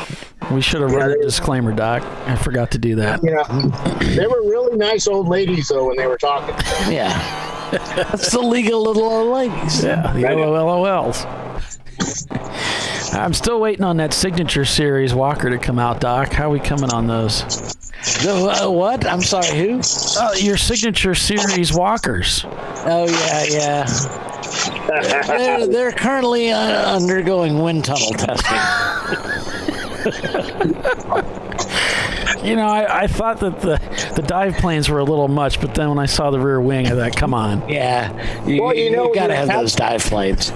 When you attach it to the back of the your minivan, on that little rack, those wings come in handy. All right. I'm showing Touchstone coming into the pits, so we're at the top of the hour, so we're going to see this huge influx of cars coming into the pits and getting serviced here. And Bill apparently is, I don't know what he's doing, but it's loud. It's loud.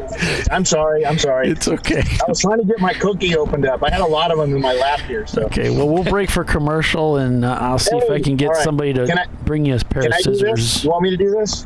Yeah, sure. Would you? All right, we'll be back in a couple of minutes, folks, at the TireRack.com Champ Car Endurance Series, Champ Car Live, brought to you by AutoZone. Be right back.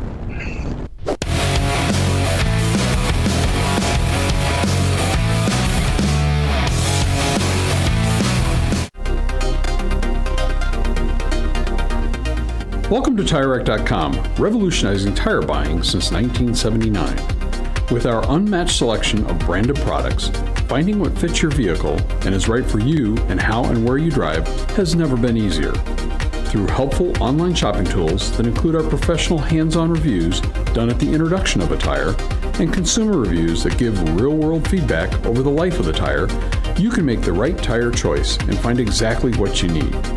And if you prefer to talk to someone, our tire testers, our sales team, are available on the phone. And that's how we get you the right tire for you and your vehicle for where and how you drive.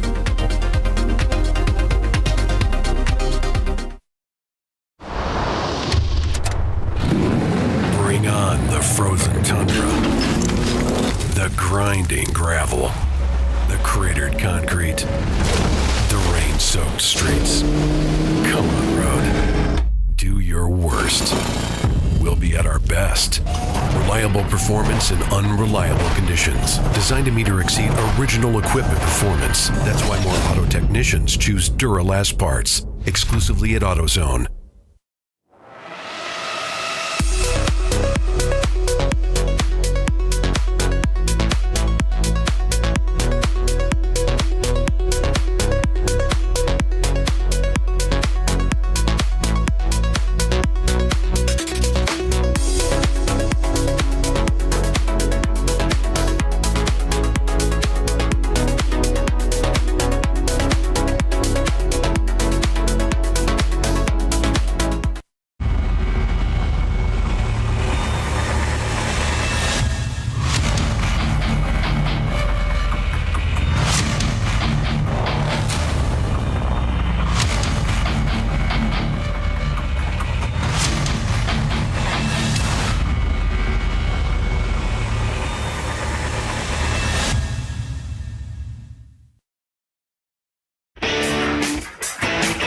Located in Northeast Ohio with 40 years of combined experience, Money Shift Racing knows how to deliver performance and safety, offering everything you need to get your vehicle and drivers ready for race day.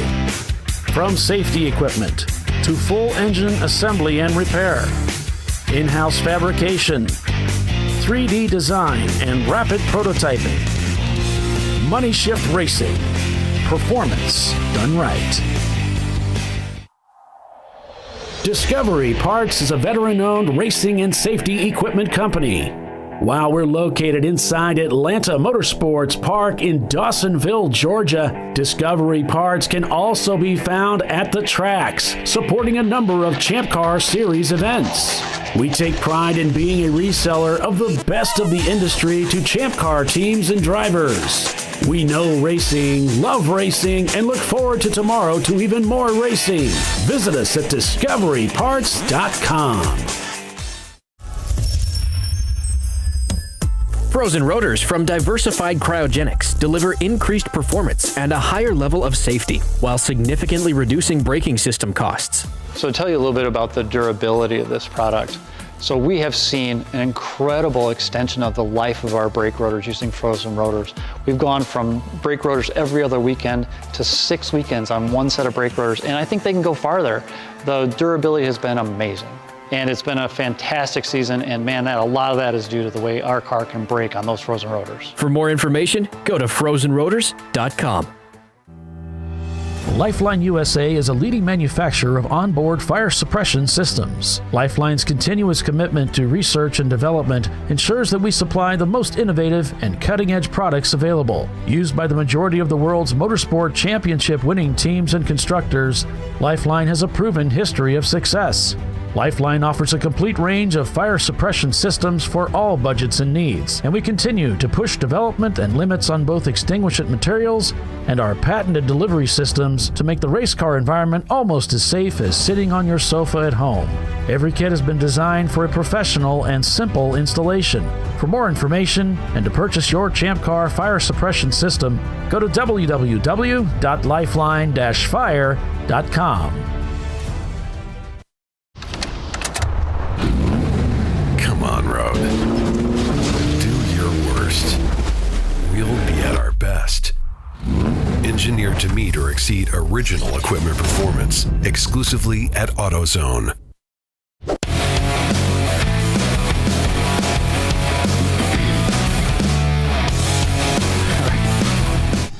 Welcome back, everyone, to ChampCar.Live, presented by AutoZone. We're halfway home. Yep, we've reached the halfway point here at Harris Hill Raceway, the 1.8-mile circuit in San Marcos, Texas. Garden spot of the Southwest. Touchstone Racing is your leader by a lap over Wheels America in their Mazda Miata.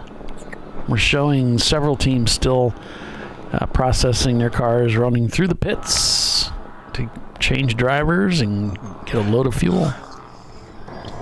Where'd our EC car go that was up there? Yeah, we got City Garage and Valdez up there inside the top 10.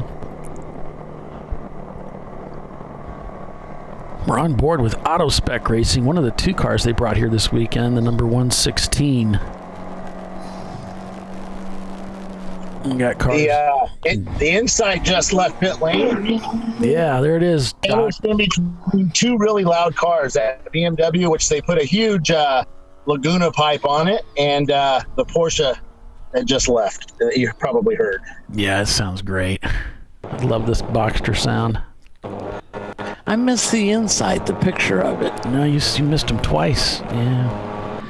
There's no wing or anything. It's just the blue Insight. I just want to see the wheel spats. Oh.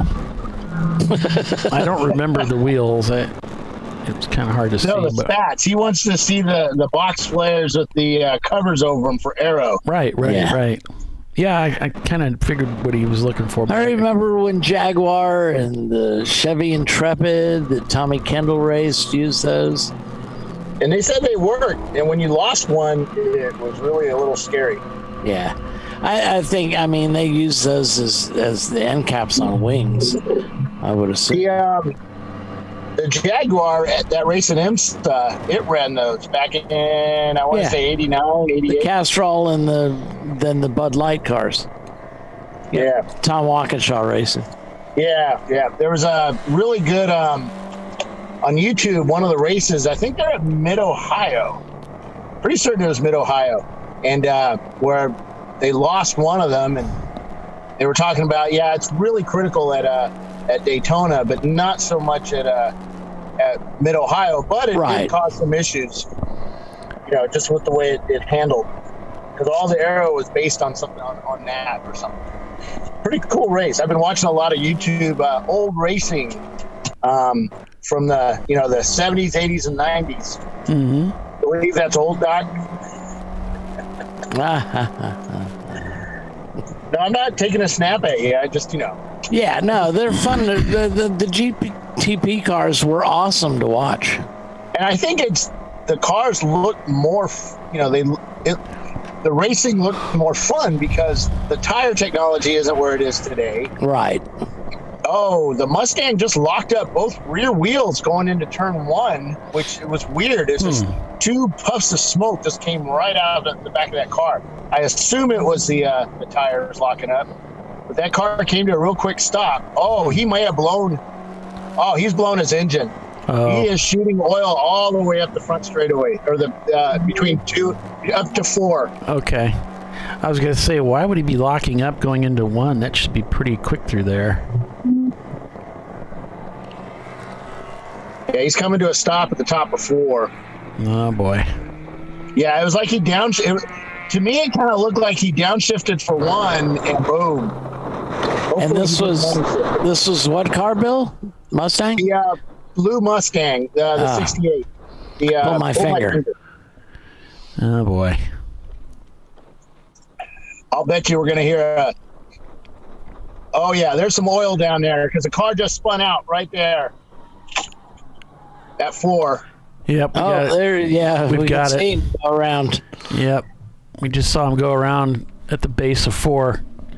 And so they're probably carrying some oil around, not realizing it till they get down to the bend there for five and they lose it. I don't know, because he was on the inside and the Mustang was on the outside. So maybe he just going too hot in there, saw the yellow and panicked. We've seen that. Doc does that all the time. I don't panic. Controlled chaos. Yeah.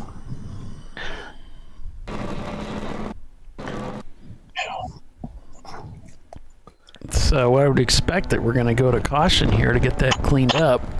Well, safety's there. Oh, I see. Yeah. I'm not hearing pace car stand up yet. They're probably not talking to you, Bill. Nah. And in, well, the front. Wow, 161. Real loud. Yeah, I don't have a Champ Car radio, so they're probably talking about me. No, it's not about me. They're talking about the race. Here's turn 4. Sorry, we've got not a lot of frames there, but I don't see the car.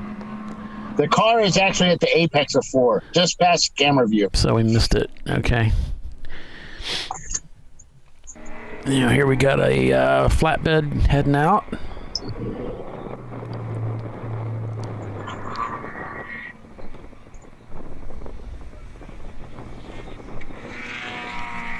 And it looks like the Datsun's coming in. So the Datsun comes into the pits. And Touchstone still leading the field over by almost a full lap, 1 minute and 25 seconds over Wheels America Racing. 2 laps down, then it's Social D Racing in their Porsche. Behind them it's PTS, and then Valdez is leading EC. Last Minute Racing then is in 5th place. Then we've got Bradley Fighting Vehicle, Auto Spec Racing in the number 21. And then it's Wheels America in the 989 Mazda in 8th place. 9th is going to be Auto Spec, and 10th is going to be Lone Star Rallycross. Trice Humford, they're carrying the Basil Weenie logo on the dash of this car. Basil Weenie. Basil Weenie. Basil Weenie. We got sorry. Basil. Basil is Faulty Towers. Yeah, I know. So we always called it Basil and got yelled at. Okay, so full course caution now. I'm going to mute you, Bill, for a minute while you work that out.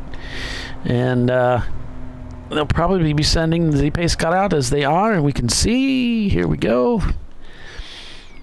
Heading out to pick up the leader, which is going to be the number 800 Touchstone Racing Mazda Miata. So they're going to be looking for the 800 to come around. Whew, almost killed the stream by mistake. Watch the fingers there.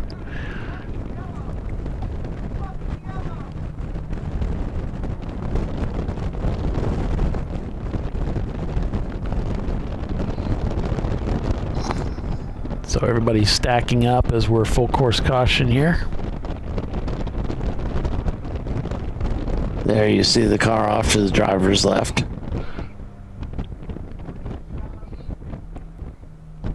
And it's going to work out pretty good for the Daza Lady team because they're pitting under caution. Yep. So here's the situation this driver's actually a little overly upset about this, but what's happening here is the car ahead is not catching up to the field. Now they've kind of taken off and realized they need to do that. So the rule in Champ Car is under full course caution, they want you to catch up to the field. So they want to establish that big gap so that way they can get these cars and the track cleaned up.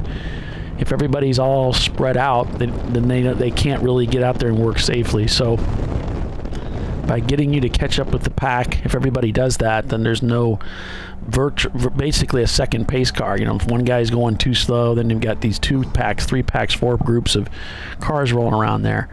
So that solves that problem by just having everybody catch up. So pace car is out, picked up the leader. I didn't see any oil out there, so that's a good sign. Even better sign is you didn't spin in any. Hey, we were talking about that in the clubhouse yesterday about oil on the track, and I'm pretty certain there was only one race out of my 65 or so that I ever actually hit oil on a track, and it was a wet track when I hit it, and it It's scary because it's like you've got traction. You're not thinking about anything else but the next corner, and all of a sudden it's just like, what the heck just happened? Right. Yeah, I was pretty lucky. I know a lot of guys hit oil all the time. Sometimes it's their own oil, but I was pretty lucky. I only did it one time. Yeah, I slid my own coolant earlier this year at Road America. Slid off the track. It's quite alarming. Yeah, it's like you have traction and then you don't. Mm-hmm. It's like Kind of like hydroplaning. It's like, wait a minute. Why am I facing the wrong direction? actually, yeah, it's just like that. But you're in a race car going. It's exactly like it, but different. It's just like that, but it's different. Sorry, I got interrupted there by the race control. I Tell them to keep quiet. I said, leave me alone. I'm doing my job. Yeah, leave me alone. I know what I'm doing. It's just the rest of us don't know what you're doing. 101. How do you actually leave a race right now?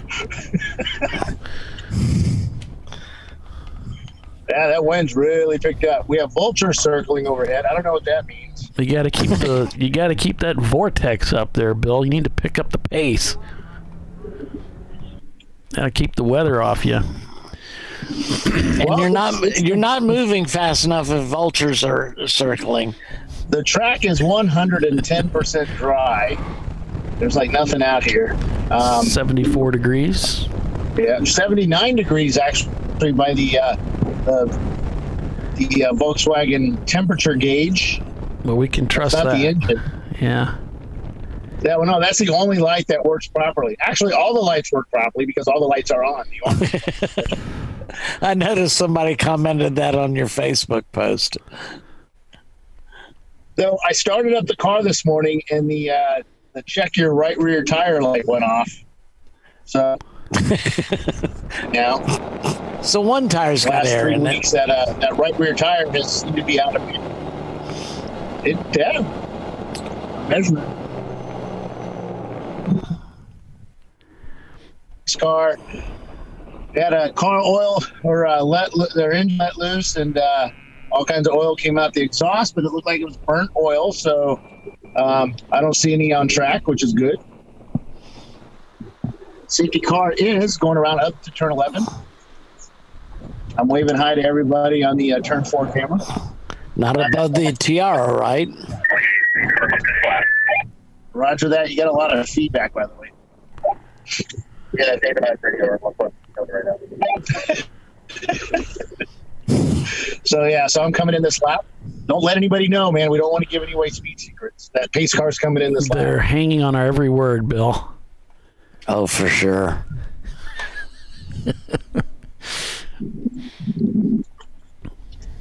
Coming around turn 6, I think it is. 6. Yeah, 7 and then 8. That's the way numbers. You're going to give it away when you pull off the course, right, Bill? Well, Are you going to do that little thingy where you accelerate really fast as you go to the pits? You mean where I wait till the very last second? And then you pretend like, surprise, I'm pulling off. Pace like? You already turned off your lights. Well, that's going to tip them off, too. Darn it. We just opened our hand here. We've shown our hand. So I'm just going to drive normally, and I'm really going to confuse these guys. I'm just going to go straight in pit lane. Not going to play the game. They're back there warming up their tires. Oh, I got a camera back there. Is that still working? Yeah. Cool. Yeah, I'm just watching. Guys got his lights on to let everybody know, hey, I'm coming. Yeah, see, you keep tipping them off. There, I'm warming up my tires. Spoiling the surprise.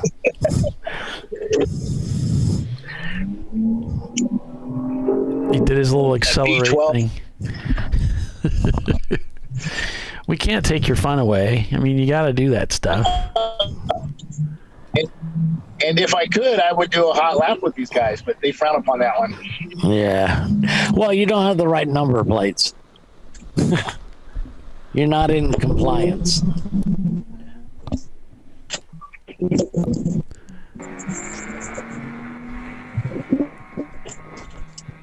I'm kind of surprised they didn't put you in black flag for something. I was watching the camera. I was hoping. We're getting down there. We might be losing the air out there. Yeah, it sounds like it's breaking up pretty bad. I've had several cars going down. Trying to keep the cameras going. Losing the broadcast probably isn't the worst thing that's happened to our viewers. Yeah, we might be. We're probably losing the internet out here. It's getting really flaky. I only got like one bar anywhere. Yeah, it's all right. On board with Last Minute Racing as they're working their way around the track. Still shown under full course caution, but actually we are green now. So don't let them fool you guys. Don't read everything and believe everything you see on the internet. Viking But Chung if it's Motorsports. on the internet, it must be true. Right. I'll show you the race heroes. Here we have, you can see the top 16 cars are out there. AutoSpec holds the FTD of the event with that 127. Hey, is it still showing yellow? Yeah. Viking Chug, Shots, IV Racing, the Sushi guys. Sorry, guys. Jeez, Bill. Like he's never been on a broadcast before. Gotta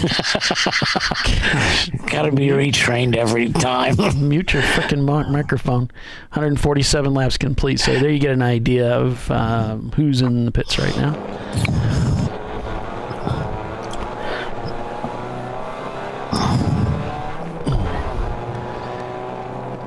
Our Triumph has moved up one spot to 37th. Hey, good job, guys. And we got the... It's giving them a damn good thrashing. Yes, he is. This isn't over yet. That must be such fun out there in that car. Well, yeah. It should be green now, right? Yes, it is. And, you know, he's got manual steering, manual brakes. It's very visceral, you might say. Yes, and Lucas Electrics. And Lucas Electrics. So he has no idea what's going on with the car at all. Yeah. Come on now, Lucas, the Prince of Darkness, they were awesome until they weren't. Yeah. So he's running the SU carburetors in this British machine.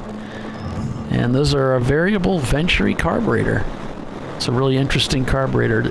There's not a lot of parts to it. No. So when you take it apart and look at it, you're like, how can this even work?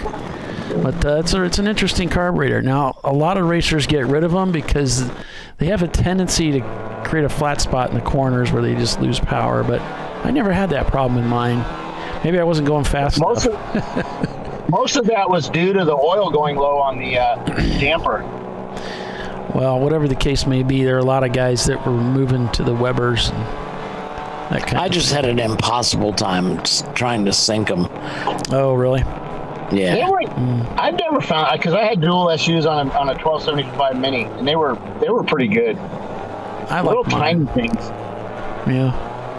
I really like mine. There's a lot of things you need to know about them, but you don't, because there aren't that many people using them anymore. They're just used in vintage, really. You see them, you see them pop up on eBay from Triumph. You know, a lot of Triumph dual and triples, and I think it's Triumphs. Yeah, you know, most of those English sports cars. Because people are getting rid of them. Well, those SUs were used on everything back then. I mean, they're on Bugattis, they're on Datsuns. Everybody was using these carburetors. And, you know, MGs, I mean, once you know how to work on them, you could work on them on any car because they're all pretty much the same. Yeah. Well, Ford was using the Webers, and I think the 38 DGAS was the V6 carburetor of choice, but a lot of guys found out they worked pretty well on the 4-cylinders, too. You just had to rejet them a little bit to kill some flat spots. Yeah, that's what we use the 38 GAS on the Opal. I actually like that carburetor. Yeah. I had a double pump for 3236, that was on a rally, I want to say Fiat rally car back in the 70s. It had double pumps on it, which was really freaking cool. There are not very many of them built, and I didn't even know I had them. I picked them up at a junkyard off of 2 cars, and found out later. I went to go buy parts for them, and things just didn't look right. It's like, why do I have all these extra bits on it? The guy at who's the big Weber seller in the U.S. Redline. The guys at Redline told me that yeah, you got those super rare rally carburetors. They were homologated for some sort of race cars over in Europe. Got a car that locked up, a Miata may have just blown up at turn 4 coming down the hill. He's off driver's right, smoke barreling out of that car, and he shuts that engine off and it stops smoking. So it's the orange Miata with the white lid. One we were talking about earlier. Yeah, Sons of Orange. Yeah, shut it down. I think that's our camera car, isn't it? Yeah, we're in it right now. Why, yes, it is. I don't have the bandwidth to watch it. Sorry. Unfortunately, I do. I've got the patience to. I got nothing else better to do. I gotta keep my funny baloney job. Let's see. Who's leading this race right now? Same car? Touchdown. Yep. British cars run Holly We Dominator. gotta find out where he is. We might. What's the bet on if we go pace? What's the over under? Yeah. I don't know. I imagine they're pretty tired of you. I know that most of us are. Not me, though. I'm going to hang in there strong. Hang in there tough. Oh.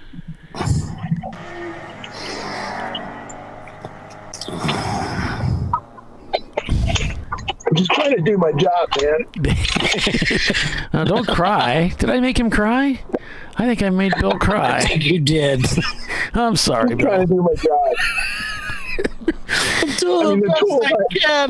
Everything's okay. The tools I have to work with. I'm not calling you guys tools, but the tools I have to work with.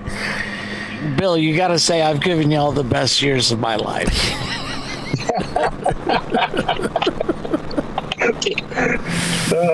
The ones you remember, right? He's not usually this droopy, but it's all the cookies that he stole from the corner workers. He's got a sugar crash going on.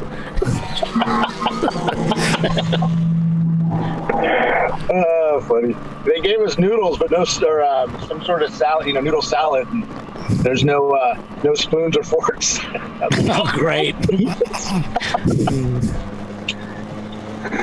Good stuff. Finger food.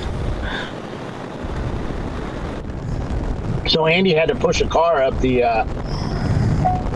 hill there. I guess it had been hit, and the guy's rubber was all over the back of the bumper. And when he put his hand on it, that rubber was still, I guess, warm, and it just stuck to his hand. And it was a mess all over him. He said it just wouldn't come off. Even though we run 200, 180 plus treadwear tires, man, some of these they get kind of odd. Rubber that's like glue, man. Yeah. All right. I used to be able to sink a fingernail into my motorcycle tires. Yeah, we're on board with Auto Spec Racing. The number 116 is getting hooked up right now after apparently blowing an engine. So we've lost another camera car. Dun, dun, dun. So they're going to pull them off with a hook. So I'm a little surprised if they've got that much smoke coming out of the car. They didn't flatbed them. That's they did. Yeah, typically what they do to keep the oil off the track. Maybe I guess it all depends on how much oil is left. Yeah, apparently it's all of it. No need.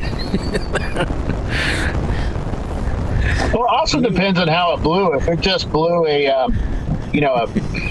Yeah, if it didn't come out the side of the block and they're not dripping oil everywhere. Right. Evil Scientist Moose says there are now 12 guys stuck to the back of this guy's car.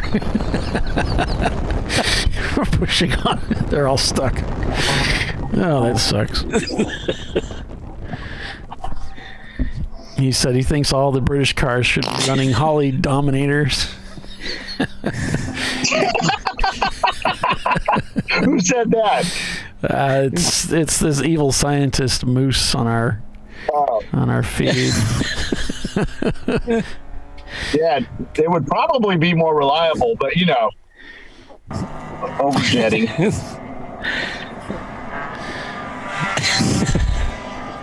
All right, so we've reached the bottom of the hour. We're going to play our disclaimer and head off to commercial, so stay with us, everyone. You're watching Champ Car Live, presented by AutoZone. 153 laps into this race at Harris Hill Raceway, and it's Touchstone Racing, your leader. We'll be right back. All right, I apologize. I'm really, really sorry. I apologize unreservedly. I offer a complete and utter retraction. The imputation was totally without basis in fact and was in no way fair comment and was motivated purely by malice. And I deeply regret any distress that my comments may have caused you or your family. And I hereby undertake not to repeat any such slander at any time in the future. I'm sorry and I'm stupid. I prostrate myself before you and beg your forgiveness. Jeez, I'm an idiot. I'm gonna go ask directions to our next huge embarrassing failure.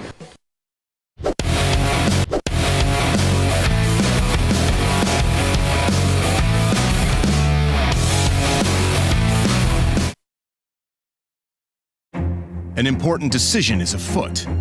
This man is about to buy tires on TireRack.com.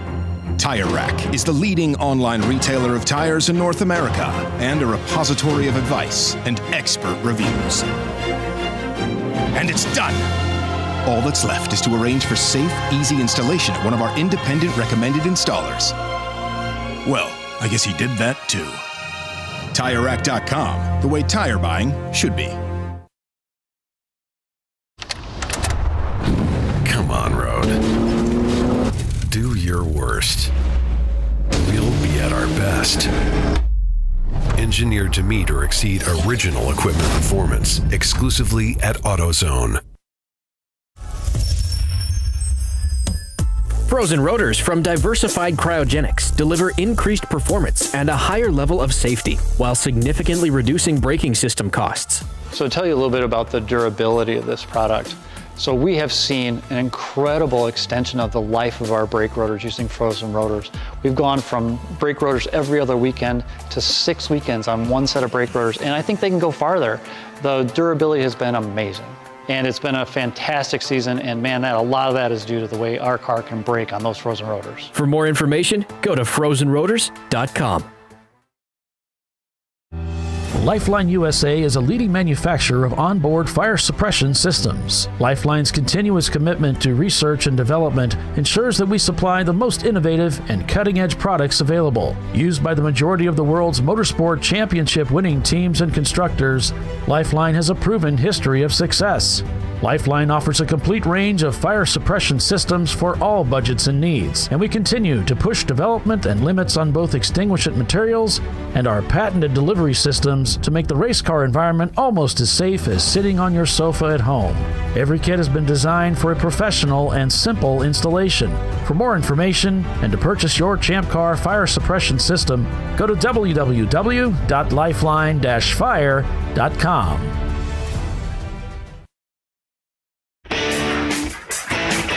Located in Northeast Ohio with 40 years of combined experience, Money Shift Racing knows how to deliver performance and safety, offering everything you need to get your vehicle and drivers ready for race day. From safety equipment to full engine assembly and repair, in-house fabrication, 3D design, and rapid prototyping. Money Shift Racing. Performance done right.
worst, we'll be at our best. Triple tested to meet or exceed original equipment performance, exclusively at AutoZone.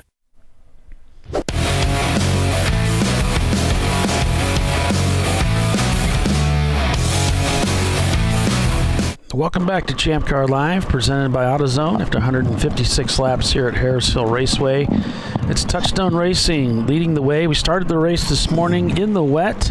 The track completely soaked down. By 11 o'clock, though, the track had dried up. We did get a little bit more rain right at 11:30 local time, but that rain subsided pretty quickly. It didn't seem to really affect the track much. Temperatures in the high 70s, and not expected to see too much weather today, but a possibility of some more rain tonight and into tomorrow. Hey guys, what's up? Camera number 2 is now in car 45. Unfortunately, it's an EC car, so it's probably really slow, and we really can't talk about it. But it's a race car, and it has a camera in it. That's Kentucky Fried Racing. I'll get that changed over. Yeah, they've raced with us long enough. We can cut them some slack. No, Doc, you know how the internet is. Oh, Can't yeah. cut people slack. You got to go by the rules. Yep.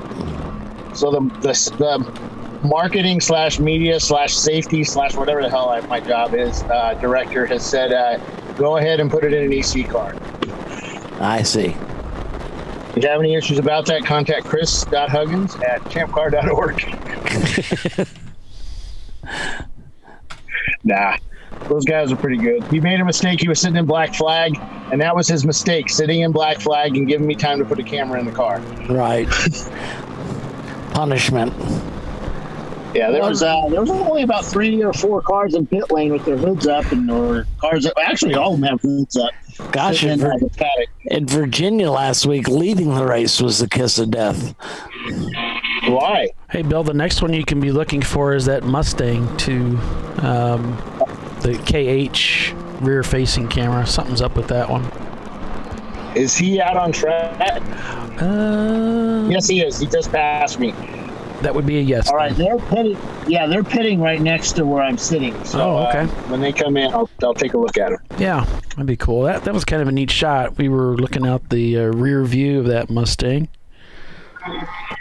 The 350Z, if you're keeping track, folks, they had they spun a bearing. They had some bearing damage. They could hear the rod knocking, so they've had to call it a day. But they're looking forward to the next race. What's up? Car 800 is being black flagged. Okay, 800 is Touchstone Racing. That's our second place team. Second place car. And they were leading. Wheels America has retaken the lead. So I'll make a note there. What's he being black flagged for?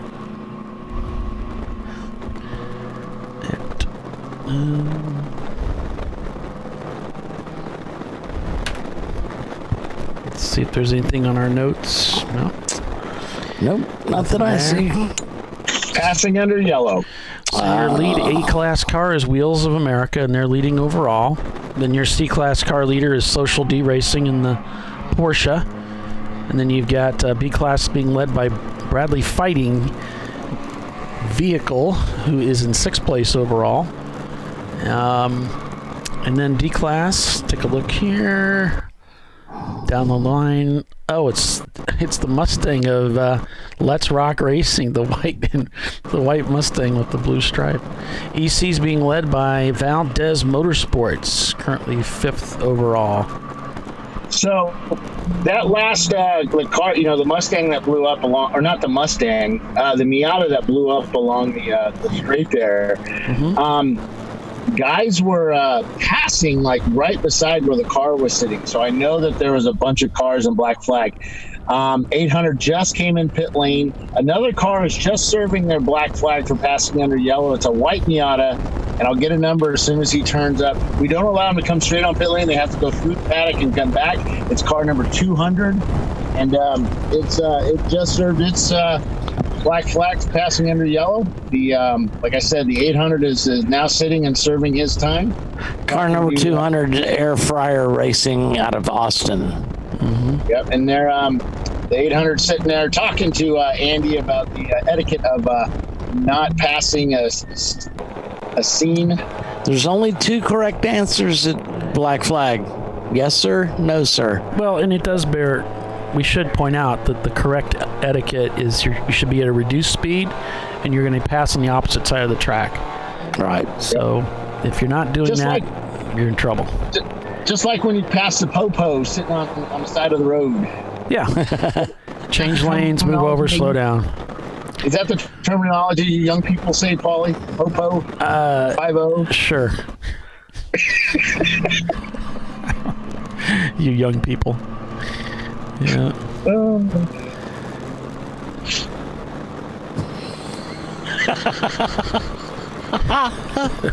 Evil scientist moves commenting on our YouTube feed. I think it would be awesome to discover that the Bradley Fighting Vehicle team members are all people who lost girlfriends to a guy named Bradley. Oh my God. Bradley Fighting Vehicle. Who's in the lead now? Bradley. Weren't you paying attention? Wheels America. We'll say it in stereo. Wheels America, okay. Touchstone Racing not turning laps now as they are undoubtedly serving their penalty for passing under caution. And Andy's over there kneeling down, talking to the driver. Really low car, so he has to get way down there. The 200 car. Is it coming out? Went to his pit and did something. Now he's headed back out. Yep. Zoom. It kind of looked like a camouflage Miata, but as he went by, I realized, no, that's just the paint coming off the car. Oh, yeah, I thought it was all sporty. I thought he had it wrapped.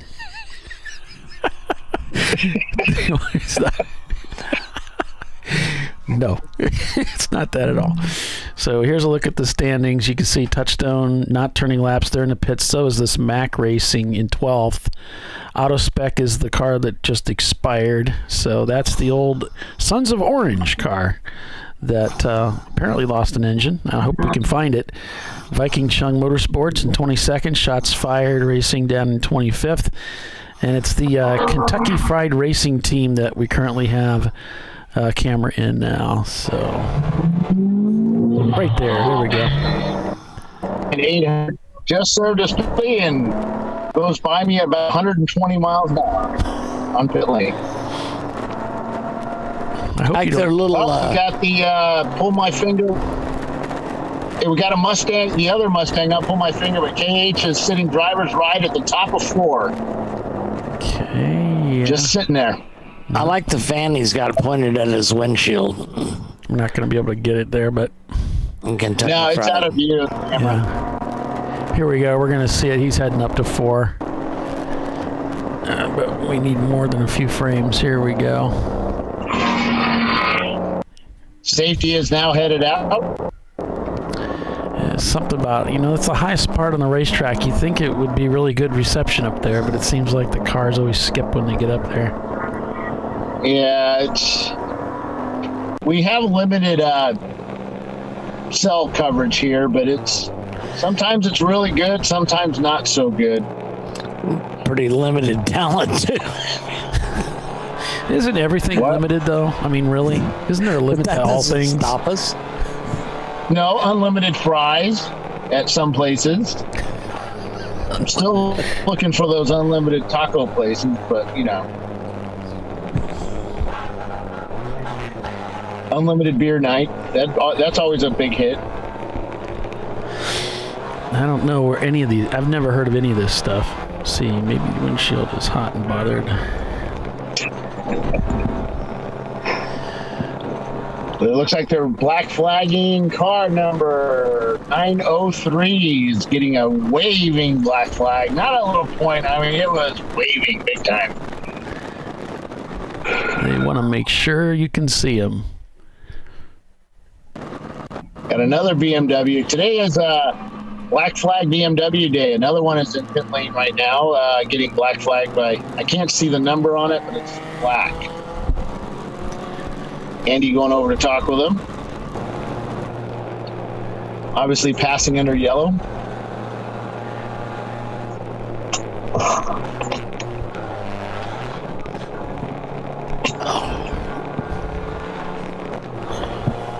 Looks like the sky's lightening up just a little bit. As they're on board the Honda Insight here.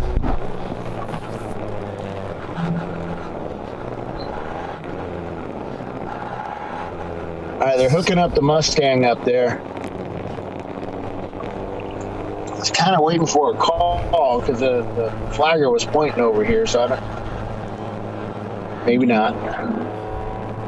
Yep. Now they're pulling the Mustang. He might be under. No, he's getting past here. I thought he might be under caution or having trouble with the car. He's got some weird. He's doing a lot of mirror driving here, and under braking, it sounds kind of odd. Which car's that? The Insight. He's getting passed by people. Oh, I see him. He's going up the hill. He's coming around 4 now. Well, those are some big bore cars, some fast cars too around them.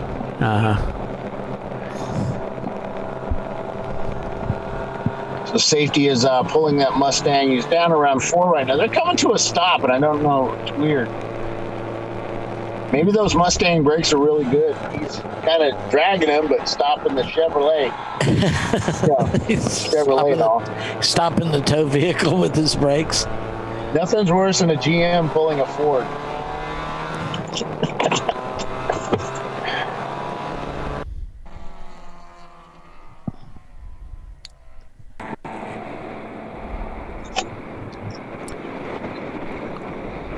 Here we're talking about historic racing. Did you guys watch?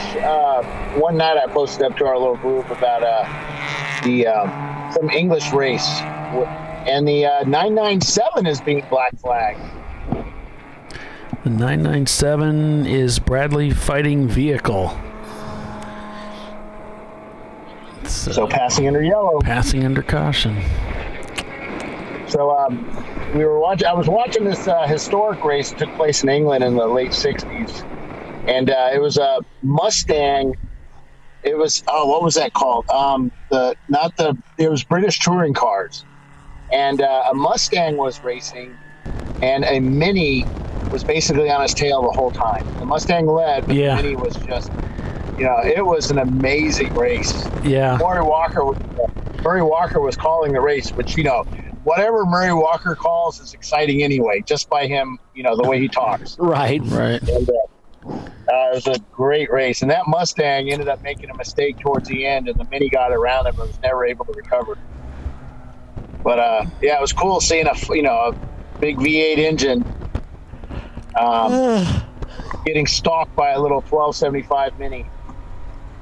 1.2 liter Mini. Hey, those little Minis were fast as hell. Yeah. They were so light. They weighed next to nothing. Yeah. And a roller skate weighs more. And they're pretty scary to be inside of when you're going really fast, too. Yes, they are. I took a guy out. I took a guy out at Mid Ohio with one. He had one, and he just needed an instructor to go with him.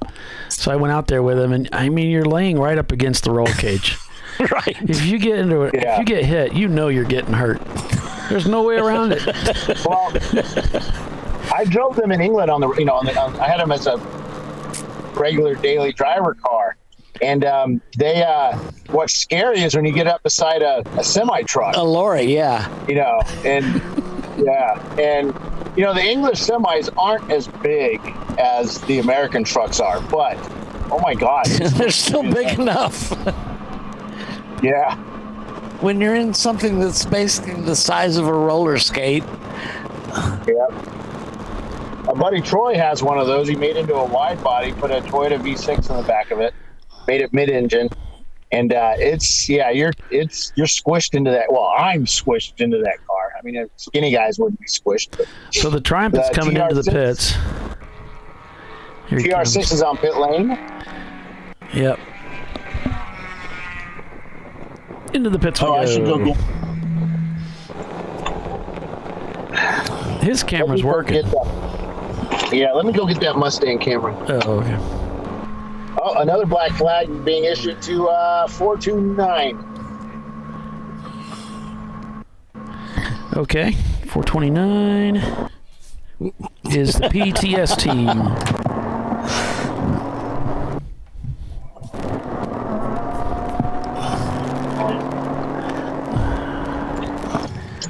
Try and get a little bit of seat time here with the Datsun 280Z, if their camera will stay active. We'll see. Timothy pointing out that the Lucas 3-position switches were all that was available. Off, flicker, and dim. Oh, the 215 is in. They're dragging something, and there was water pouring out of the car, so something under that car isn't right. 215? 215? I don't have that. That's the 215 is the Insight. Oh. Huh? Okay. Let me go see what's up with I got 217. That's 217. Yeah. That was the one I was telling him it's running slow around the track, and he's like, well, maybe he's just got a lot of fast cars around him, but no, there's something not quite right. How about if I mute his microphone? How about that? That'd be awesome. Poor guy. He has more problems with microphones. On the right side of the car. There's what? Doesn't he, though? Dragging on the right front. It looks like That might be the power steering pump. Because I have no power steering. That might be it, because it's a hose. Yeah, okay. Thank you. So you're losing power steering? There's none. It's gone. It's gone? Yeah. Yes, definitely. So they've lost power steering, and Bill's saying, hey, you got something under the car. And he's like, well, it might be the power steering hose. Thank you. Because we've lost power steering completely. Yeah, that was it. Their power steering pump is, or belt is hanging under the car. That's what they were dragging. Who needs power steering anyway? Yeah, we delete a lot of them, but yeah, well, they lost the serpentine belt is what they lost. Yeah, which would be worse because there's probably other things like the water pump. Yeah, chances are important things. It's called a serpentine belt for a reason because it's serpentine. Goes a lot of places. Things. That so when they stopped at pit in, there was water or something coming out. So we didn't, I didn't know what it was. And then that belt hanging low. All right, I'm up here at the 28 car. Let me go see what's up with that. Get that camera working. Okay, I'll mute the old microphone there. So Wheels America leading at 168 laps. Social D Racing in second. Touchstone Racing is in third. Coming up to the completion of the first hour of this stint for many of these teams.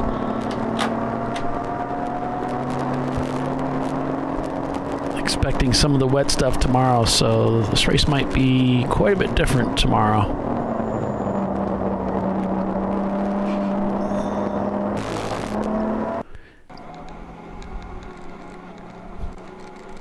And here's the Datsun 280 ZX.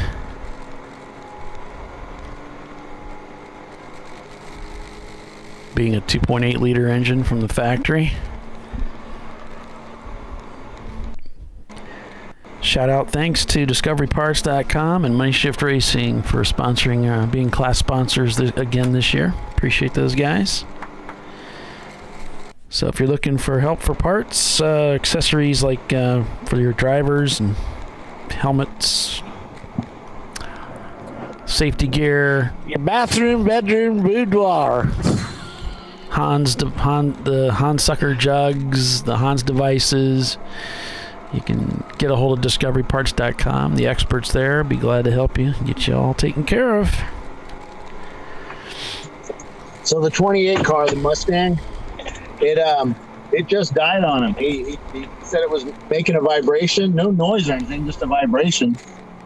And so he shut it down and went off to the side of the road there and got towed back in. They turned it over, but it just doesn't want to start.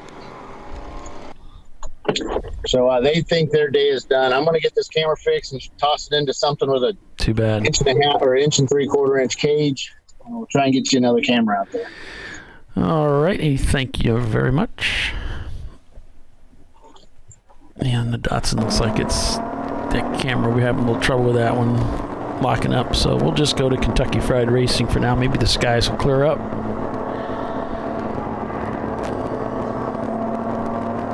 Because we've got all these satellite feeds now.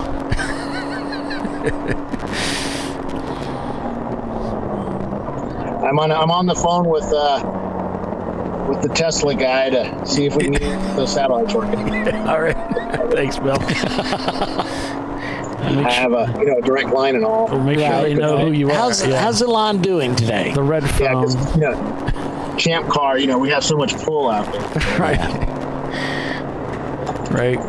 We can't get Bill a radio, but by golly, we get him on the phone with Elon Musk. We can re-angle the satellites, if we need it. Right. I call him E, because You call him E. Gotcha. Yeah. Does he call you? He didn't like it when I called him Musky.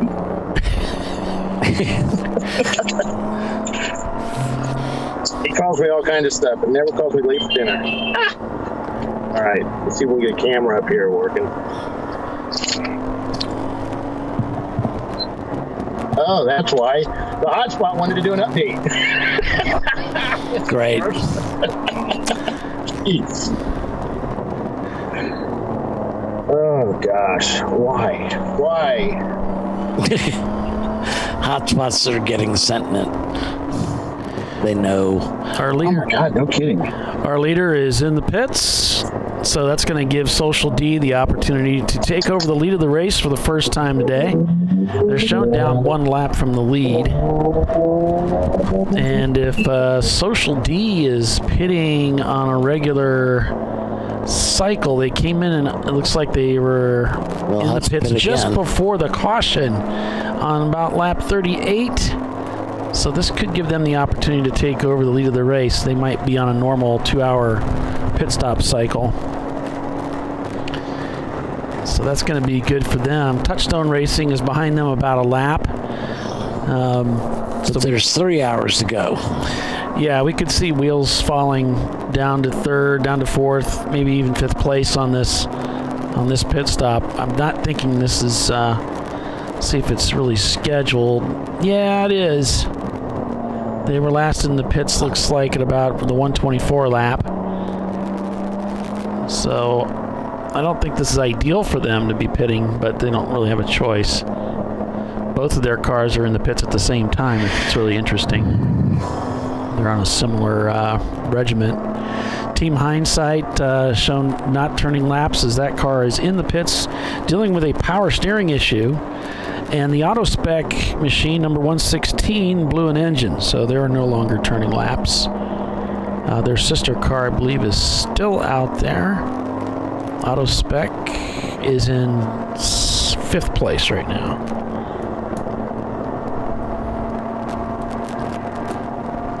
So this was the old ancient Sons of Orange car that lost an engine.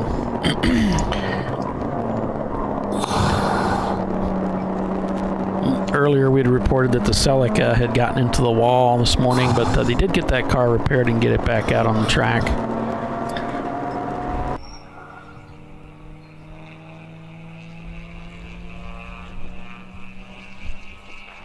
Here's a look at turn 2 through turn 4 at the base of the hill. Here's a look at that racetrack. You can see 11 corners, 1.82 miles is the distance.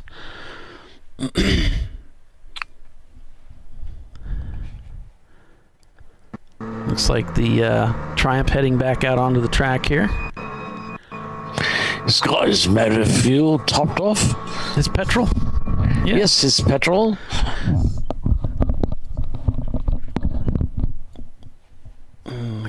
Camera's being disagreeable. And there we can see him at pit out. Check his driver's band, make sure he's strapped in, and away he goes. So we've reached the top of the hour. Doc, you want to take us out to Marshall? Absolutely. You are watching the ChampCar.Live broadcast from Harris Hill, presented by AutoZone, here at the TireRack.com Champ Car Endurance Series. Hang with us, folks. We'll be right back.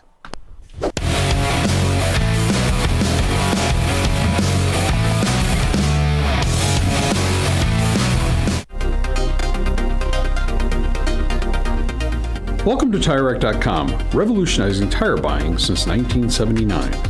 With our unmatched selection of branded products, finding what fits your vehicle and is right for you and how and where you drive has never been easier. Through helpful online shopping tools that include our professional hands-on reviews done at the introduction of a tire and consumer reviews that give real-world feedback over the life of the tire, you can make the right tire choice and find exactly what you need. And if you prefer to talk to someone, our tire testers, our sales team, are available on the phone. And that's how we get you the right tire for you and your vehicle for where and how you drive.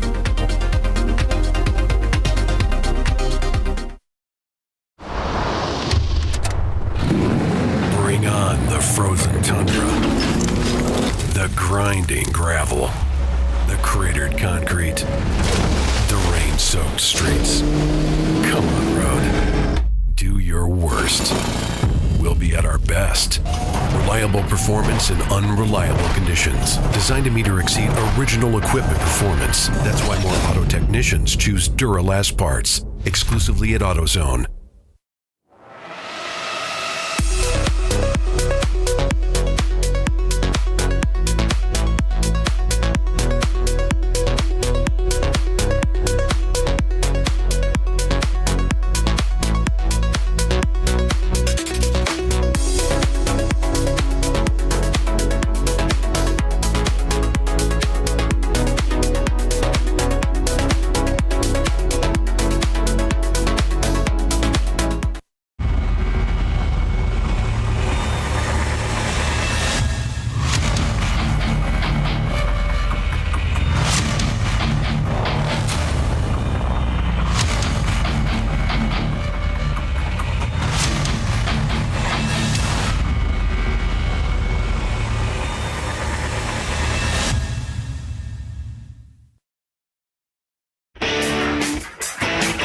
Located in Northeast Ohio with 40 years of combined experience, Money Shift Racing knows how to deliver performance and safety, offering everything you need to get your vehicle and drivers ready for race day.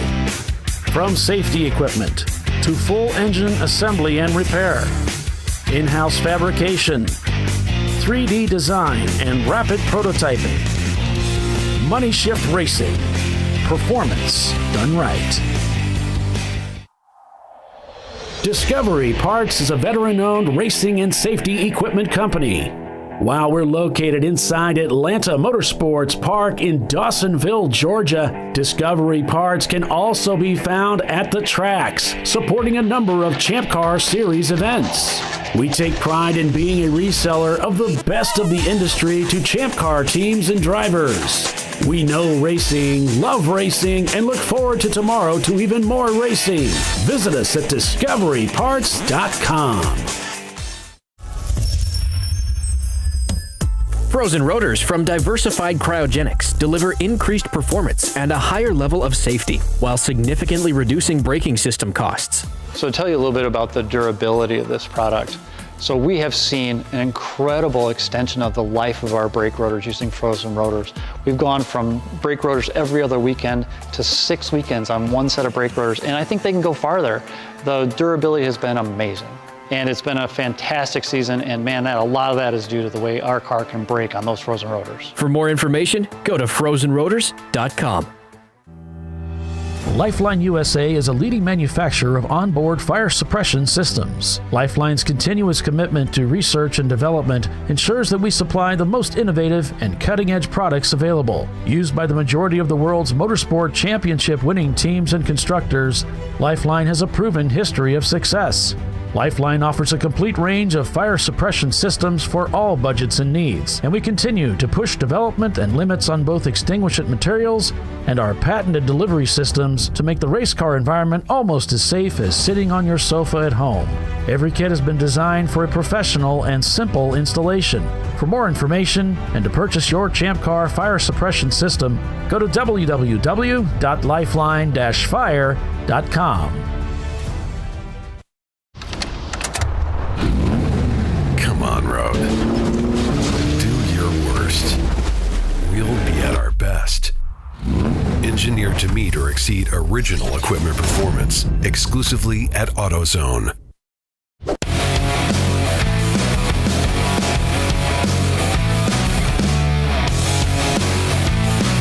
Welcome back, everyone, to Champ Car Live, presented by AutoZone. We're back here at Harris Hill Raceway for an 8+7. 8 hours of endurance racing today. And I'm Paul Veltum, along with Doc Waldrop and Bill Strong, bringing you full-length race coverage this weekend. Social D swept into the lead. Look at that. Social D Racing in the lead of this race now, with Touchstone in second, Last Minute in third, Auto Spec Racing in fourth, and Valdez Motorsports, their leading EC car, in fifth place overall. So Wheels America, I'm not sure, you guys are in seventh place right now after that pit stop. Cars not turning laps, Night Fury Racing, Team Hindsight, and RS Racing, R5. You know, we've been speculating what's the next hot car coming up, and I mean, really, between the Minis and the Porsche Boxsters, I think it's kind of heads and heads up with them. Yeah, the Boxsters, you don't have much room to work with. I don't know anything about the Minis. It used to be that you didn't have much room to work with, but I haven't looked at them lately. Have you? Yeah, well, gosh, looking at the what is Queen City Racing coming through the Oak Tree, God, that car was fast. Yeah, the Boxster, it's just a very different car. I mean, it's not a blazing fast car like the Mini, but it's just ruthless in the corners. The brakes are unbelievable. So once the driver gets accustomed to that, man, you can do a lot of damage to the field. Right. But you're not going to run away from, I mean, I don't know. It's one of those cars, it's just, its strength is in a different spot. So I don't know. Man, you know, the Salins team has got those cars working really well. You know, we saw them with the 16-lap victory over the field at, Ohio. Nelson Ledges a couple years ago. So I don't know. I know it's the best race car I've ever driven, and it's the best sounding car out there. They sound great. You haven't driven Brew Crew races. It's a close second between them and the Datsun Z car engine. They're just a beautiful sound note. All right. Provided you fit in it. Yeah. Well, I mean, I'm 6 foot, 220. Paulie's a big dude. I can fit into him, so I was more comfortable in that car than anything. I mean, really comfortable. So I don't, you know, I guess if you're a really, really big guy, you might have some trouble with anything. But we've got American cars in the field, right? You can climb into a Camaro or a Mustang and go out there and have some Firebird. Yep. If you're a big guy.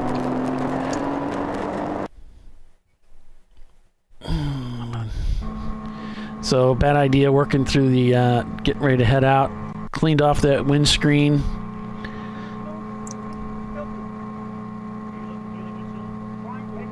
It's trying to see through the windshield, but it's too dirty, Doc. They got to clean that off.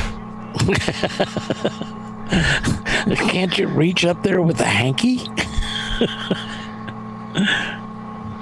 Just can't see through it. Look around it. I'm telling you, they should have brought the tear-offs. Yeah. They'll have them next race, you know it. They will have hung on our every word and went, oh, that's an excellent fantastic idea. Those guys that are doing the broadcasting are brilliant. Just flipping brilliant. Extraordinary.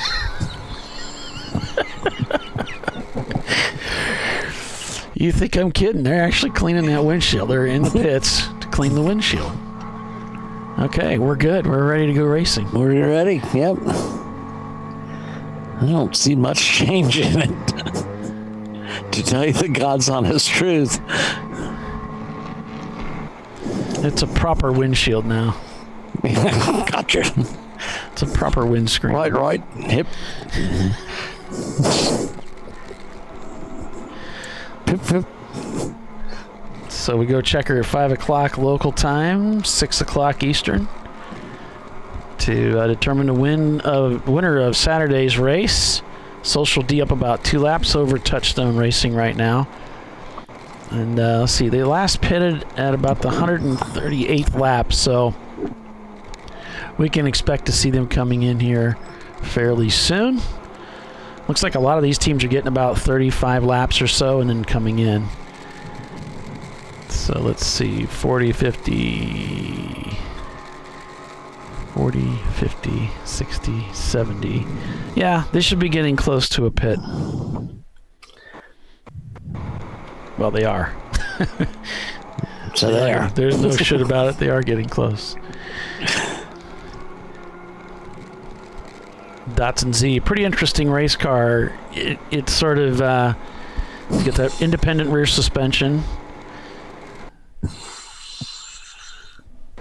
What are you reading now? Hey, lady. The YouTube feed. Yeah. Evil Scientist Moose has lost it. Well, if you can have some fun on a Saturday, when can you? Yeah, exactly.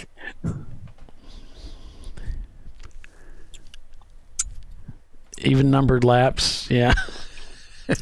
It's that ADD kicking in. You got to have that. Yeah.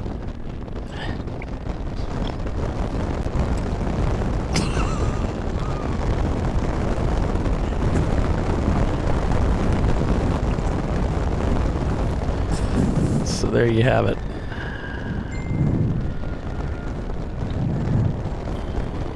I have devices chiming in at me. 214 is Mustang camera now. And we already got that message, so that's 214. And that's Liquid Racing.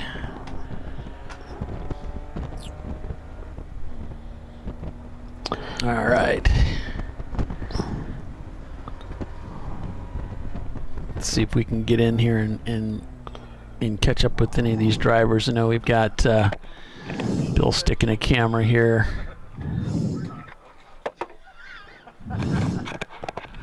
Wait, worse or less? You all like ex-Marines or something? There's always that one. I was Air Force.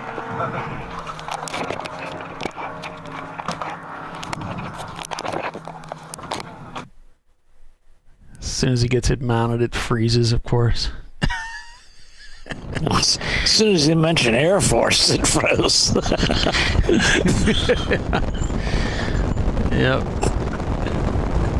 There's that car with the paint peeling off it that I thought was camoed. Heading down the inside here. I think it's painted like a cow myself. That's a lot of paint peeling. White and primer.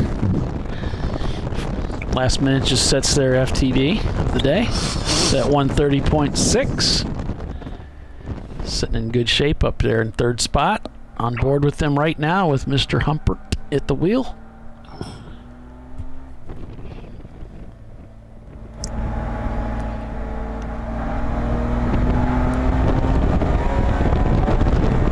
Got a lot of wind noise there. This is not one of our cameras, but appreciate them letting us ride along with them.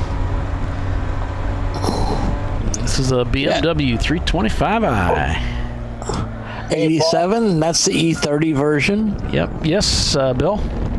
817 is a Mustang. He now has CCL1. Okay. That's the Let's Rock guys. All right. And they brought the car in because it was stumbling and just not working right. The guy was complaining about lack of power. Then they put like 20 gallons of fuel in the 14-gallon tank, so they were pretty low on gas. Yeah.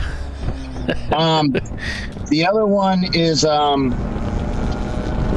think it's 8+7Hr, was the Mustang camera. It's an EC car, but it was all I had. Okay.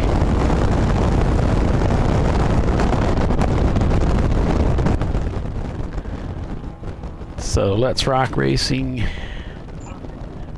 To BMW, I believe, right? Is that right? 8+7Hr? I think that was the number. There is no 8+7Hr. All right, hold on a second. It's an EC BMW.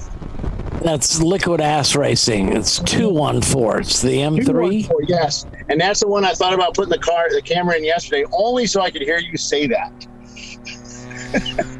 What? Ass? No. Liquid. Yes. Yeah.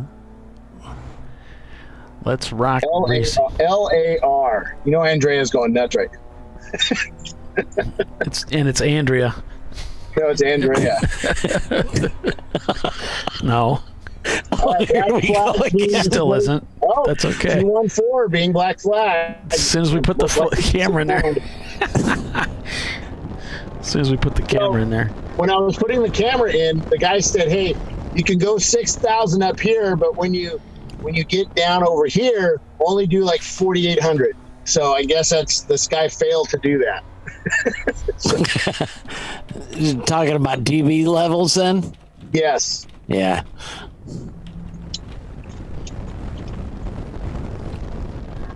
Nobody would ever lift to get under to the DB level. Right. Ha ha ha. That's well, that camera's got to stay in that car because I got nothing else with that size cage. So sorry. Well, by golly gosh, that's fine. I did my best. No, actually, my best would have been coming out with the correct size bracket for it.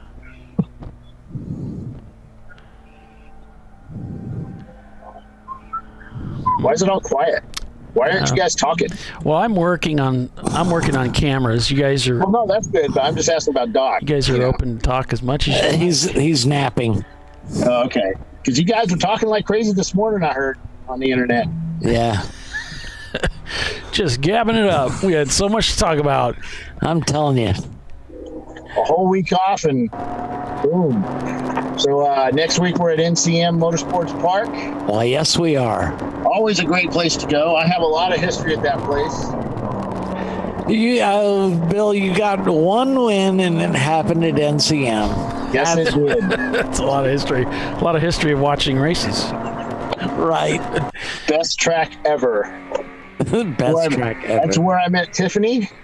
Tiffany posed for pictures with us. I asked where all the flag girls were. After you win, you're supposed to have the.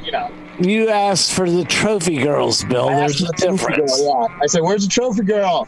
And my one of my crew members went up, found Tiffany, asked her if she would be our trophy girl. Tiffany said, "Yeah." Came over, her and her friend, and they posed for pictures with us. It was pretty awesome. It was fun, and we had a blast. Well, NCM is where I met Polly for the first time. Yeah. Yeah, that was fun. We still got that picture over on the ChampCar.Live Facebook page. Yeah. Oh, that's the picture we used for that. For the billboard. We put it up on some big sign. Yeah, the electronic billboard in Orlando. Yeah, that thing was at least 3 feet off the ground. Easily. The top of it was anyway. 4 feet. So when I put the graphic together, I used that picture for NCM, and I put it over my face. The badge is over my face, and there's Bill smiling like he did it. I thought that was pretty funny. I was like, what the heck, man? I thought that was funny since I'm not doing the show, and it's like, hey. I thought that was funny.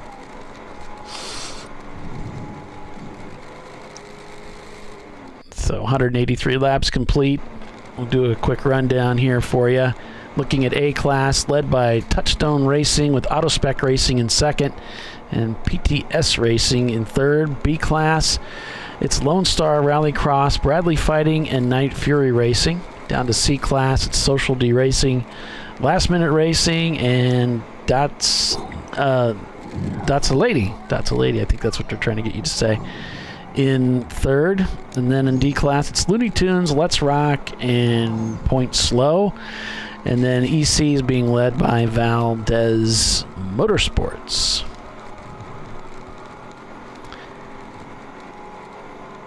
So that's a quick class rundown there. Other than that, we have no class. You can hear the driver inside the Datsun Lady, and there's mostly women drivers in that team communicating back with their pits.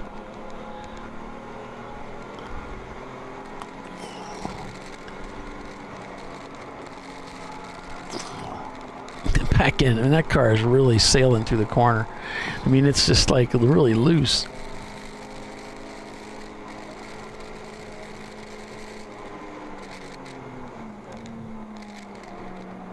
Braking hard, sending it down into the corner here. That right mirror has got to be folded in. Oh, yeah. Yeah, it's looking at the roll cage.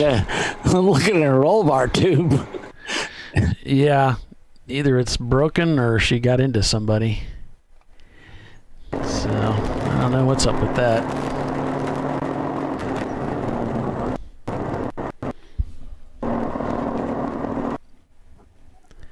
Sorry, folks. I just don't have these cameras. That cell service just isn't very good, so we got a lot of spotty. I think this camera, for some reason, works a little bit better, so maybe we'll stay on board with this one for a Could while. be their provider, yeah.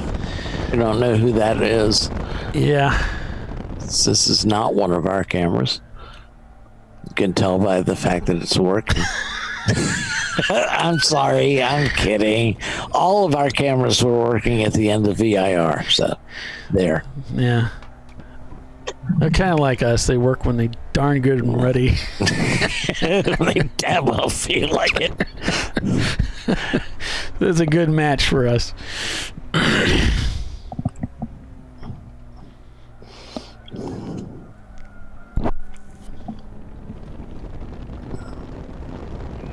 I just saw the Honda Insight. They were feverishly working on the nose of that thing. It looked like they found the belt. Cool. Let's Rock is... Of course, I took the camera out. Yeah, Let's Rock is still in the pits. They're looking at that Mustang. But driver's still buckled in, so I think they're expecting to go out here shortly. That's always a good sign. It's Kentucky Fried Racing in their EC car out here having some fun. Yeah. Taking their camera away will no doubt give them inspiration. Well, you guys suck for taking your camera. Yeah, guys really hate it when you walk up and you say, well, how long have you been here? Oh, no, we should be here that long. And you look at their engine and like half the engine's not in there. And you're like, well, I'm going to take the camera out. They look all sad and dejected, man. I think, yeah, this would be more interested if my camera just ends up looking at the inside of my gym bag than watching you guys work on this car. Well, that's why at Road Atlanta, I couldn't find a camera, so I went to the site and looked, and sure enough, it was the inside of some guy's trailer. Yeah. So funny. Really? Why is my camera on the way home? Yeah. Well, you found them underneath seats in cars before. Yeah. Somebody did, yeah. Those Bimmer lines. They were doing an SCCA race, hit the brakes. The guy goes, I think I just found Bill's camera. Up by his feet. So the track is dry. The wind has kind of calmed down a little bit. It's not as bad. It's pretty steady, though, but just not really gusty like it was earlier. Guys are, the fields are pretty spread out. And there's no real bunching of cars. Fast guys are catching slower guys, passing them cleanly and safe. That's the way it works. Yeah, I'm looking for some of the closer battles right now, and there really isn't much to speak of. Hey, Hiller. Everything got about 50-second gaps for some of these guys. It's about it. Hiller Calda's joined us. We'll see him next week at NCM. Yeah. So they're going to alternate between Daytona and NCM, it looks like. Who does he race with? Hiller's Momo Champ. Oh, okay. That's a car I always like getting pictures of because the color combinations are just so good. Yeah, it's a great looking car. Not as good as all yellow, but it's pretty good. Oh, horse manure. I kid. His is actually a really nice looking car. So we had a lot of nice looking cars here today, but with this rain and mud this morning, it's they're not so nice looking now. It's like after this race is over, I'd be headed over to that construction cleanup zone to hose off my car. The 2000 GTI is back out on track now. The Z car is now passing the Triumph. See, I envision Texas with the cheerleaders pep club car wash. Oh, I'd have a clean car, man. You mean the Dallas Cowboy cheerleaders? No. I mean, the car washes for pep clubs and cheerleaders and stuff are very popular in Texas. Yeah. Number one, because it's already 90 degrees at 8 o'clock in the morning. So. Yeah, we have a lot of those here, too. A lot of car washes. Right. Aren't they usually like high school girls and stuff, Doc? Why, yes, they are, Bill. Hence the appeal. Curse of the cameras, huh? Well, I don't know about curse of the cameras. We joke about it, but I don't think it's real. 101 headed back out. They just did a fuel stop, and as he accelerates, all this gas comes out of the back of the car. That's good.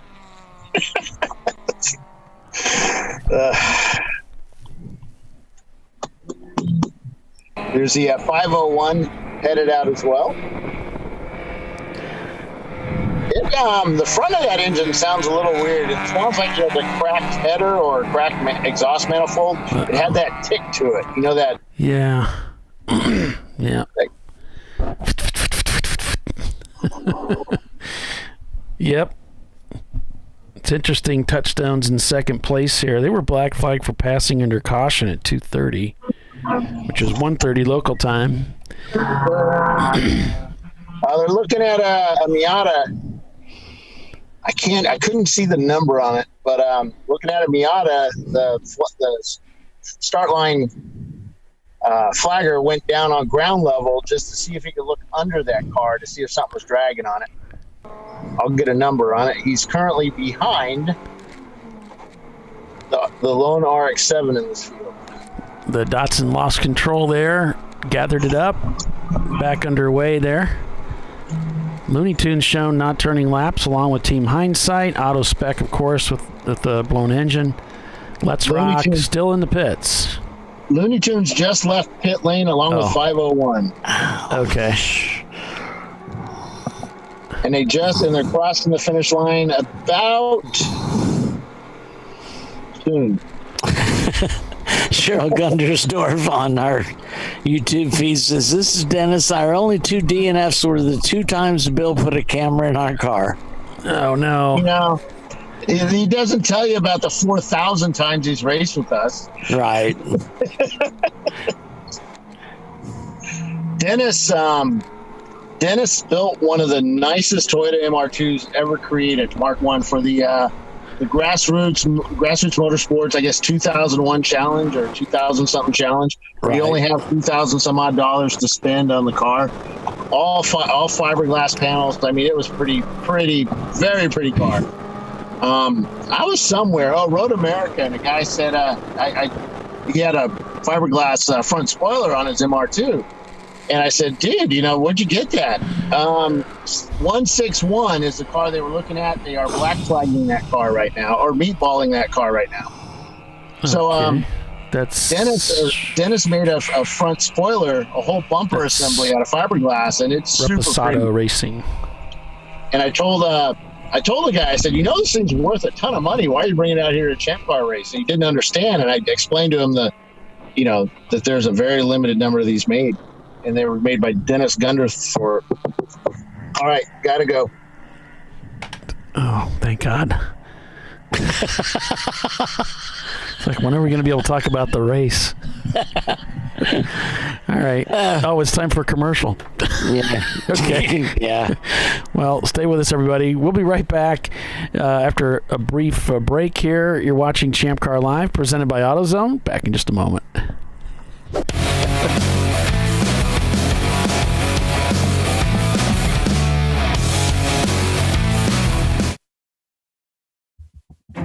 An important decision is afoot.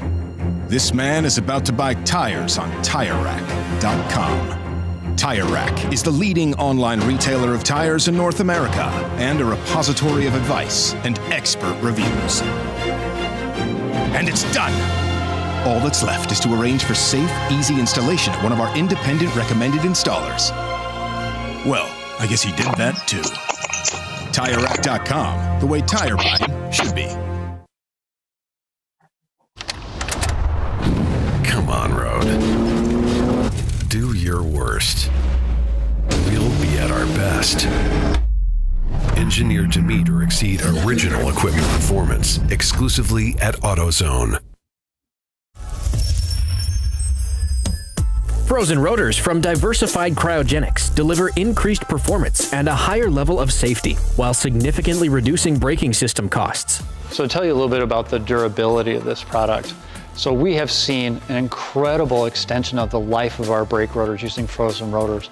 We've gone from brake rotors every other weekend to 6 weekends on one set of brake rotors, and I think they can go farther.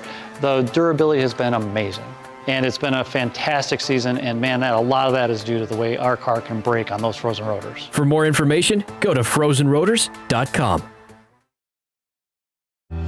Lifeline USA is a leading manufacturer of onboard fire suppression systems. Lifeline's continuous commitment to research and development ensures that we supply the most innovative and cutting-edge products available. Used by the majority of the world's motorsport championship-winning teams and constructors, Lifeline has a proven history of success.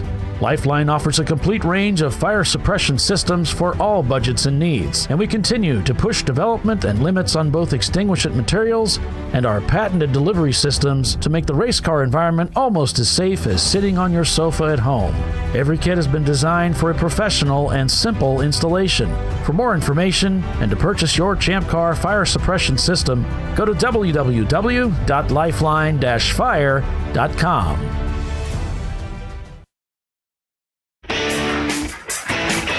Located in Northeast Ohio with 40 years of combined experience, Money Shift Racing knows how to deliver performance and safety, offering everything you need to get your vehicle and drivers ready for race day.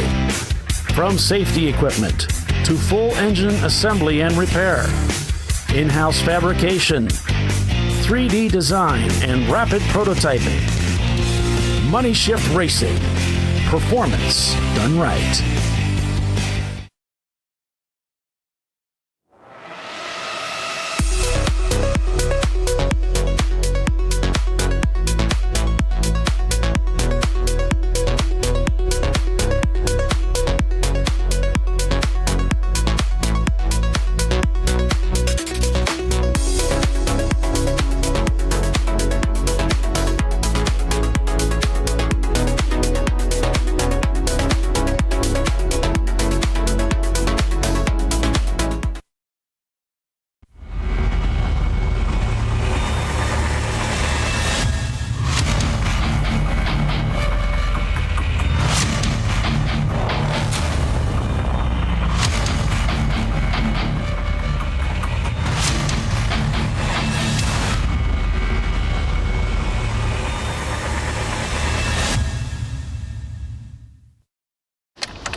Original equipment performance exclusively at AutoZone.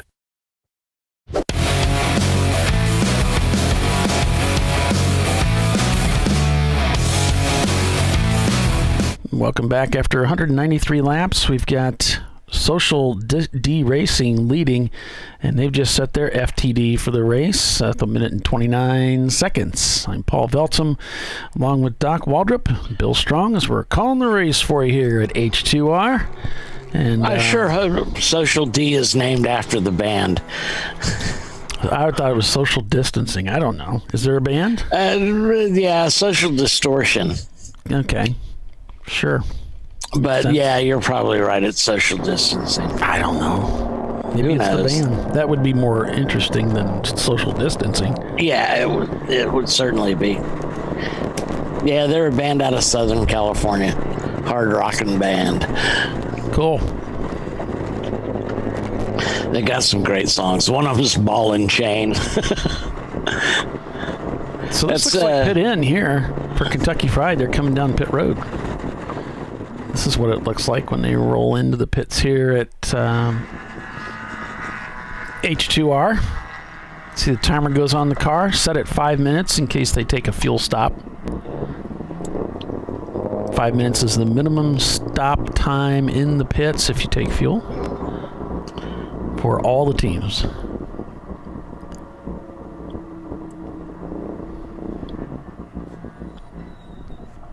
Going to pull into his pit stall here, and they'll probably do a driver change and add fuel.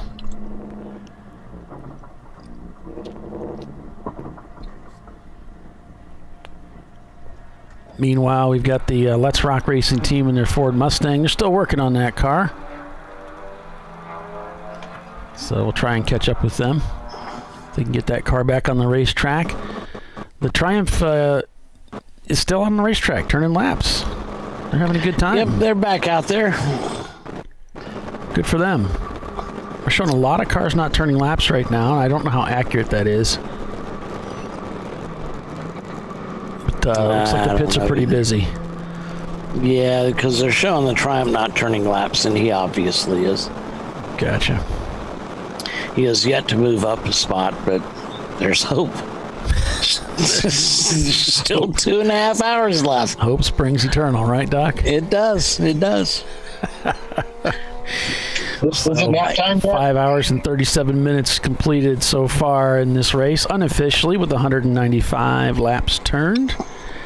And the way things started out this morning, the track was wet and soaked with rain. It eventually dried out around 11 o'clock. We got a little bit more sprinkles, but that cleared up pretty quickly. We had Wheels America in the number 998 leading the race early on. And then it looks like they were passing under caution. They got called in, and Social Distancing, the Social D team, gradually worked their way up to the front and has taken over the lead of this race, with Touchstone Racing in second place, and Last Minute Racing is in third, and then we're on board with them right now. Maybe there's something about making your car look like a Batman mobile that makes you reliable and fast. That seems like the two cars that I know of that are painted in that livery do really well. Hey, the Honda Insight's back out. Oh, good for them. Of course. That was the power steering deal. Well, it was their serpentine belt came off, yeah, which also affected their power steering. Right. I wonder if it affects their water pump too on those cars. I don't know. You know, a lot of these cars that have those timing belts, the pump's driven off of the timing belt instead. So maybe. Oh, and the Insight may have come with an electric water pump, which they can use. So that may. Well, they could, but didn't they swap the engine with something? Yeah, but if it came with an electric water pump, you could still use it. Yeah, you could.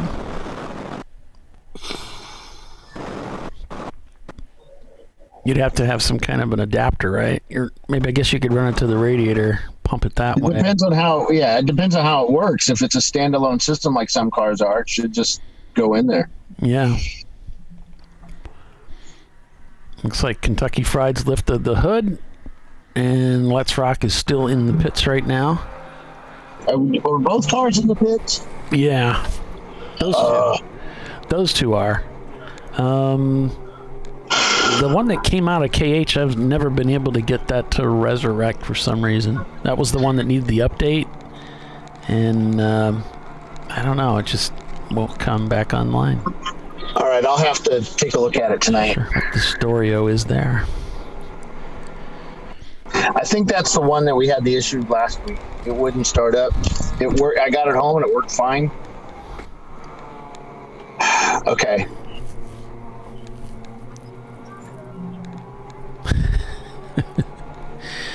Well, thanks for letting us invade your living room, your garage this weekend, wherever you are. We appreciate you hanging out with us here on ChampCar.Live.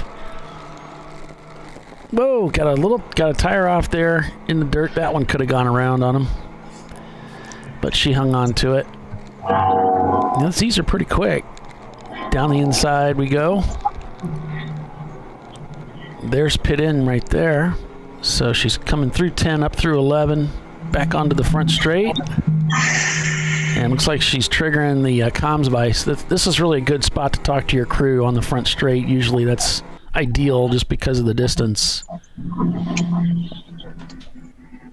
So a lot of our teams will use communication systems, radios, so they can talk to the crew, talk to the driver, tell them when it's time to come in for their pit stop. And Racing Radios is kind of the go-to company for that kind of stuff. They are a sponsor for Champ Car. So one of the Social Distortion lyrics is one of my favorites. I won't be able to think of it right now. No, it's good times come and good times go. I only wish the good times would last a little longer. Uh-huh. So the Triumph has come into the pits now too? Yep. They're not going to pick up a position this way. They're going about this thing all wrong. I can speak from experience. Yeah.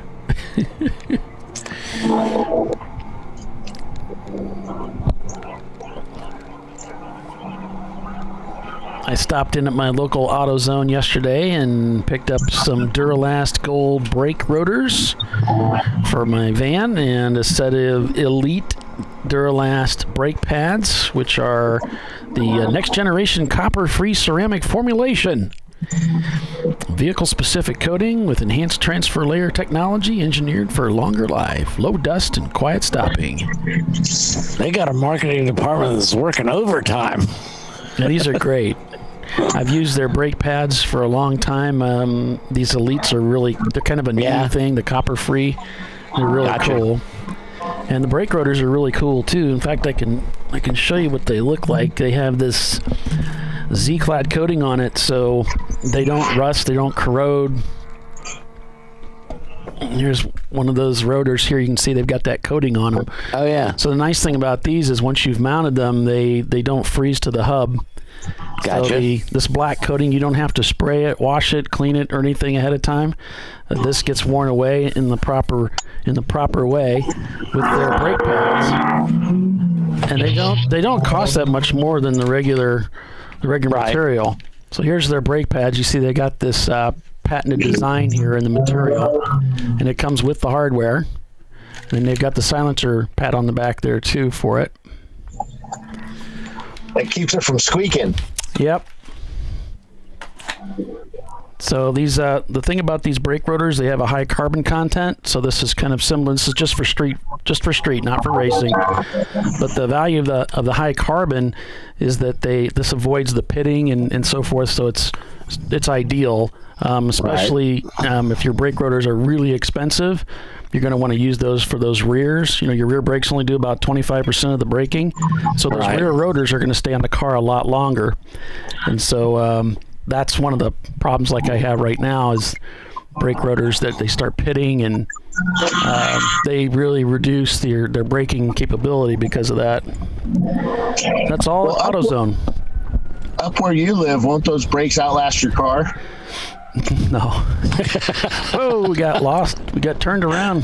No, it was a tank slapper, but he gathered it up. Okay, 45 headed back out. All right.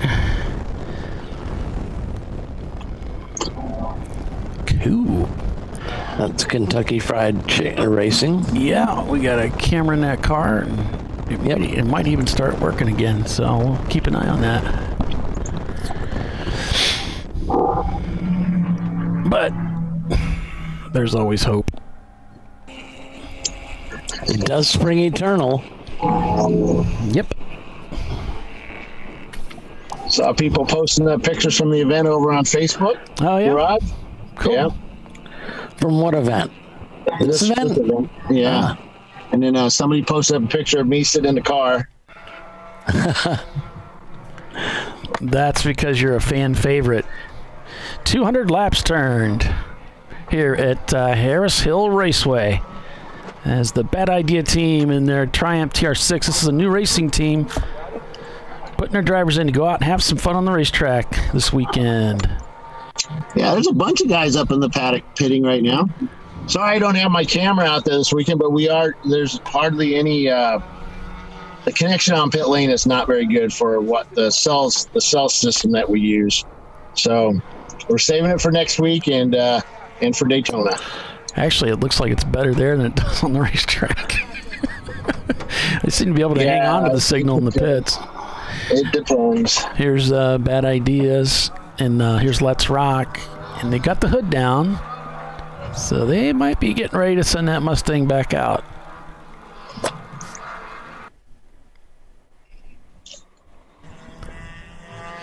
I'm going to make sure I flip the camera just as the cars start to come into view. There we go. Sorry about that. Bill struggles with microphones. He doesn't. He does. He's muted when he shouldn't be, and he's not muted when he should be. They hate him. It just doesn't go well. Sorry. We had a guy. There was a young guy that was doing hand flips over the paddock tire wall. It's like, dude, come on. Really? What the? Yes. Yeah. It's a club here, so these guys there's not many rules at this track until we come out here. Right. So they're used to going places where we don't allow them and, little things like that. But it's good. We just got to let them know what the limits are. 43 seconds the gap from P3 to P2. I'm only jealous. I couldn't do a hand flip with a gun to my head. You don't break a hip. Come on. Yeah, exactly. I'll show you what the Race Hero looks like here. You can see there is a 15-second gap from auto spec up to last minute. That's a fight for third place rather. Now, all of these guys, you notice they're down 2 laps from the leader. That's Social D, but I'm expecting them to pit here soon, so that's going to change things. Other gaps worth looking at, that's a pretty close one there at 15 seconds. The rest of these are gapped out about a lap, or at least 1 lap or so. And we've got 40 seconds here with this EC car, and another... I think it disappeared off the screen there, but yeah, they're rough. There's a couple that are roughly 40 seconds apart, and then this competition here for third place between these 2 cars, it's kind of tight. 22 cars headed back out. The Datsun 280Z is headed back out as well. Yeah, they had the driver in. I noticed they were trying to give them some water. I'm not sure what all was going on there. They might have done a driver change. I don't know. Here they're heading out. There's Bill's Volkswagen just off to the left. Bill gets a company car. We call that a Porsche. It just depends on how you want to look at it. The ugly stepkid or the ugly cousin of Porsche. Yeah. So heading back onto the racetrack in the Z.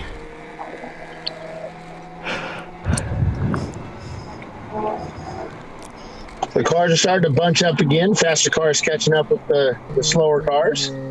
There's the Triumph rolling backwards to leave the pits. Yeah, you should preface in the pits and then rolling backwards instead of rolling.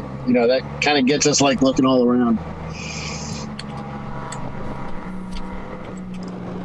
Well, if they look at the screen, they can see what we're talking about. All I do is point out the obvious, Bill. Yeah, it's like saying fire and control. You just don't do that. There they go right by me, 221. It's kind of cool how that car, the rear end of it dips down under power.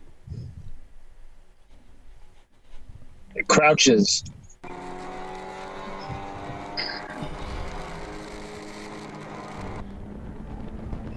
It's all that massive torque. Last minute racing. In third place right now, just crosses the start-finish line with a 1:33. So lap time-wise, they're pretty close to Touchstone, but they're still back about 42 seconds from second place. Lap times in the top 5. Most of them are cranking out these 1:30s. So what's our weather look like for tomorrow? Here comes 817. Similar temperatures. Similar temperatures, but rain. But rain, okay. I was just wondering if I should put the cameras away tonight. I guess that answers my question. Yeah, why, yes, you should. It's actually, yeah, you're actually going to see there's a car slower to the right, off on driver's right. Looks like at the top of turn 4. No, maybe not. No, I think he just slowed down. It's like he missed shift or something, or was letting everybody by. But yeah, you're supposed to be getting some rain here tonight. Joy. And then into tomorrow. So we'll see. Maybe that vortex of speed will keep it from coming down on the track. You guys just have to stay out there all night. Right. Turn this wipe off the 24. Sorry about the lights. You know, you just have to keep going.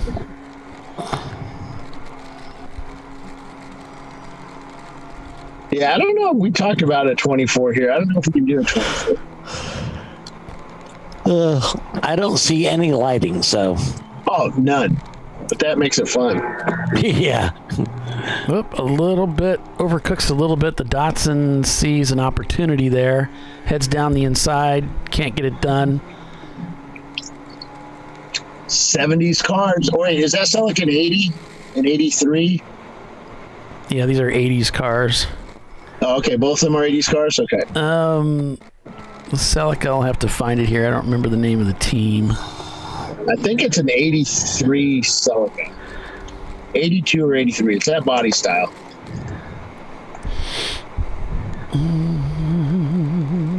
It's an 84. Celica's an 84. Okay, close. Night Fury Racing.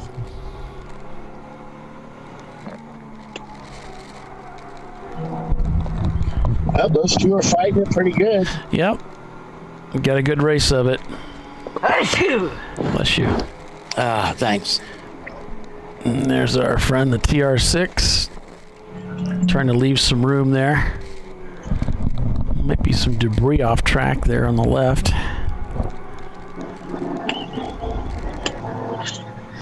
And Datsun using all the racetrack.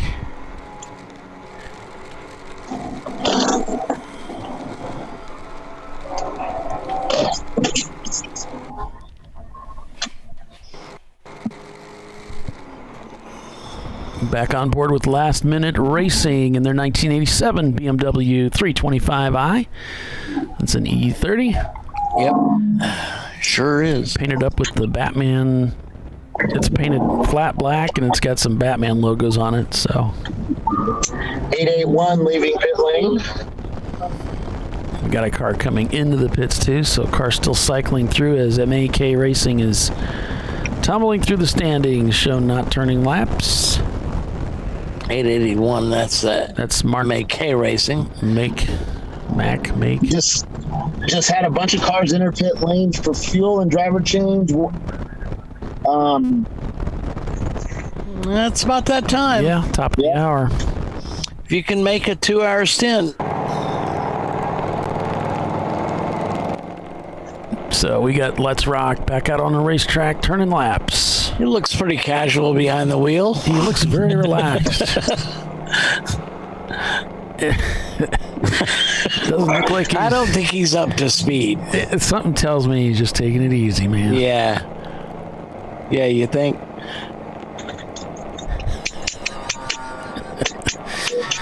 Man, what are you clicking incessantly, man? What is that? What? What? What is clicking?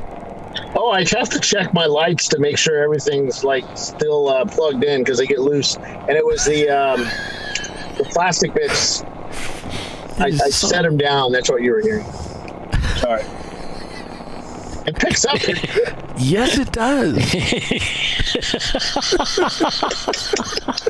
It's like, what the hell are you doing? Why do you keep doing that? Leave it alone. Obviously, it works. It's like when you... leave him alone. It's my OBD.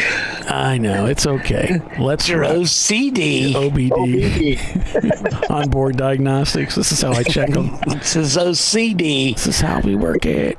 Obsessive compulsive. And this is what it looks like from inside the Triumph TR6. They just came down the front straightaway here. Looking good. Good line going through there. You see that yaw indicator up there on the... What is that? Is it like a piece of tape or something? I don't know. I can't figure it out either. I think it's like a piece of tape. I'm going to call it a yaw indicator.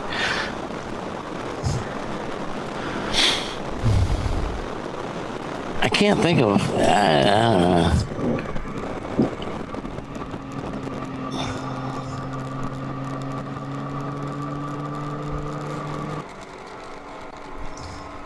I'm not seeing a lot of guys sliding off the track. The track grip must be pretty good out there for being a new paved surface. Yeah. And just having rained. Yeah.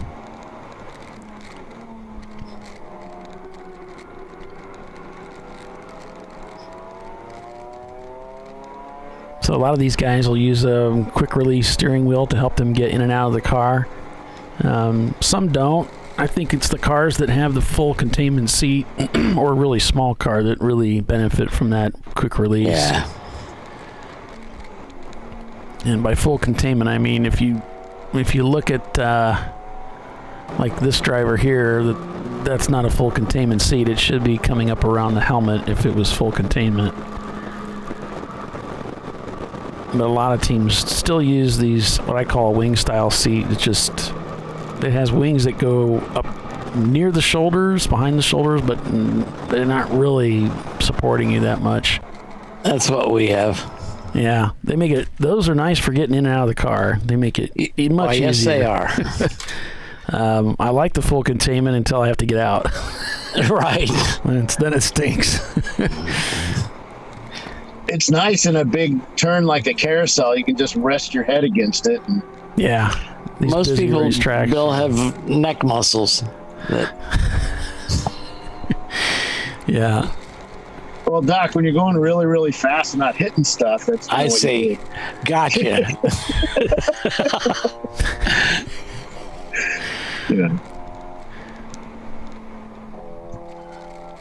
Bouncing off walls doesn't count as racing. Oh, it doesn't? Well, neither does I'm really good at those. But neither does sitting in the paddock, so... Yeah. I mean, you're out there slinging it around the track, so... For most of the time, you're going.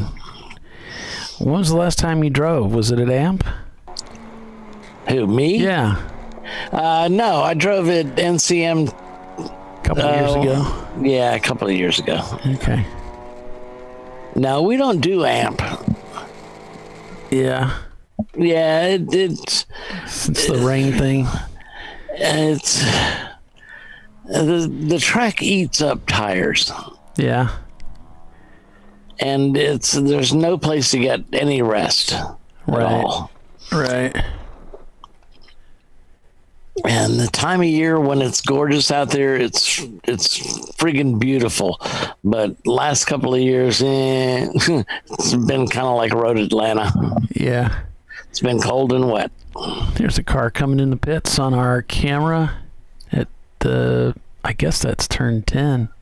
Here, I thought it was 8 all this time, but I guess it's actually 10. I don't know.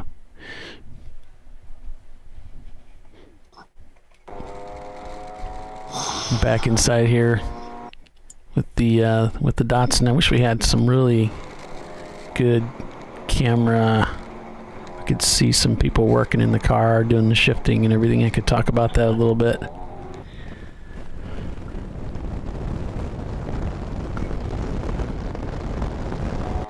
A little bit of dicing going on here on the Datsun, so maybe we'll keep an eye on that here for a moment. Got a car coming out of the pits. It looks like an NB type Miata, doesn't have the pop-up headlights. They're getting a push, so maybe the car is stalled. I don't know what's going on there. We got a car stalled at pit out, as we got another car trying to get out. So it looks like the crew's coming, see what they can do. There's the car. Did you see it, Doc? What? Which car? Who? The car you keep missing.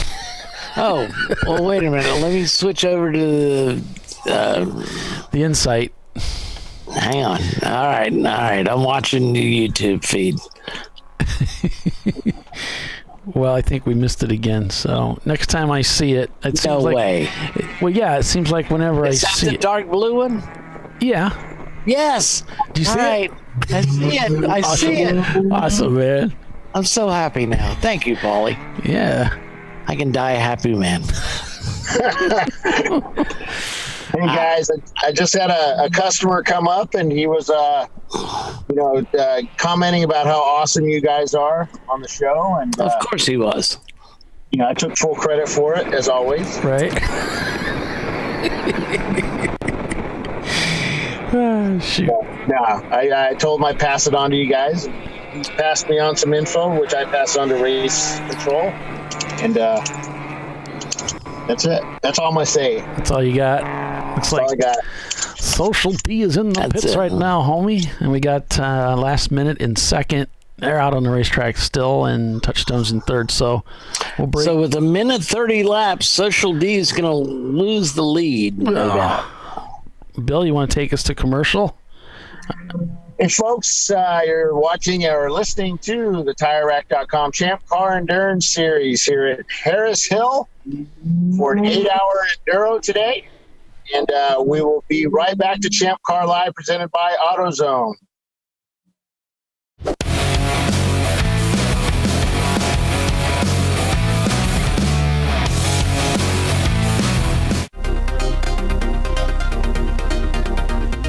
Welcome to TireRack.com, revolutionizing tire buying since 1979. With our unmatched selection of branded products, finding what fits your vehicle and is right for you and how and where you drive has never been easier. Through helpful online shopping tools that include our professional hands-on reviews done at the introduction of a tire and consumer reviews that give real-world feedback over the life of the tire, you can make the right tire choice and find exactly what you need. And if you prefer to talk to someone, our tire testers, our sales team, are available on the phone. And that's how we get you the right tire for you and your vehicle for where and how you drive.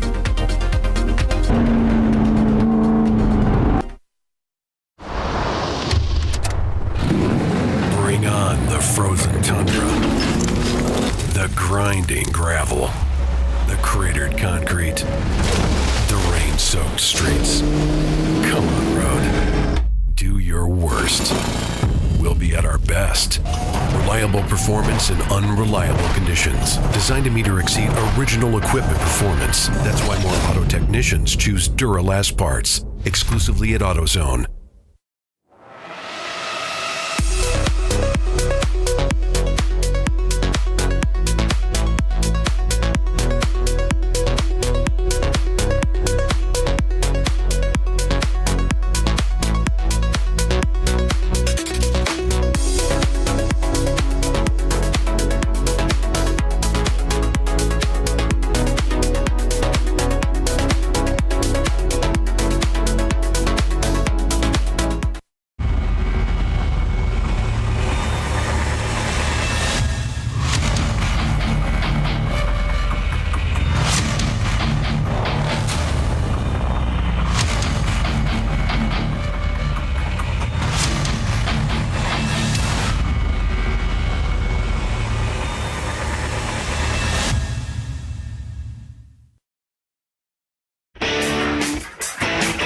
Located in Northeast Ohio with 40 years of combined experience, Money Shift Racing knows how to deliver performance and safety, offering everything you need to get your vehicle and drivers ready for race day. From safety equipment to full engine assembly and repair, in-house fabrication, 3D design, and rapid prototyping. Money Shift Racing. Performance done right.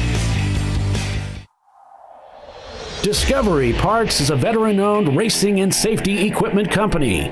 While we're located inside Atlanta Motorsports Park in Dawsonville, Georgia, Discovery Parts can also be found at the tracks, supporting a number of Champ Car Series events. We take pride in being a reseller of the best of the industry to Champ Car teams and drivers. We know racing, love racing, and look forward to tomorrow to even more racing. Visit us at discoveryparts.com. Frozen rotors from Diversified Cryogenics deliver increased performance and a higher level of safety while significantly reducing braking system costs. So to tell you a little bit about the durability of this product. So we have seen an incredible extension of the life of our brake rotors using frozen rotors. We've gone from brake rotors every other weekend to 6 weekends on one set of brake rotors, and I think they can go farther. The durability has been amazing. And it's been a fantastic season, and man, a lot of that is due to the way our car can brake on those frozen rotors. For more information, go to frozenrotors.com.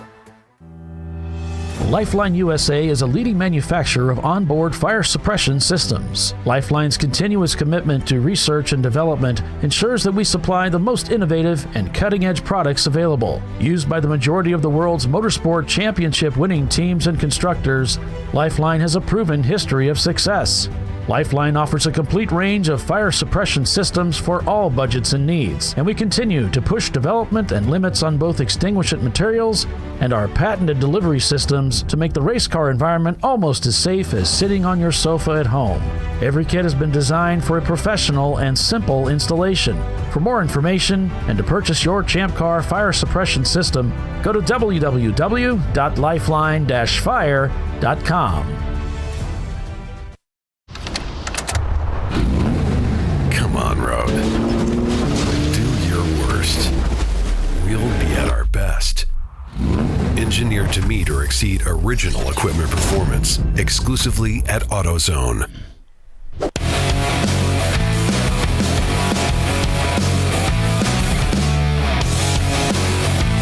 Welcome back to Champ Car Live, presented by AutoZone here at Harris Hill Raceway. We're back there after 210 laps, 6 hours of racing. Last minute, shown in the lead with Social D Racing in second and Touchstone Racing in third. Of course, the top two also shown in the pits at this time, which is pretty normal based upon... looks like Bill has either a Hans device or... Oh, he's got his gimbal. That's what that is. That's used for shooting very smooth video. It works very well. Helps us look better than what we really are. So last minute is going to have to stop again. Gotcha. And then we'll see if Social D can make it to the end in a 2-hour stint. We've only got to go about an hour and 52 minutes unofficially.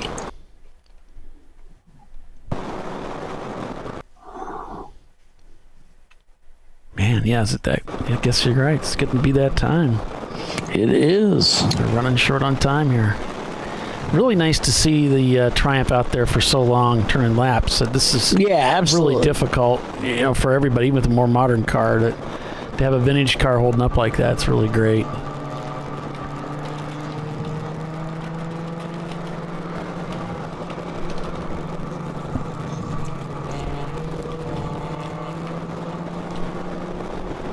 He still hasn't picked up a position, but he's running around having fun.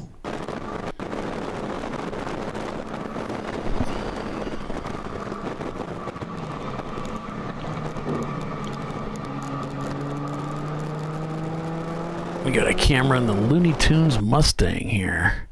I don't think I've even got audio. Looney Tunes was leading D-Class earlier today. Big V8 working hard. Yeah. And they are back in the lead of that class over Point Slow. And Let's Rock. These guys been with us quite a while.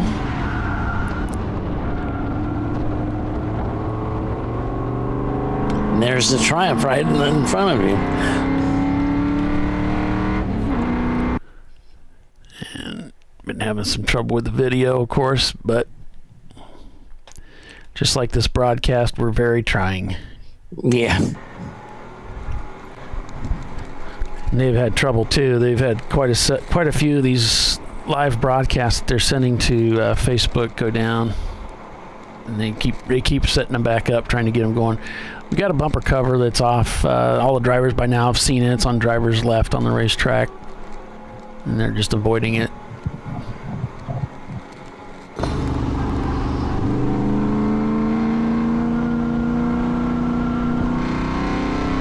You know, those tires are working. Yeah. I'm giving you all I got. R5 Racing show not turning laps down in 19th right now. Social D also showed not turning laps, neither is Last Minute. So Touchstone shown turning laps and pitted about 5 laps ago. So Social D should have been out of the pits by now. So yeah, they're dropping more spots. Touchstone might take over the lead of this race in their 92 Miata. I believe they have, according to mine.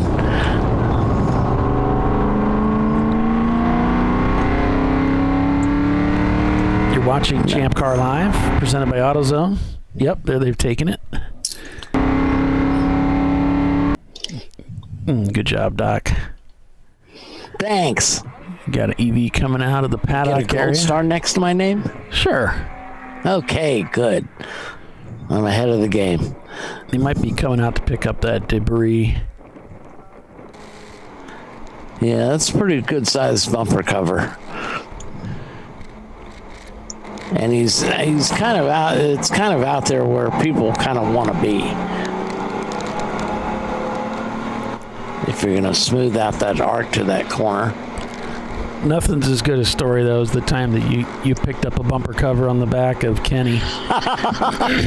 That was so funny. It's like, what the hell is wrong with it? Wait a minute. The back of my car isn't white.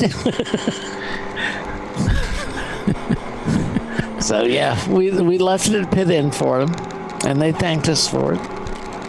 All right, Social D is turning laps again, down in 5th place right now. Touchstone is taking over the lead of the race. Last Minute Racing shown in 2nd place. Their camera's kind of falling in the car. It's like leaning back, so now we're just looking at the sky. But they are out there. So Touchstone will not have to pit again, I don't believe. They last pitted on lap 205, and they're working 211. Let's Rock is back in the pits again. Curse of the camera strikes yet again.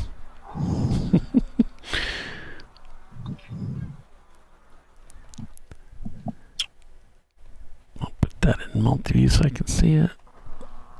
So there's a look at pit out. See if we can find a camera, in-car camera that's working right now, but there we go. Last Minute just pitted. PTS just pitted. Here's a look at the base of turn 4 as they come down the hill and head off to the left. Turn 5. So the battle we were going to check in on is between 2nd and 3rd. Last Minute's only 25 seconds behind Wheels America. That's interesting. Okay. 1.9 seconds the gap from the Valdez EC car to Bradley Fighting Vehicle. And yeah, about a full lap separates everybody else. So now Last Minute Wheels America appear to be turning in about the same lap time. So It's going to be hard to make up ground.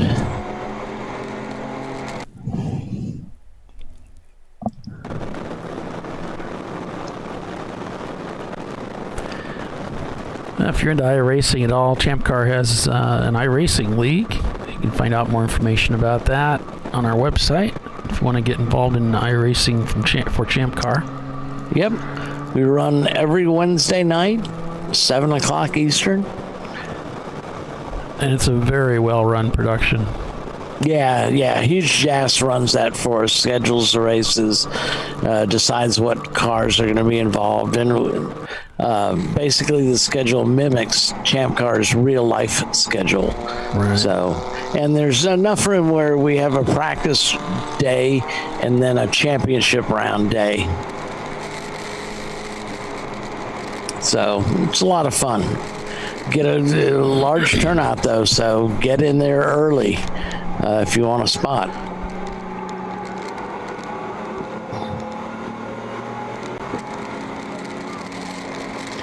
There's a whole section on our website on the forum that deals with iRacing, so check in there and check it out.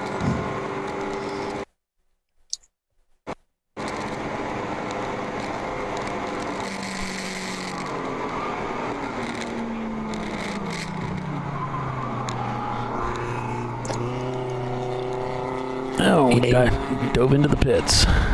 Yeah, you see that difference between Wheels America lap and last minute lap.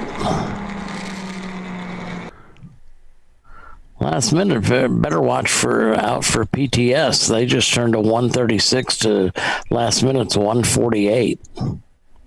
So it won't be long before PTS is climbing all over last minute's bumper.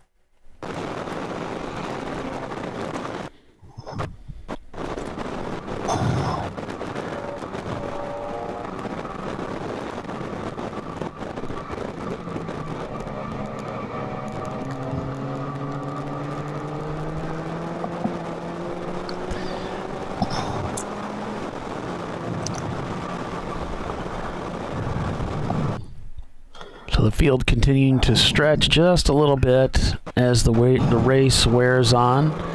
So we're not seeing a lot of close competition out there right now. We've got Valdez Motorsports about 5 seconds behind Bradley Fighting, but they're continuing to lose a little bit of ground as they're turning some slower lap times.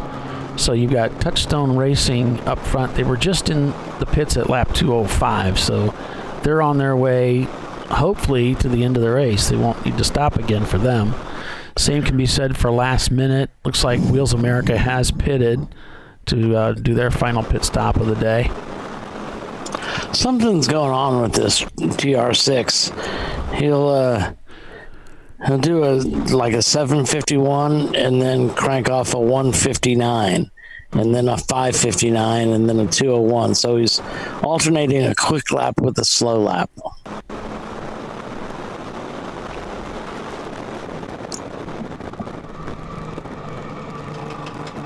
All right. So we've kept up with them in the pits a couple of times. So yeah, I wonder if it's an overheating problem, maybe. Could be. This is the Datsun team trying to plug another driver in, and unfortunately, we really don't have much for car cameras anymore. They've all pretty much gone down. So all we have are these two. But we've still got a race going on, and we've got some track cameras we can work with. Those are working all right.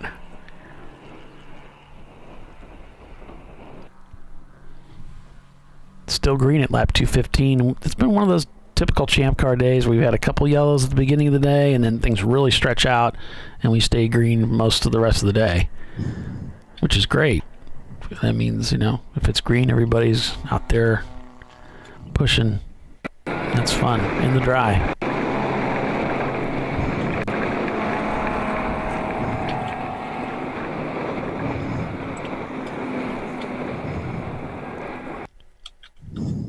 And some tracks are more prone to cautions than others, and this is probably one that's not as prone. If they're doing hot poles, then there's the TR coming in. So they might be having some problems, as you suspected there, Doc.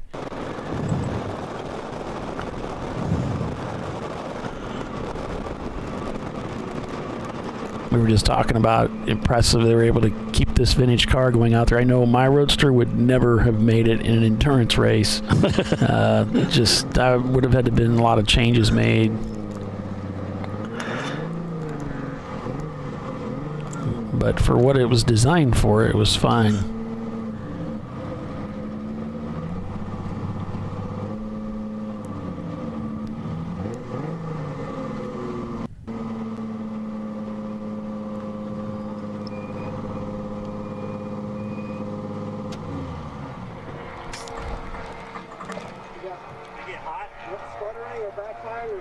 It got hot. Yeah, hop out. So something about it getting hot, so... You see this up here? No? Okay. What happened? What happened? It got really hot. Yeah, it was misfiring. Oh, it was misfiring on him too. So... they'll get the hood up and start looking at it and see if they can find something that doesn't look right. See, back in those days when these cars were new and we were racing them, they were pretty unreliable. I mean, they weren't anything like today's racing. It was very common to have breakdowns, even from the top teams. So to try to endurance race these cars is pretty bold, but with a lot, you add some modern things like better brakes and improve the cooling system, and maybe you can get some things done. But some of the engine designs were just really prone. There's Bill actually looking at it with him. Some of the engine designs, like they were prone to blowing head gaskets and things, and just wasn't much you could do about those situations,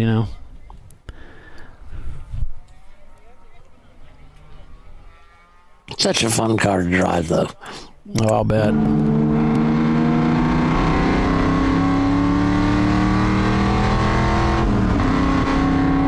You hear those gear changes, how upshifts are so clean. You don't hear that sliding of the clutch. Bumper cover is still out there. Yeah. Cursed thing.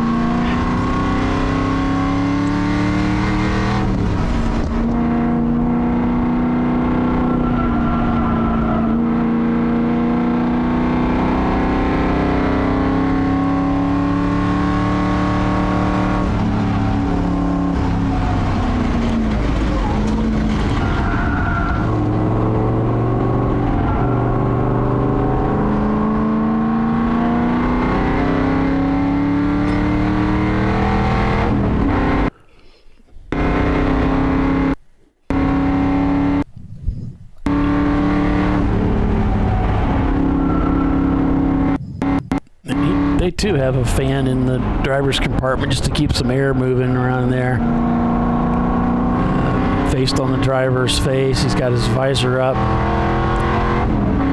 Yeah, the fan's kind of half and half. I don't know if I want to do the driver or the windshield. Right. So I'll do the A-pillar. You can kind of go both. Yeah, you could turn it, if you had a... Yeah. If you could spin it. It'd be even better if it was an oscillating fan. There's the car. There it is. I saw it. I'm so excited.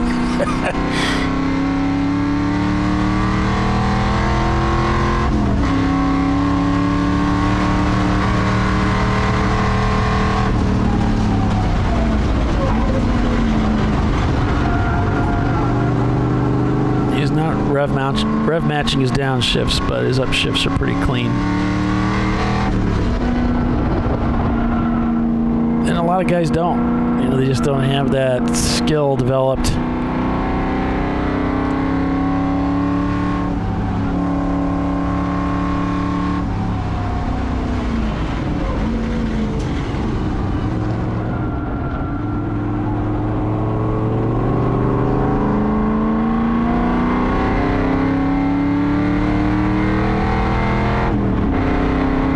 And this Mazda up in front of him can hear that V8. I mean, you can hear the USS Enterprise and the old lead sled Lincoln. You could hear them, half a mile back of you on the banking. Yeah. So you knew something was coming.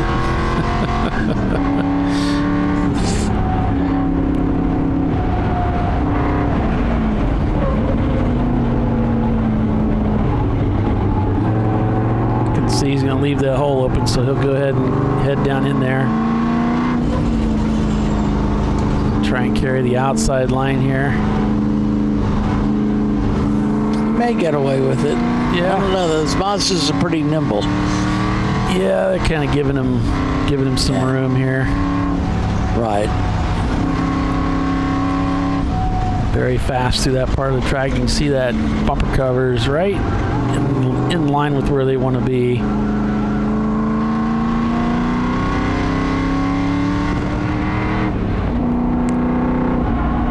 The audio off just a little bit on the timing from what he's doing inside the car there.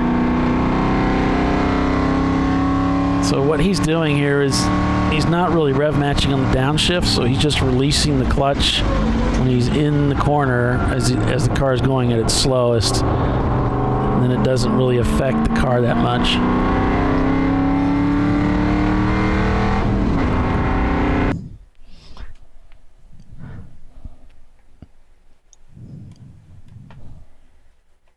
Let's see if we can get another in-car camera that might be running. Otherwise, we'll just head out onto the racetrack.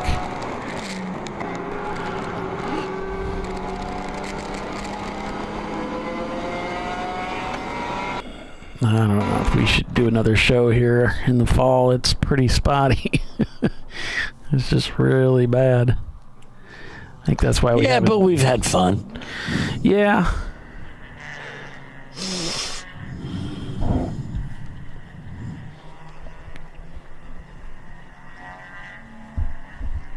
Looks like a lot of fun. Looks like a lot more fun to race on, really. Yeah. You can see him coming down over that turn 4 hill there.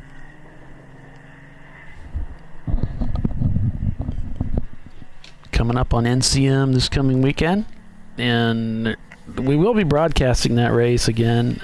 Bill's going to be trying to run that and from the tower with you, Doc. And Lord help us. Oh, I'm sorry. And I'll be Did I say racing. something? No, I don't think so. So I can tell you this, we'll have to have YouTube links because Bill can't share from Facebook. Oh, I've already created the links and everything. Okay. I created the events, and they're already. He's got all the information. I got it. I got everything to him. So. Okay. We'll see how it goes. You're going to be joining us from pit road occasionally, from what I understand. I'm going to at least be sending you information. Cool. You know, if I can't connect well, I'll at least. Well, Tiffany's going to be up there as well. So. Yeah. Looks like we got put into a different car. Wow. So looks like Bill moved the camera out of the TR6 into another car. So. Oh man. We'll see. Well, we need something that's going to be on track because I really don't have much to work with here. Kind of like. Well, I mean that's par for the course, though, isn't it? What am I complaining about? This is normal. This is normal. So funny. Social D's moved up to 4th place. Yeah, you can see the standings. Looks like Wheels America 989 not turning laps, and their sister car though in 7th place doing all right, but they're that was our best battle. Dang it. Yeah. Touchstone looking good right now, sitting there in 1st place. Wait, is last minute really that close? 1 second. Somehow they've closed the gap. Well, let's see. They returned to 140. I don't know how they reeled them in. I don't know either. Something doesn't look right. They had an 8-minute. They had a pit stop, but they're not turning lap times fast enough to do that. So I'm not sure if this is completely accurate or not.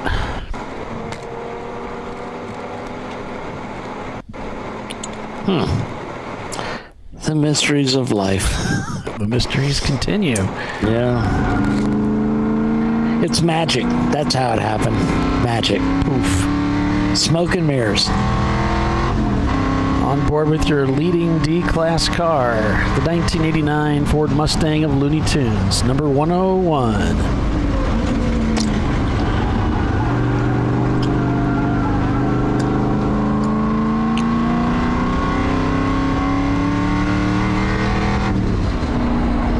Social D's moved up to be on that same lap 220, along with PTS and Last Minute Racing. I just saw the driver reach up and adjust that rear view mirror up there by hand. You got to be really careful with that. A lot of these long acres like that, you'll bust the lenses real easy. Yep, you'll come up with shards.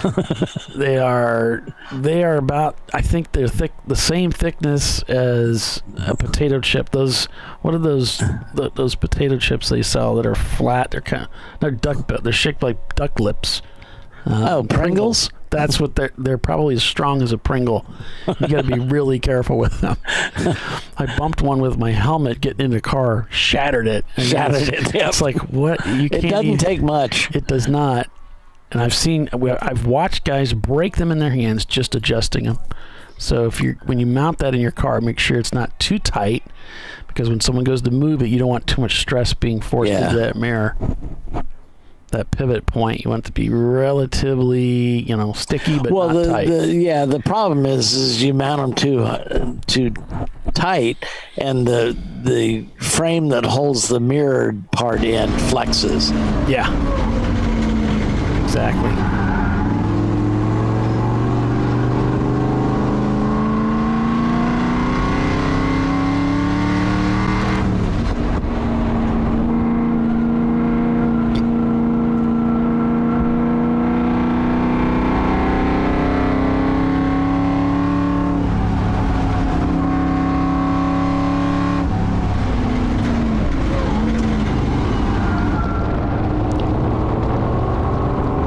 Unfortunately, we just put a camera in that car, and they're getting towed already. I don't know how far they. Looks like you didn't make it onto the racetrack.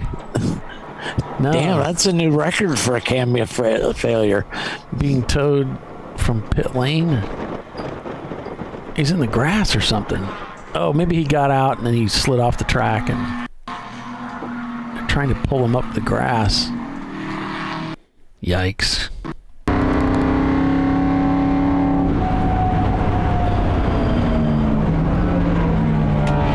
Cowabunga moving down, sliding down the standings, says Wheels America Racing, Sushi, Real Alex. A lot of cars not turning laps out here. Last Minute's going to lose third place to Social D in a bit if this trend continues. Last Minute's only turning a 140, whereas Social D's turned a 135. Yeah, they're coming. We're going to break for commercial, folks. Be back in just a couple minutes, okay? So stay with us. You're watching Champ Car Live. We'll be right back.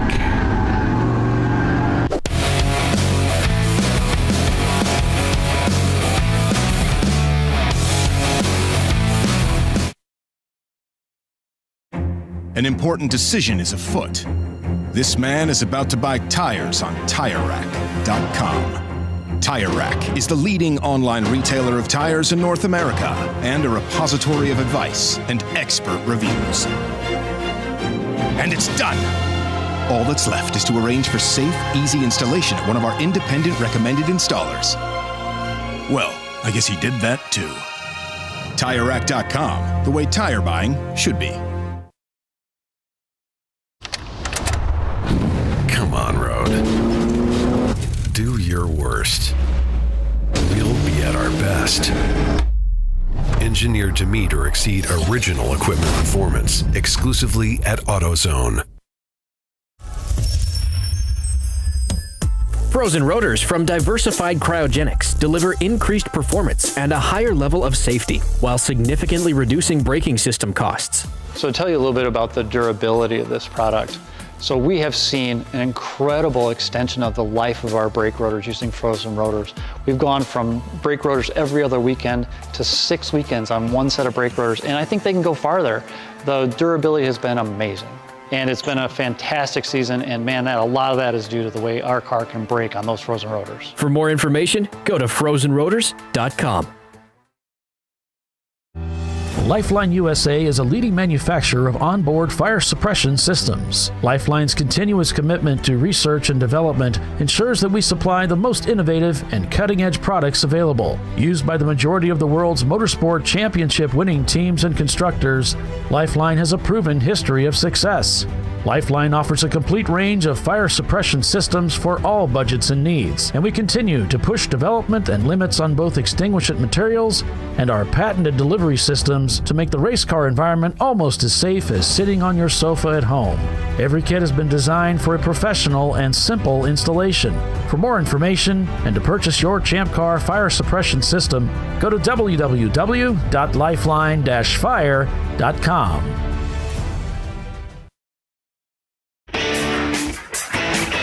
Located in Northeast Ohio with 40 years of combined experience, Money Shift Racing knows how to deliver performance and safety, offering everything you need to get your vehicle and drivers ready for race day.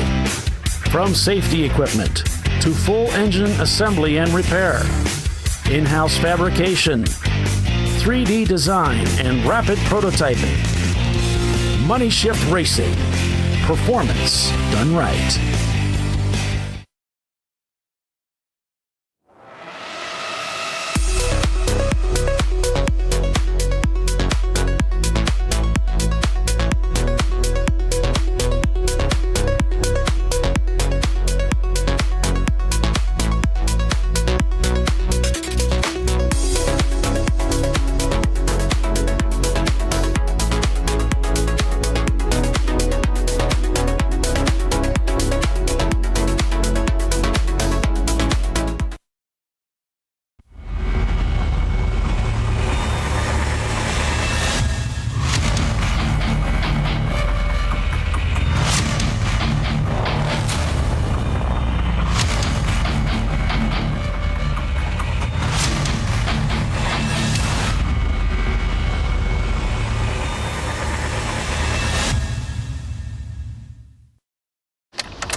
Exceed original equipment performance exclusively at AutoZone.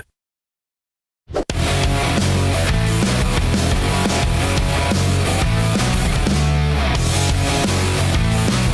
right, welcome back everyone to ChampCar.Live, presented by AutoZone. We're at Harris Hill Raceway this weekend for an 8+7. This is day one, 6 hours and 37 minutes unofficially into this race, 227 laps turned, and it's Touchstone Racing leading the way. I'm Paul Veltum, joined by Doc Waldrop here and Bill Strong calling the race for you this weekend. Hey guys, got some updates. Let's have it. All right, so the RX-7 went to go out pit lane and stalled at the end of pit lane, so they had to tow him back. And about that same time, we had another car. I think it was the one that was leading this morning, the red, white, and blue one. His roof decided it did not want to stay on the car. It flew up in the air about 200 feet and into many pieces and came back down on the ground along pit lane. And so they had to come back in, put arm restraints on their driver, and send him back out. And I think they changed drivers because I think that driver had to change his undies. That had to have been pretty scary. No kidding. And then a couple of cars, the pink Honda's back out there. Their car started up. They started haranguing and clapping and going crazy. They put a driver in it, sent him back out. You would have thought he just won the race, huh? Yep. And they're out there tooling around, passing cars, so that's good. Get their drivers some lap times. Awesome. Well, thanks for joining us, everybody. Right now, after 228 laps, here's the current standings. Car number 800 is your leader by about 2 laps.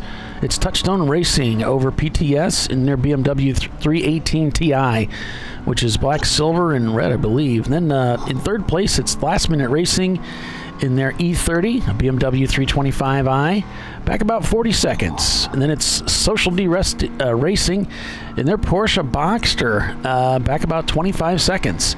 Then it's Valdez Motorsports. That's your lead EC car. Then finally in the standings, actually this would be 6th place, Nope. 5th place, Wheels America Racing, Bradley Fighting, Night Fury Racing, Lone Star, Wheels America, and I think it's Siamo, Tutti, Pilati. Sure, sounds good. Your top 10. Social D has overtaken Last Minute Racing for our 3rd position. Last Minute is falling through the standings now as they are in the pits. Yeah, the Triumph. Last Minute. Yeah, I think they're calling it a day. They're going to go get another car and bring it back. I think that was Last Minute. One of the teams. Well, they're going to go back to Houston and pick up another car. Okay. The Triumph is in pit lane. They sprung a leak. That's why I pulled the camera out. Their radiator looked terminal. They're going to try and drain it and fix it and hopefully get it ready for tomorrow. All righty. Looks like, let's see, we got Let's Rock Good Racing. showing, lads. Yes, indeed. Let's Kentucky Fried, not turning laps. We got Let's Rock Racing, not turning laps. So we got 108 just left pit lane. That's that Mazda that quit at the end of pit lane here. So they're back out on track now. Yeah, we've got that camera going here, and occasionally, there we go. They got their MSD spark box and coil system there running. Ignition timing box and the whole deal. Let's see if they can get that RX-7 up to speed here. A little trouble with the cameras, so just go to a track camera, one of our track cameras. This is turn 2 here. And I don't know, there's a drainage ditch, so maybe they have been doing some work out here to control the water runoff at the track. Yes. Oh, yeah, big time. Good view of the culvert. Yeah, they've been doing a lot of drainage work when they resurfaced it, and then they're building a retaining pond that's going to stop all the rainwater from going across the track at turn 8. Because that right now, turn 8 turns into a river and it gets really scary. We got the Looney Tunes car off at the bottom of turn 4, gets a wheel off, and is able to recover and get back out underway. Oh boy. He just used that Ford power to dig through that dirt. And I think that's part of the problem now with some of these cars getting holes in the radiators is that they're kicking up rocks and stuff onto the track and picking them up. Could be. Now, Last Minute Racing is on the racetrack. They're in 3rd place. That's the BMW that's painted up like a Batman mobile. Oh, okay. All right. Yeah. Different car then. Sorry. No. This was I think it was that Mustang. They handed me there was a car that we had the camera that just kept not working right. Oh, that might be KH, the orange and blue one. Yeah, and then we put it in another car, but they handed me the camera back and it was shut off. But they're going home to get a new car. Oh, okay. Gotcha. I may not have told you about that one. I don't know. I think you did, but I couldn't get that. I still couldn't get it to come up for some reason. So right now we've got there's a car in the paddock. Let's Rock Racing. That's the white Mustang with the rally stripe. Their camera's running, but the car isn't. And Kentucky Fried Racing is the white BMW, and that. I think they were in the paddock for a long time, and then the camera went down too, so I'm not sure if they're on track. No, it looks like they're in 16th, but not turning laps, so they might have just come in. So that camera's not working. Which one, sorry? The white BMW, the Kentucky Fried Racing, and the white Mustang with the black stripe. Darn. I think the Mustang is the one that... It's in the paddock with nobody in it. I think they're done, or they're looking at it, but it's just been behind the wall forever. Oh. Let me go see if I can find something to put that in. Okay. No, I don't think I can. Okay. All right. I might turn it off just to save the bandwidth. All right. Yeah, it just seems like the in-car feeds are pretty bad. Even no matter whose it is, they're just not communicating all that superbly. But we got a little bit of something here. The Daza Lady team of lady drivers, mostly.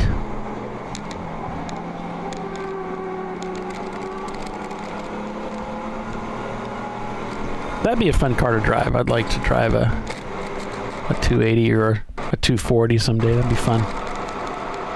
I was talking to Bruce Mills by email yesterday about some technical things he's having some trouble with, but yeah, every once in a while I think back. He's got the most beautiful 240. Yeah, that would be fun. I mean, even the louvers cut into the hood go directly to the brake cooling. It's pretty phenomenal.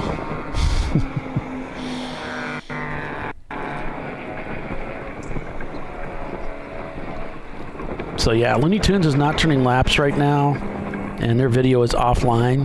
So they may have come into the pits. The Mac Racing team, also near Miata, not turning laps. And here's Kentucky Fried Chicken, or Kentucky Fried Racing. Air Fryer, the Sushi team, Real Allied Racing, also show not turning laps, but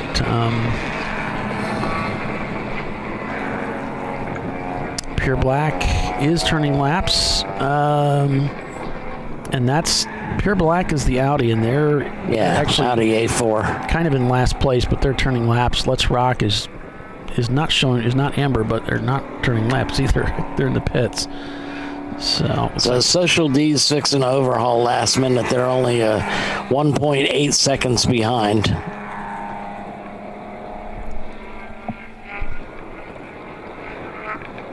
Yeah, that is close. And last minute is so far off the pace, they should get him on this lap. Yeah, 140s. That was about the pace when the track was wet. Yep, there's the pass.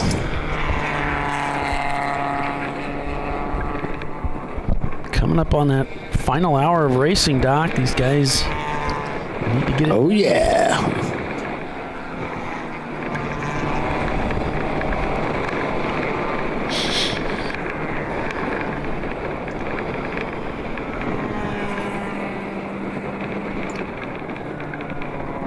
Bill's got that camera in another car here. Looks like a team cleaning up that windshield. Gonna send that driver out. They too have a fan mounted to their makeshift dashboard.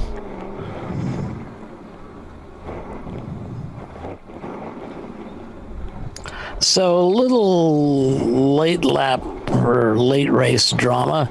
PTS and Touchstone both pitted about the same time. And that was on lap 204. So I don't think they can make the finish. Yeah, the TI came with a 4-cylinder, right? The 318. If that's what they're running, I don't know, but yeah, I would think so because it's A class. Oh yeah, nice catch. So Thanks. I think it is a 4-cylinder, and we've seen the 4s do very well on some of these tracks.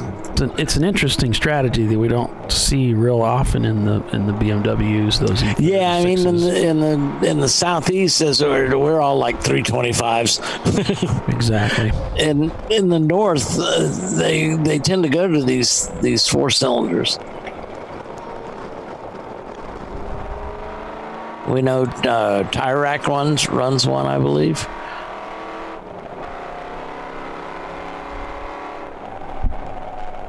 So I don't know if either one of these lead cars can make the end. It'd be interesting for Social D to see if they can pull this off. They might be the team that's in the catbird seat. Right. Because they pitted on lap. It's like they pitted on lap 209, so not a whole lot of difference. Yeah.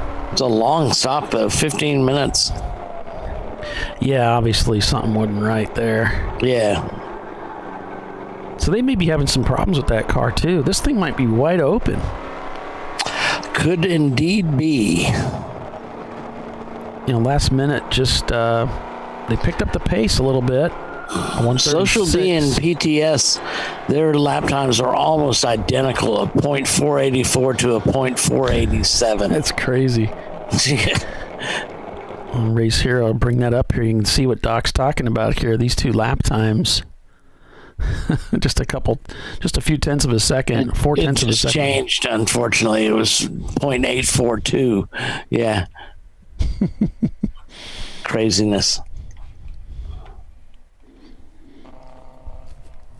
So don't complain to us about the yeah. CCL1 is in Looney Tunes now. Oh, okay. Thanks. Don't complain to us about our VPI calculations. What? I said don't complain to us about our VPI calculations. I've been sending everybody over to you. Yeah, great. Awesome. That's Thanks. the thing to do. I said, I know you want your 2020 Shelby Mustang Cobra V6 to be 75 points. That's the guy you need to talk to. He'll do anything for you. You guys are our favorite customer. That's what I tell Doc, and I've told you, Doc, Bill's a very giving guy. He is. He's very giving. He's given me up to be hanged. You want free camshafts? Doc said sure. Sure. You want 2? I don't know, man. Of course, all LS swaps, of course, are free. Oh, yeah. LS motors are old. You want those new LT ones or whatever they are, LE or the one that's in the new Corvette. That's the one you want. We can't let those in yet. They're too new. We don't have enough data. Yeah, I think we should ban. My personal opinion is that we should ban everything that's newer than 2000 and anything that says BMW has W at the end of their name. I kid. My name is Paul Velton.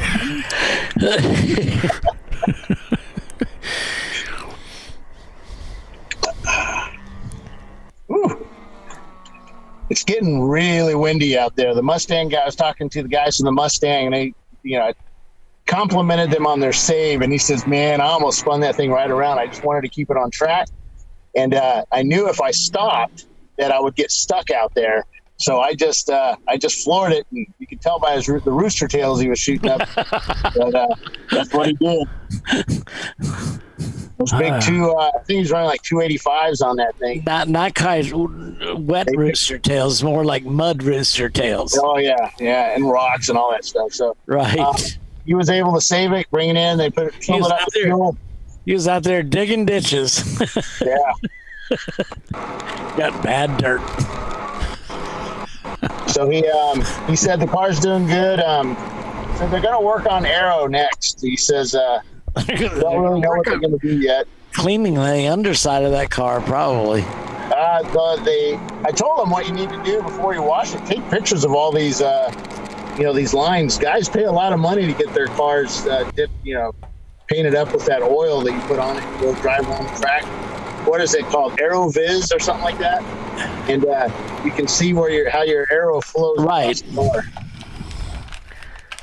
Yeah, the hell with that taping, yarn and ribbon. You just drive here at Harris Hill on a rainy day. 200 is now leaving pit lane right now. A red BMW is coming in. Let me see what his number is. And it is 44. 200 is the Air Fryer Racing, Austin.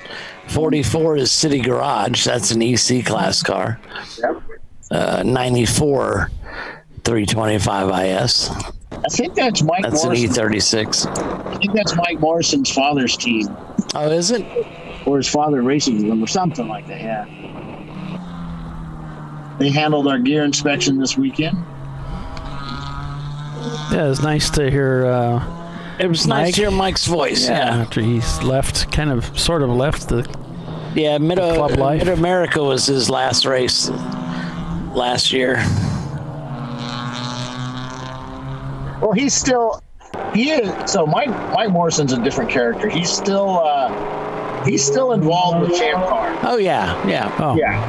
He still has an email address and all that stuff and checkbooks and stuff like that. So he's sort of the backup to the backup to the backup guy. But He's here to help when he can.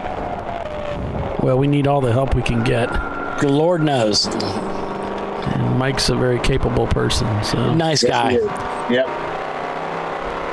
Yeah, he had to leave to his focus had to be on FM3 and their hot rod power tour stuff and the drag racing and all that. So it was just getting a bit too much for him, and he'd been trying to leave for a few years, and Chiswick wouldn't let him. And we really did want him to leave, but he's back working today. He's working up in the tower today, and doing a good job. Takes a little bit of the stress off Chelsea. Chelsea's schedule is crazy coming up. Yeah, she's all right. She's got it. Yeah, she's young. She can handle it. Yeah. She yells at me a lot. I just remember that tap on my shoulder at Indy.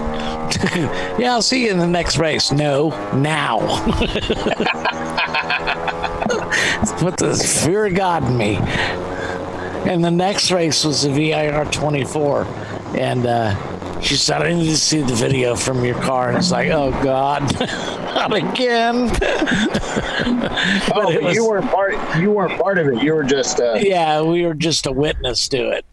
We got a slow car going up between turn 2 and between 3 and 4. Driver's left. It's a black dark car. Don't know who it is. I don't have my binoculars with me. But he's now rolling backwards down the hill. Oh boy. Not good. Yeah, now he stopped.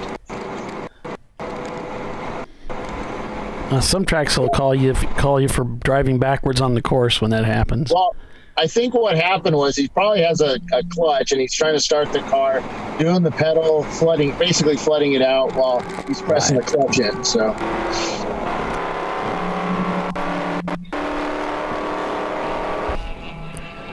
That's a good way to tick off your mechanic. The Honda is in, and so is the Celica. See, it's a Celica in Texas. The Honda here on the Honda Insight with the Toyota Celica. Is that better, Doc? Yeah. I just want you to be consistent, Bill. All right, safety is headed out right now.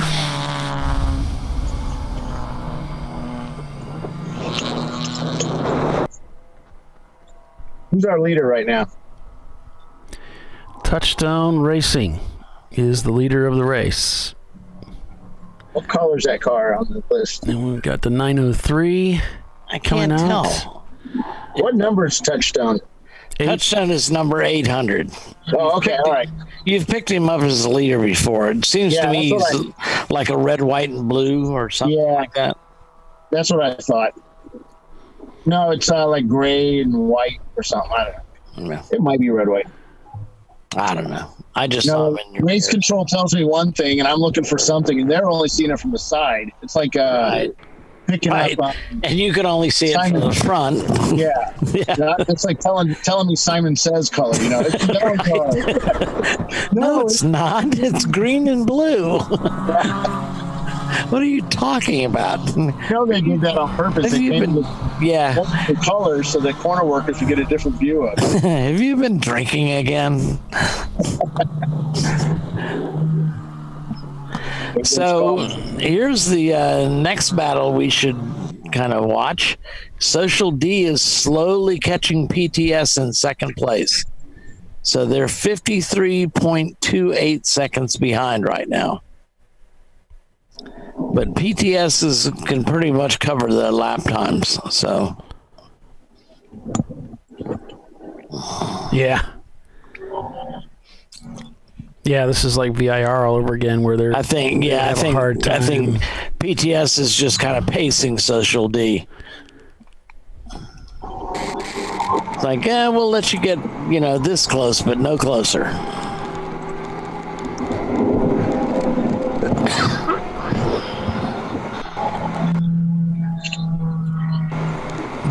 It looks like that emergency vehicle is still out there. They're hooking up. You can see just beyond that bush there to the right. Yeah, it's right behind the one tree. Great. Yeah, they're moving now. Yeah, they're we can see them rolling. Hey, they're rolling. Oh, they're going up the hill now. Thanks, Bill. Keeping us. Don't want to be annoying. I'm just trying to let you know. Hey, oh, there's nobody that's better at pointing out the obvious than me. So you got a ways to go. Just trying to do my job, man. Don't yell at me. Oh, shoot. Oh, we're at commercial. Who wants to take us to commercial, Bill? All right, folks. We're about show and tell time here. 1 hour to go here, and ChampCar.Live, presented by AutoZone here at Harris Hill for the TireRack.com Champ Car Endurance Series 8+7. Hang in there, folks. We'll be right back.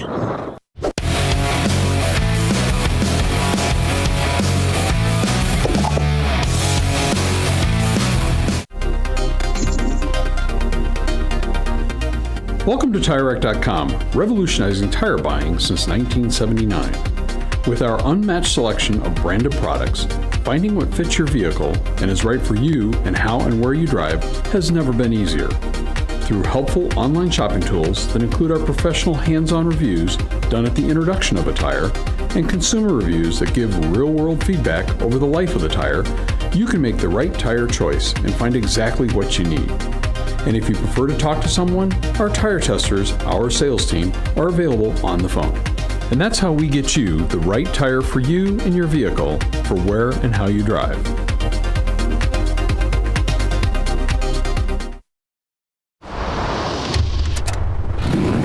Bring on the frozen tundra, the grinding gravel, the cratered concrete, the rain-soaked streets. Come on, road. Do your worst. We'll be at our best. Reliable performance in unreliable conditions. Designed to meet or exceed original equipment performance. That's why more auto technicians choose Duralast parts. Exclusively at AutoZone.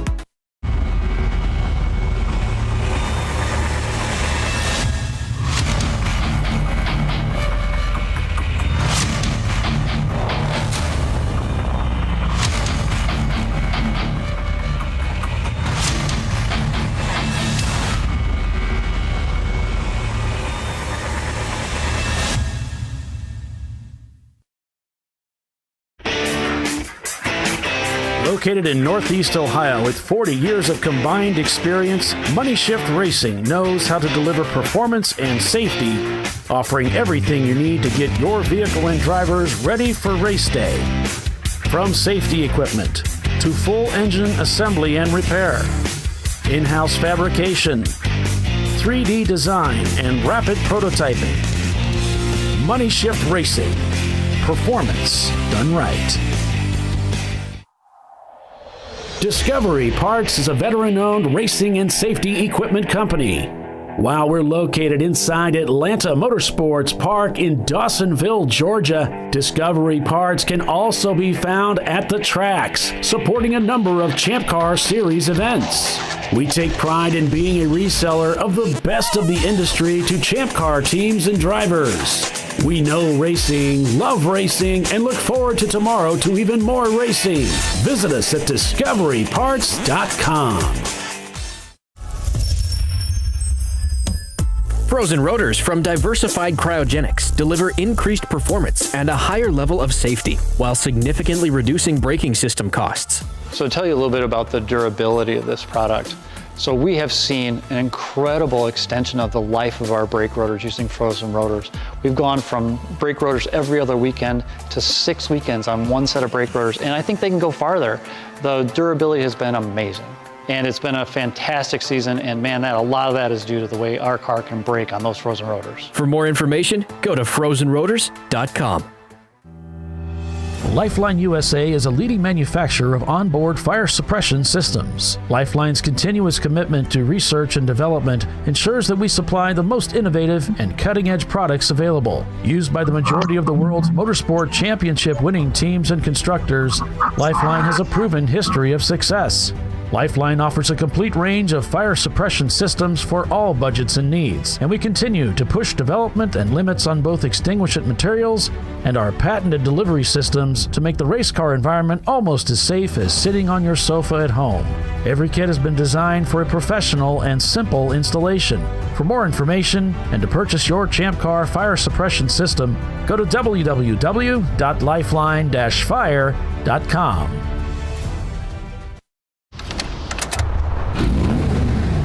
Road. Do your worst. We'll be at our best. Engineered to meet or exceed original equipment performance, exclusively at AutoZone.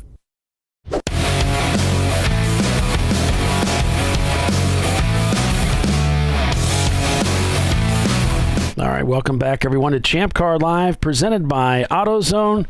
We are at Harris Hill Raceway this weekend. It is the TireRack.com Champ Car Endurance Series. I'm Paul Veltum, along with Doc Waldrop and Bill Strong, calling the race for you. And right now, after 243 laps have been completed, it's Touchstone Racing leading the way in their 92 Miata, about a lap over PTS, with Social D Racing in pursuit, but we're not sure they're going to make it. I don't know, Doc. What do you think? Are there going to be another round of pit stops before the end of this race? I don't know. Social D pitted on lap 209 and PTS on 204. So we've still got an hour to go. I don't know. I think they're both going to have to pit again. The race started out in the wet today. Temperatures in the 60s. And that goes, frankly, for Touchstone as well. Yeah. They pitted on lap 205. Right. So They're that's kind a of lot together of on laps. this. Right. So the race, the top of the field, I mean, is really open-ended right now. Yeah. I think we expected to see more from KH Motorsports this weekend, but with engine troubles, they've bowed out. They started off with a lot of oil blow-by getting into the catch can, which is always a bad sign. Then we had the Celica that got into the wall, but they got that car back onto the track. Pull my finger, another Mustang on the rollback early today. The 350Z spun a rod bearing. They bowed out.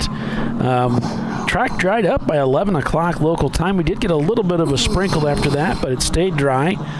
And then Touchstone, the team that's leading this race right now, was black flagged for passing under caution around 1:30, and I have to wonder if maybe that black flag is going to cost them the win.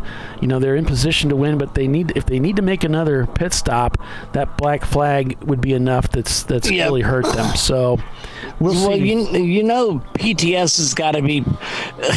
Here's the thing. PTS turned in a kind of a slow lap, and I'm sure Social D's watching this because they said, "All right, you're catching him," and then PTS said, "Oh no, you're not," and they turned in a blistering lap. Well, and look at the leader turning a 137. Yeah. You know, that's way off the pace. Lone Star looks like they're heading into the pits right now. Who knows? They might be in fuel conserve mode. Yeah. They might be concerned, but you know, with 1 hour to go, yeah, they might be short shifting that car right now. Yep. A-Class led by Touchstone Racing right now, PTS and Wheels America. Those three cars are all A-Class cars. B-Class is being led by Bradley Fighting Vehicle, followed by Lone Star Rallycross, shown in the pits, with Night Fury Racing in third. Down to C-Class, it's Social D Racing, last minute, and That's a lady in the Datsun in third, and then D-Class, Looney Tunes, Point Slow, and Let's Rock Racing. You know, what's interesting is we only have 6 C-Class cars. I mean, when was the last time we had a Champ Car race with only 6? 6 C-Class cars? Is that it? That's insane. Are you kidding me? It's all A-Class cars. Damn Miatas. Damn pesky Miatas. We got 13 of them. And then we got 9 EC cars. So because we have at least 5, we are going to trophy the EC. And Holy shit. Yeah, it's crazy. We got Valdez Motorsports leading EC. I really can't remember. C-Class might be one of the smallest classes here. Yeah. Holy smokes. This is historic, folks. I cannot remember a race where we had 6. I mean, unless it was a race where there wasn't hardly anybody that showed up. This was a packed field. 3, 4, 5. I'm counting 6, 7, 8. 8 B-class cars. So yes, Class C is outnumbered. By B-class. By B. Yeah. Maybe by D as well. No, D only has 5. They came up short. Yeah. Okay. And come on, D-class. You're not even trying. Look at the standings. Overall, Touchstone is, of course, your leader over PTS. Social D Racing is 3rd. Then it's Valdez, your leading EC car. So that car gets pulled out. It's not; those EC cars are not able to finish on the podium. So your 4th place car becomes Last Minute Racing. Then it's Wheels America. You've got Bradley fighting. You got City Garage, which is also, a couple EC cars in here. And this race isn't over yet. We don't know how this whole pit stop thing is going to end here in those last 10 minutes or so. So we'll have to stay tuned. We got cars that are probably in fuel conserve mode. We've got other cars going, all right, let's get it. Let's send it. Here's Looney Tunes. Sorry about the cameras, but here's Looney Tunes here. Trying to keep that D-Class win alive, and they're doing all right. They're doing all right. They're on track. They're turning laps, and that's more than can be said for the other D-Class cars, unless they're just not pinging on our timing and scoring. By the way, remember that the timing and scoring information we have is all third party. It's not official. Neither is the time clock. All that stuff is non-official, but for the most part, we find this stuff ends up being right. So it's fairly accurate. Yeah. I mean, it's as accurate as we're going to be. More accurate than the broadcasters, that's for sure. Yeah, I mean, my God, how accurate do you want if you're listening to us? There's a reason it's free, folks. Yeah, exactly. Send your complaints to bill.strong@ChampCar.Live. Yeah. And then we're back here tomorrow for another race. Telling you demand more for your marketing dollars. Tomorrow, another race, 7 hours from 9 to 4 local time. I like that little bullet it's probably a tachometer that he's got on his dash. It's either that or it's a pencil cam. Or a lipstick cam, what they call it. See up on the dash? Yeah, I'm just getting my headset readjusted here. Yeah, I don't know what that is. It used to be called lipstick cams, but it's kind of small for a tachometer. Yeah. It might be a shift light. It might be a shift light or something like that, yeah.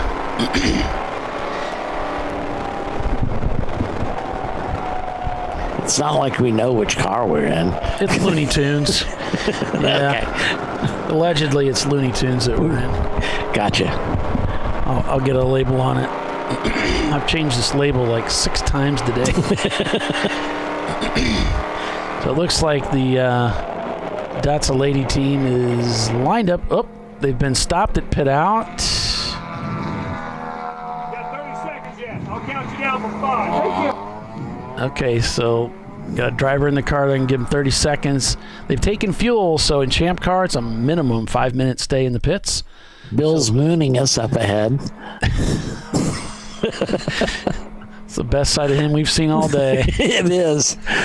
Certainly the most intelligent side. Oh, no. Doc, that was low. He's not listening. What do I care? And I know you won't rat me out. Poor Bill. Bill's done a pretty good job today. Yes, indeed. You'll never hear me admit that to him. But No. We'll keep it under wraps. But yeah, keep it on the DL. Datsun heading back out of the pits here. You can see how long this pit road is. And they're on the track now. They've already blended in. Heading up to turn 4. Climbs the hill and starts bending in towards turn 4 here.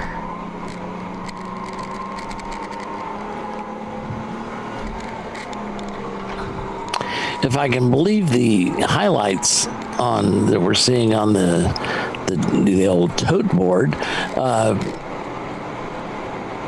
Touchdown is just in front of PTS because they're hitting the clickers about the same time. Gotcha.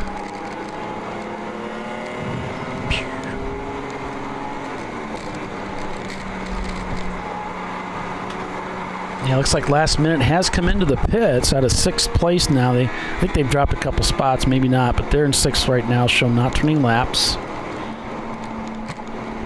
As Effective Team just crosses the start-finish line, one of the EC cars that's out here this weekend. 251 laps turned so far. Temperatures in the high 70s right now at the track. And looks like the clouds have cleared up a little bit to make it more of a partly cloudy skyline. Expected to get some rain showers tonight, so this track's going to green up again. You know, this is a fresh road repave. So we're expecting them to have the wet stuff tomorrow. I think that the race is going to change a lot for tomorrow's race. Last Minute still show not turning laps along with R5 and the AutoSpec Racing sister car number 21. Also not turning laps and has fallen to 20th place. And that team was way up in the top 5 earlier today. Their sister car went out with engine damage. As Lone Star Rallycross crosses the start-finish line, down in 12th now.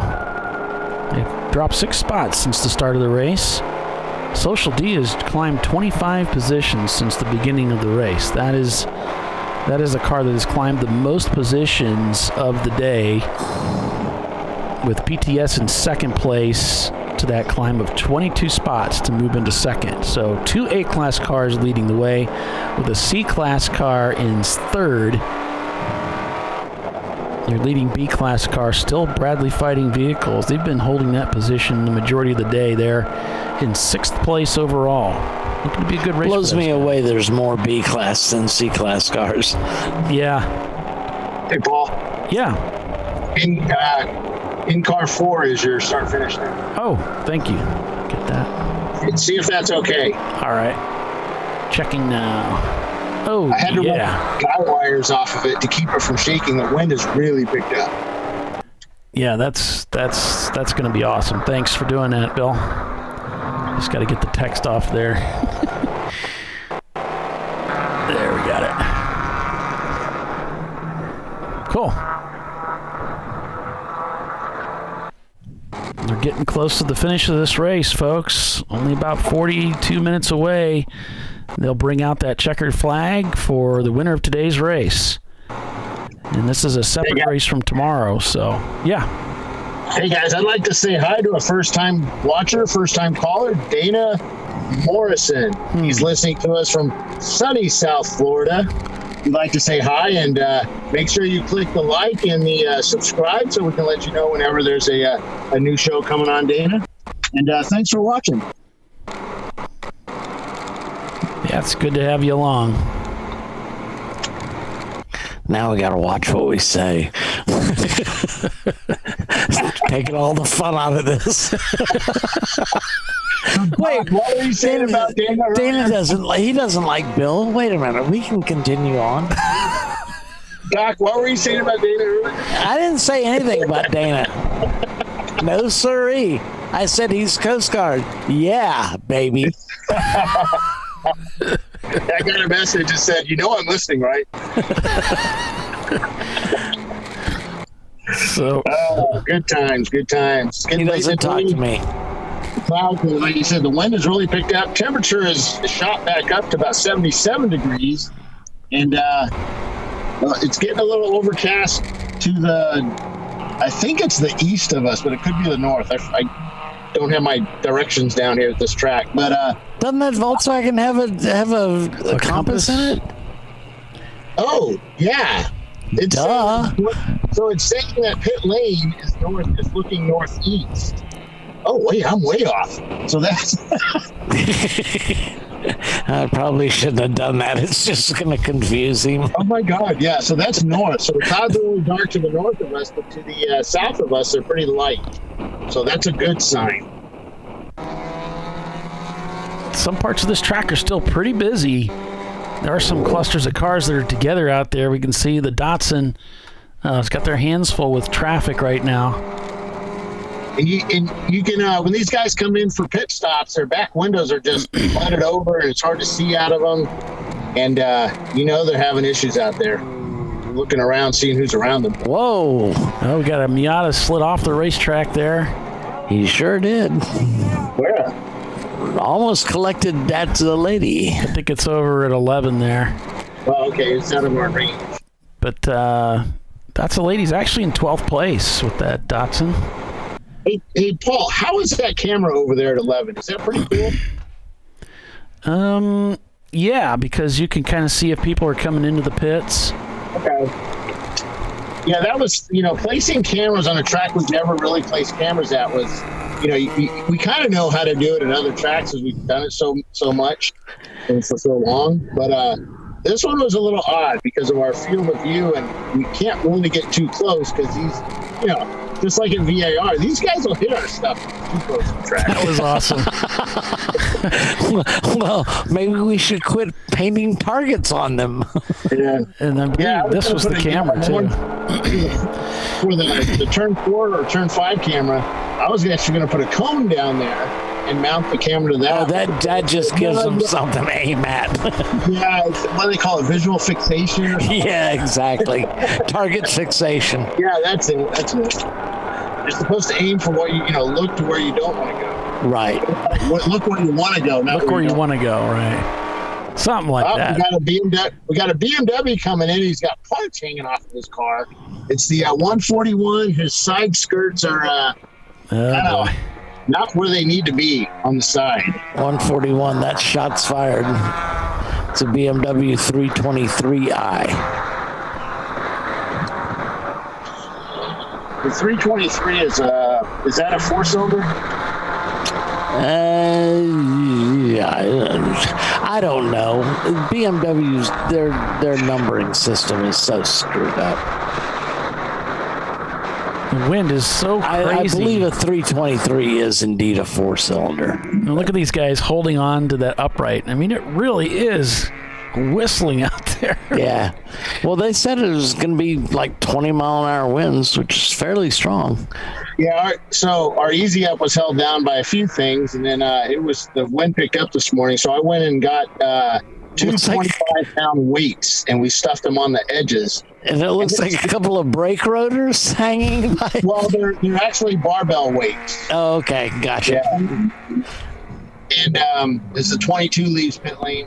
It still not lifts up, but it still moves around a little bit. It's a little scary. Yeah, there's a couple guys holding it down. Paulie and I haven't used our easy up scale of weather catastrophes in a while. Well, a lot of guys have them bolted down to the Jersey barriers around you. Sure. Yeah, if you pick up a Jersey barrier with your easy up, it's called a tornado. You know what I always found interesting were the guys that would use spare tires to hold down their easy ups, and then they came in, did a tire change, and somebody completely forgot to right, exactly, to nail it down again, and whoosh. So 1 minute and 10 seconds now, the gap from PTS to Touchstone, and PTS is turning faster lap times. But yeah, Social D struggling. I think they're only letting Social D get so close, and then they'll turn up the week. Well, we'll see. again, if they're dealing with fuel issues, they're not going to be able to do that. I think all three of our leaders are dealing with fuel issues. Well, there's like a 4-second advantage on that last lap for PTS. In fact, Touchstone just turned another 135. Right. We'll see what PTS does. You say a 135, it might as well be a 136. It's a 135.960. Right, right, So- right. Couple Miatas here. Well, no, it's a BMW and a Miata fighting at it.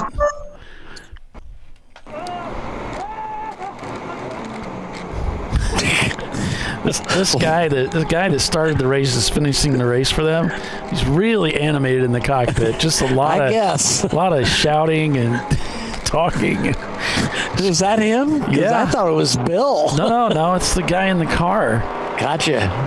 In Looney Tunes? No, he's in the That's a Lady team car, yeah. He's the only guy that drives for them, and he's really, yeah. This is the Looney Tunes machine here. So we got the Siamo Tutti Pilati team in 13th, not turning laps. Everybody ahead of him is on the racetrack. Also, AutoSpec, the number 21 car, is also still not turning laps. That's the car that has the fastest lap time of the day. So both of the AutoSpec team machines are not turning laps right now, unfortunately. 258 laps completed now by Touchstone Racing, your overall leader. Just turned a 135 to PTS's 133. So losing another couple seconds. Laps are 258, 257, 256, 255, 254. So everybody's separated by about a lap.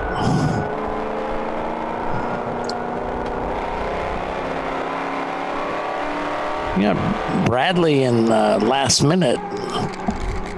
Last minute's working lap 252. Bradley's on lap 251. Just a tick faster.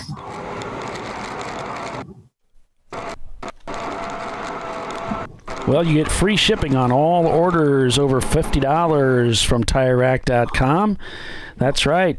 Tires, wheels, brakes, suspension, all parts and accessories. It's the way tire buying should be.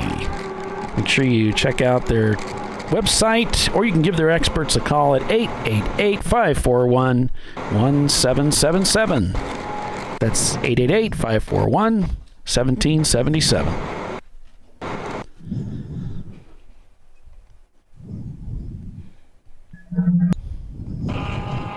Back out at turn 2 here as the cars come roaring through 2 and heading up towards turn number 4.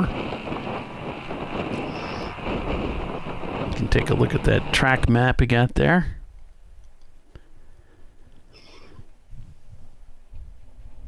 This 1.82 mile road circuit in San Marcos, Texas. Duralast parts are manufactured to meet or exceed OE quality, durability, and performance. Wherever you take your car driving, Duralast parts keep your car driving tough.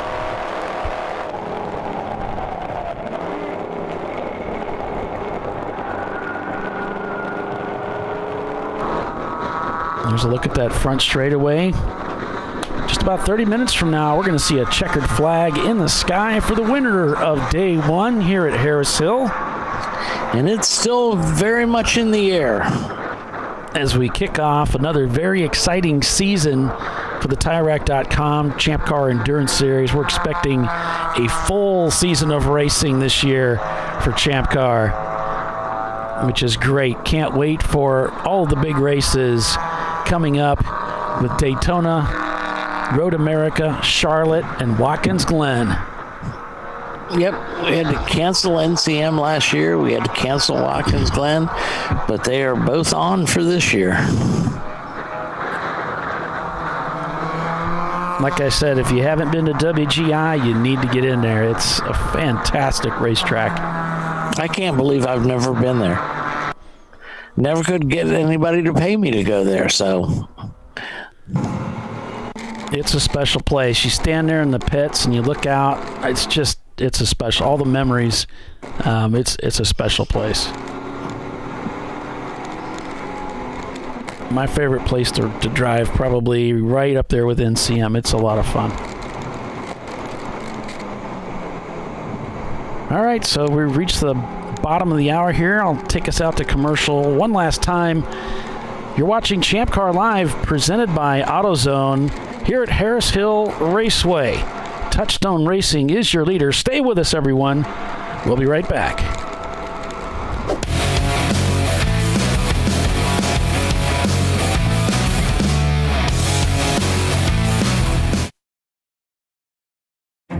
An important decision is afoot. This man is about to buy tires on TireRack.com. Tire Rack is the leading online retailer of tires in North America and a repository of advice and expert reviews. And it's done! All that's left is to arrange for safe, easy installation at one of our independent recommended installers. Well, I guess he did that too. TireRack.com, the way tire buying should be. Come on, Road. Do your worst. We'll be at our best. Engineered to meet or exceed original equipment performance, exclusively at AutoZone. Frozen rotors from Diversified Cryogenics deliver increased performance and a higher level of safety, while significantly reducing braking system costs. So to tell you a little bit about the durability of this product. So we have seen an incredible extension of the life of our brake rotors using frozen rotors.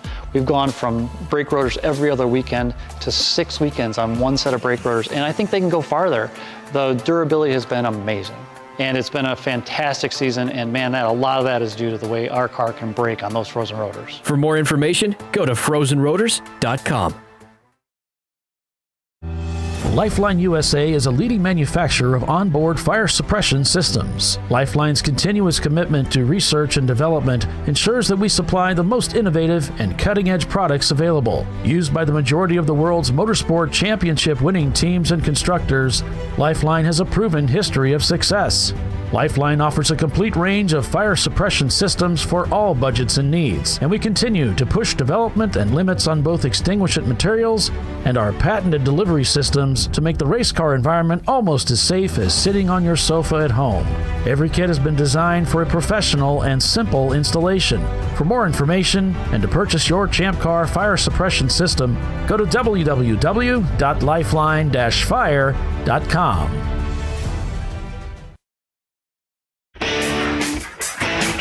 Located in Northeast Ohio with 40 years of combined experience, Money Shift Racing knows how to deliver performance and safety, offering everything you need to get your vehicle and drivers ready for race day.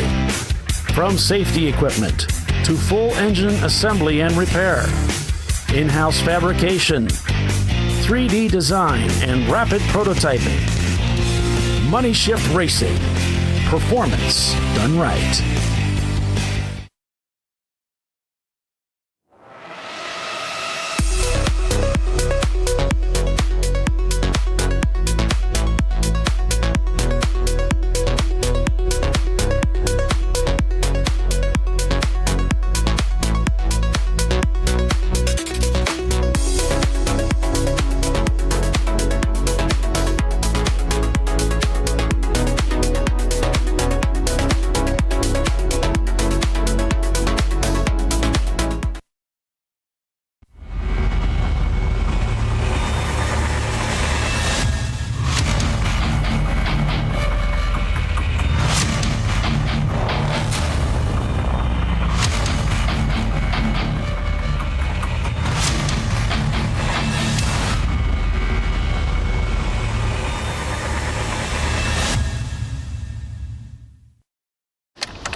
Tested to meet or exceed original equipment performance, exclusively at AutoZone.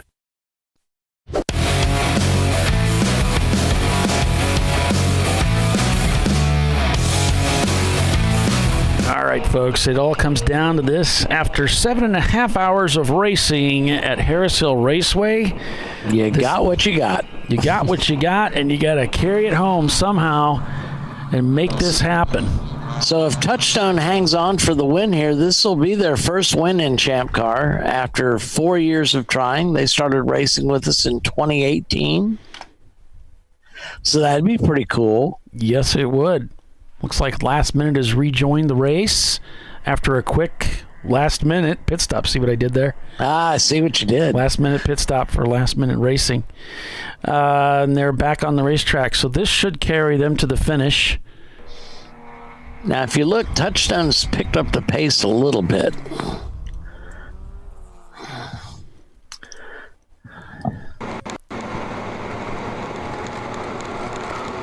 Yeah, Touchstone is turned in a 133 that time. So they might be gaining a little bit of confidence in their ability to make it they to were the end. 137s, 134s, 134s, 135, 135. So they lowered it a little bit. PTS may be worrying them, or they figured out they can make it on fuel. So there's only 53 seconds, so they can see them on track. Yeah.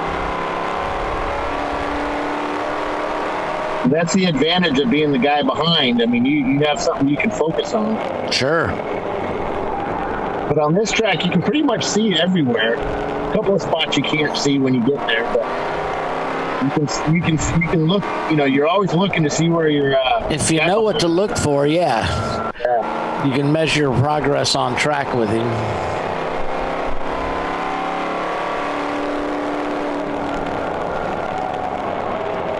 Like I said earlier, this is a great track to come if you're a new driver. It's a great place to learn. But go ahead, Bill. Yeah, the RX-7 just came in, 801,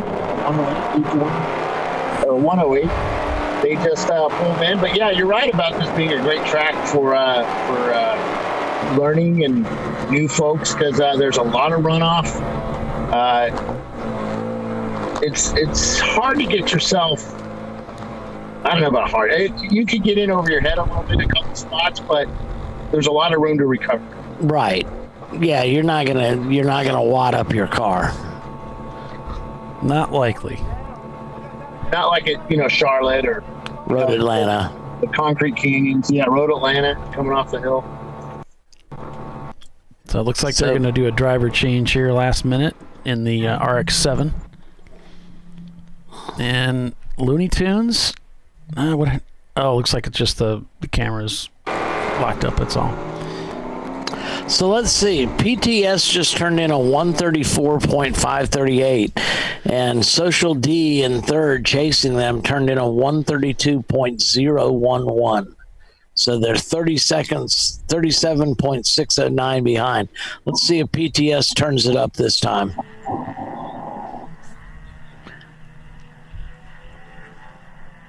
Yeah, this would be the time to do it. I mean, if they're going to make a move, they're going to have to really hustle it. And, who knows? Touchstone might have to come in and pit. It could. Are they going to escape that whole full course caution? Not the full course caution, but passing under caution. Just turned in a 132.299. So he's letting Social D get close, but no closer. As a driver, I don't really care about the guy behind me. I'm focused on the guy in front of me. Sure. Absolutely. But if Social D could get second, it's better than third.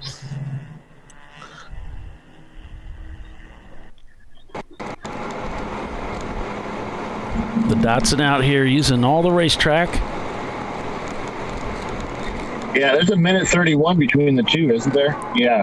Oh, no, 37 seconds. Yeah. Car gets a little squirrely in the braking zone there for turn 4.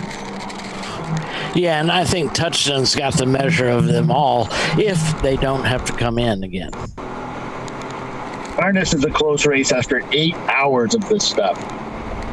3 cars within a minute 31 of each other. Yep. And all different types of cars, too. A BMW, a Miata, and a Boxster. Proof that the VPI works, so don't yell at us. No, just yell at Doc. But if you want to yell at somebody, yell at Doc, yeah. Yeah.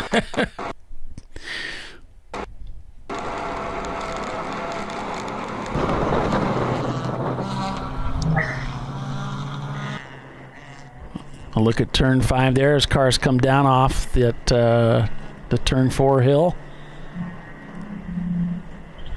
Hey, Paul, I don't know if I can do interviews. Okay. What do you mean you don't know if you could do interviews? I only have one bar. Got Well, I lied. Now I have 5 bars on one phone. It's like, holy cow. If Touchstone wins, it's going to be their first win, so. Yeah, I'll do it on this camera here, Paul, the one we're talking to. You can always record it, can't you? And we'll play it back later. I could. It's nicer to do it live, though. Yeah. And the reason is I have a lot of stuff I got to do tonight. Right. You can do it live, and then you don't have to worry about it. It's done. Yeah. Yep. Yeah. Then I can do the Dana stuff. I was just gonna not do it, but now that he's listening.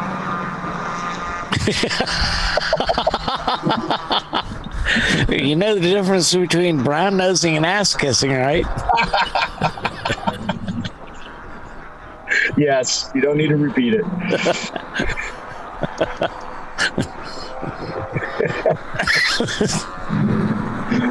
And it's not like you can avoid him because he's going to be at NCM next week. So. Oh man, I need to press my uniforms and get a haircut. I'm not getting a haircut. Oh, Fred Wolf's over on our YouTube channel asking if someone can explain the Central Region Championship. Oh, yes. Oh, yeah. Yeah, we didn't check with you, Fred. We just made it up. Oh, he knows. I've already spoken to him. Okay. So we have 4 races, and this is sponsored by Money Shift Racing. It's 4 races at Nelson Ledges, Gingerman, there goes the RX-7, Gingerman, Mid-Ohio, and Autobahn. You have to compete in, I think it's 5 races. Oh, darn it. Oh, you're going to make me look this up, Fred. I want to make sure I run all 4 event weekends. The top 6 finishes count.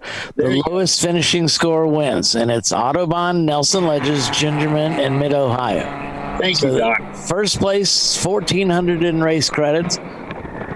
Second place, trophy plus 1,000 in race credits. Third place, a trophy plus 800 in race credits. And any one of those race credits you want to get rid of, send it to me because I know I'm going to end up putting the results together. The what? Yes. Oh, yeah. That's your job. Thank you, Doc, for volunteering. I think I was volunteered.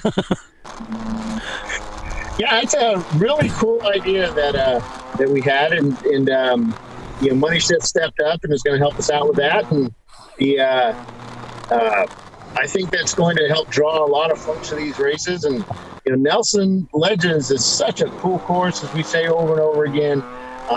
Fred and gang, they're putting a lot of money into it and getting. I bet you they're excited for the longest day of Nelson's. Yeah, that's coming up. Yep. The SNCA is putting is sanctioning that race, and they're putting it on again, and they. Champ Cars are invited to it, so I know we have a bunch of folks doing it. I actually looked at doing it, but I don't have enough funded drivers to do it, so we decided not to even try. But maybe next year, I don't know, we'll see. But the Nelson Ledges got Mid-Ohio for the first time during the weekend. It's not a weekday race like we've done in the past, and it's a 2-day race instead of a 1-day. So that's going to be exciting. That one's getting close to selling out, actually. Yeah, Dana, if you're listening, you got to put my car in there. And so you got Mid-Ohio, and you got Autobahn. We haven't been to Autobahn in a while, so we're going back to that. That's that country club up there. And that's going to be fun. I think we're on the south course or east course or something. We're on the course everybody likes to run. And then Gingerman, of course. Gingerman's a great draw. We usually sell that race out. That's a great track. That's up here with with this Harris Hill track. It's it's hard to make mistakes at that track, but if you do, you got a lot of runoff. Great place to go race. And hey, let's see if you guys do all 4 of them and see if you can win some free race credits. And a cool trophy too. I assume those are going to be special trophies, unlike our regular cool trophies. Correct. I need to get with Money Shift and see. I got to talk to him probably in the next couple of weeks and see what we're doing on that, and kind of get all the plans together on what we're doing, and start doing that. We got a lot of races coming up. That's taking a lot of my time, so. We're going to be busy in March and April. I'm busy all the time, except for right now, as people have noticed, have taken pictures on Facebook and posted up already.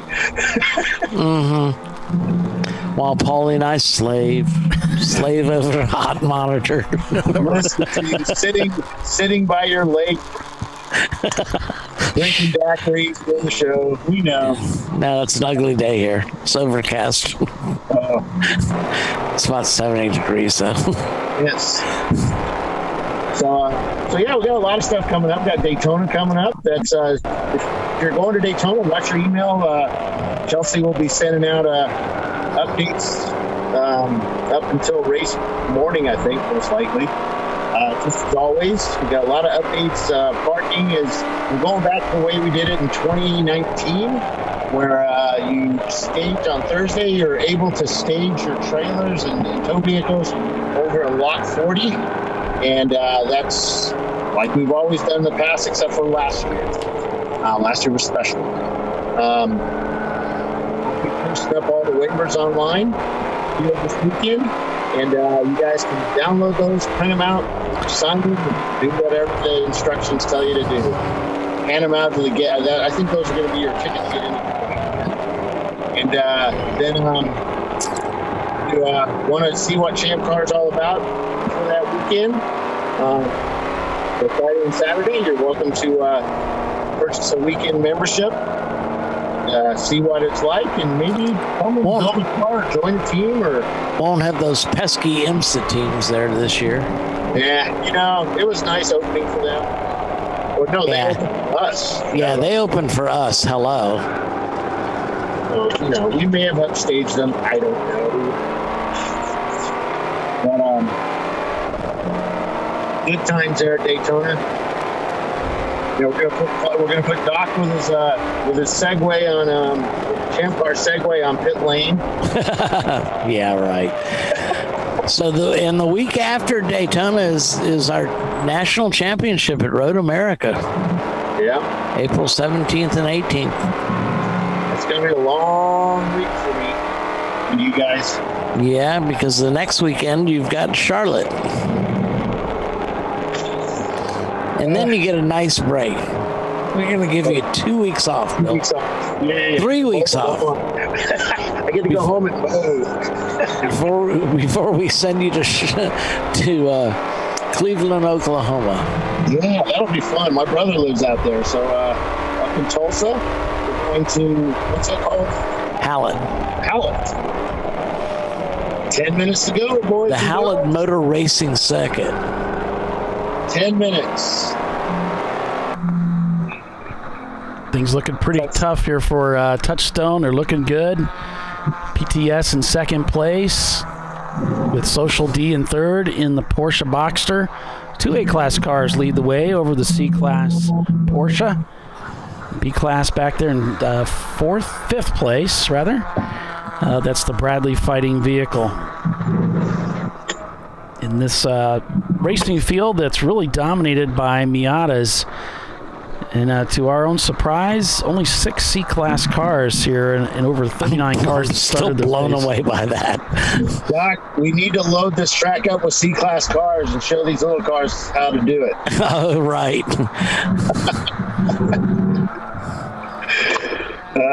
Yeah, the A and B class, they always do really well here. So 6th place is the first BMW that's actually a classable car. Everything else is The Porsche and the Miatas.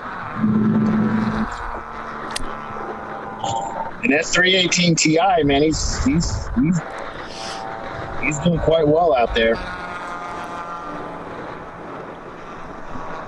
You know, this is one of those tracks that you want to come to, and you would think it would be an easy track to get those points for the national championship, but I'll tell you what, the guys that race here, they're all club members. Right. So they're going to have a ton of time on this course compared to you.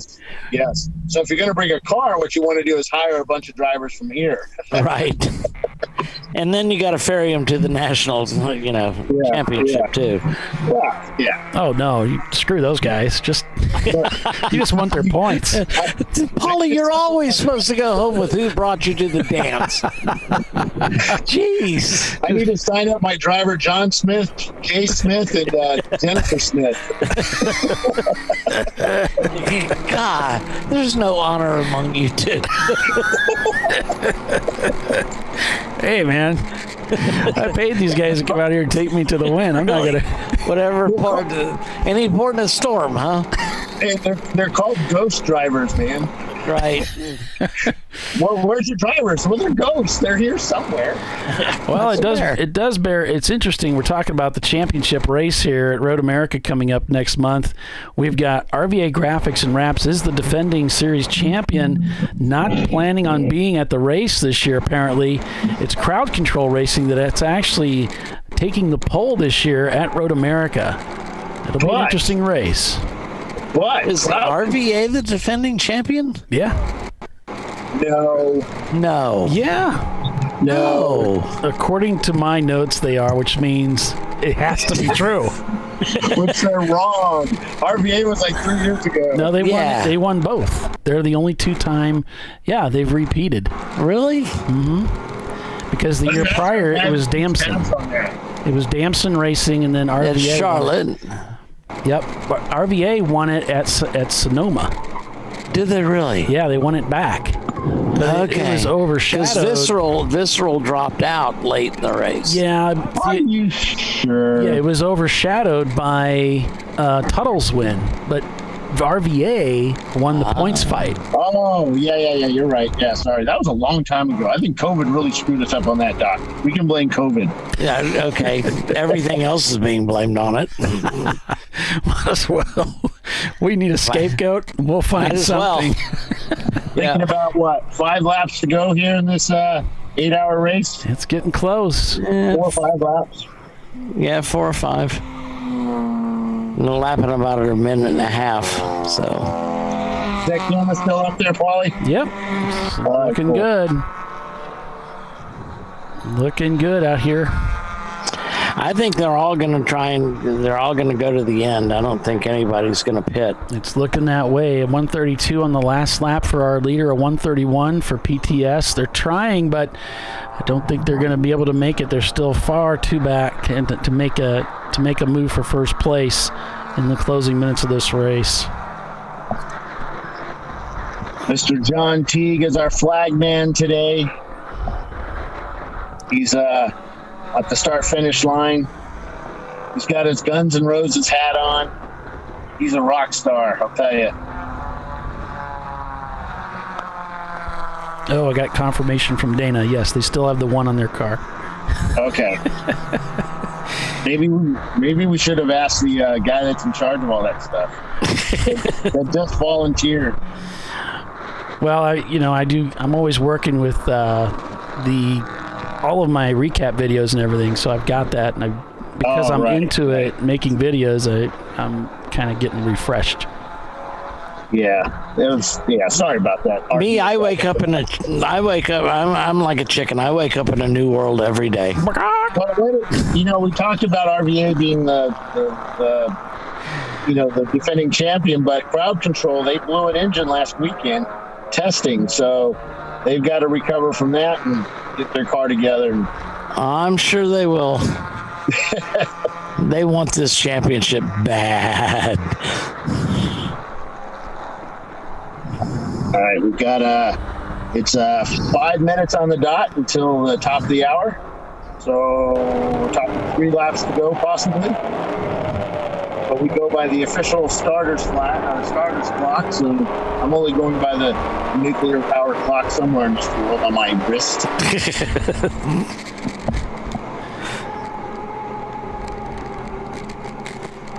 Porsche went by. He really wasn't revving it as hard as he was earlier, so he may be happy with the 3rd place finish. Yeah, I think he's happy with 3rd place. He's going to win his class as well. He's elite Right. C-class car, and it's a good finish for them. Save it for tomorrow. And he's still in it. Anything could happen to the 2 cars up ahead. He's not that far back. Nope. He's about a minute 15, I think, in back of 2nd place. Touchstone Racing in their 92 Mazda Miata A-class car, most likely an 1800cc car, man. The BMW 318 Ti, that's also called the BMW Compact, 3 Series Compact. Has the trunk basically cut off it. It's a hatchback. They're in 2nd place. Social D in their Porsche Boxer in 3rd. Think that's any relation to Social Distortion, the band? I hope so. Good times come and good times go. I only wish the good times would last a little longer. Wheels America in 4th place in their green Miata. And Valdez Motorsports in their 96 Mazda Miata. It's matte black, or as we like to call it, muddy gray right now. They're in 5th. That's their EC car. That's the first EC car, sorry. 5th place will be the Bradley Fighting Vehicle. That's the yellow Mazda Miata. A couple of these guys probably had a chance of winning this race, but they ended up getting black flagged for passing under yellows. Yeah, that's what happened to Touchstone, too. So it's pretty amazing if they pull off the win here today. They almost shot themselves in the foot and lost this win.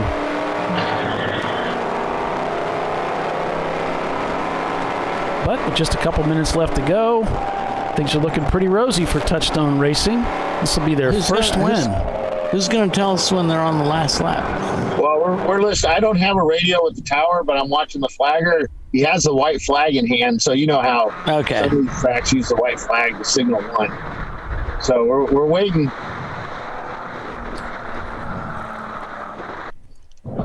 Here's a look at the standings. Looks like Mac Racing, the only one in the top, 20 that aren't turning laps right now. So you can see Kentucky Fried and Auto Spec. They've bowed out.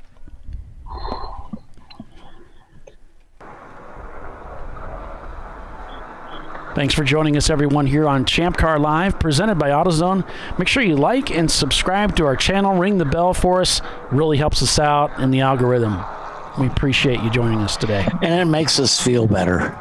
Well, yeah. We'll do anything for some self-esteem. Right.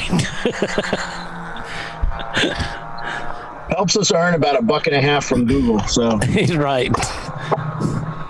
The big bucks.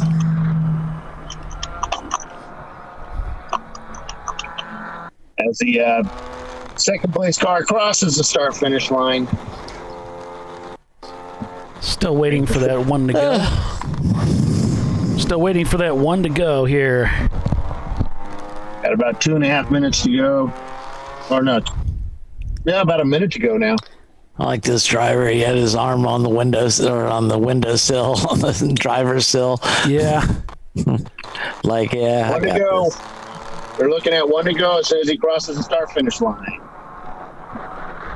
Where is he? Where is he? Where is he? And here he is. Crossing the start-finish line. Number 800.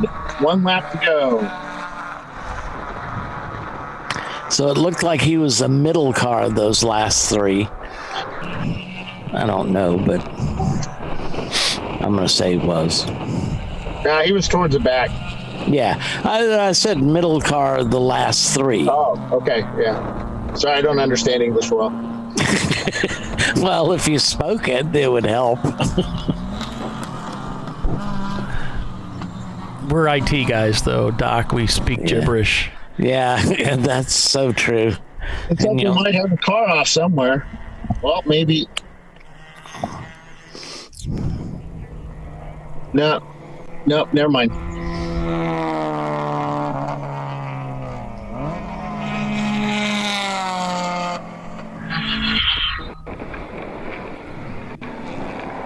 final lap here, winding down for Touchstone Racing, looking for their first win in Champ Car. And it's such a difficult thing to do. Turn 8.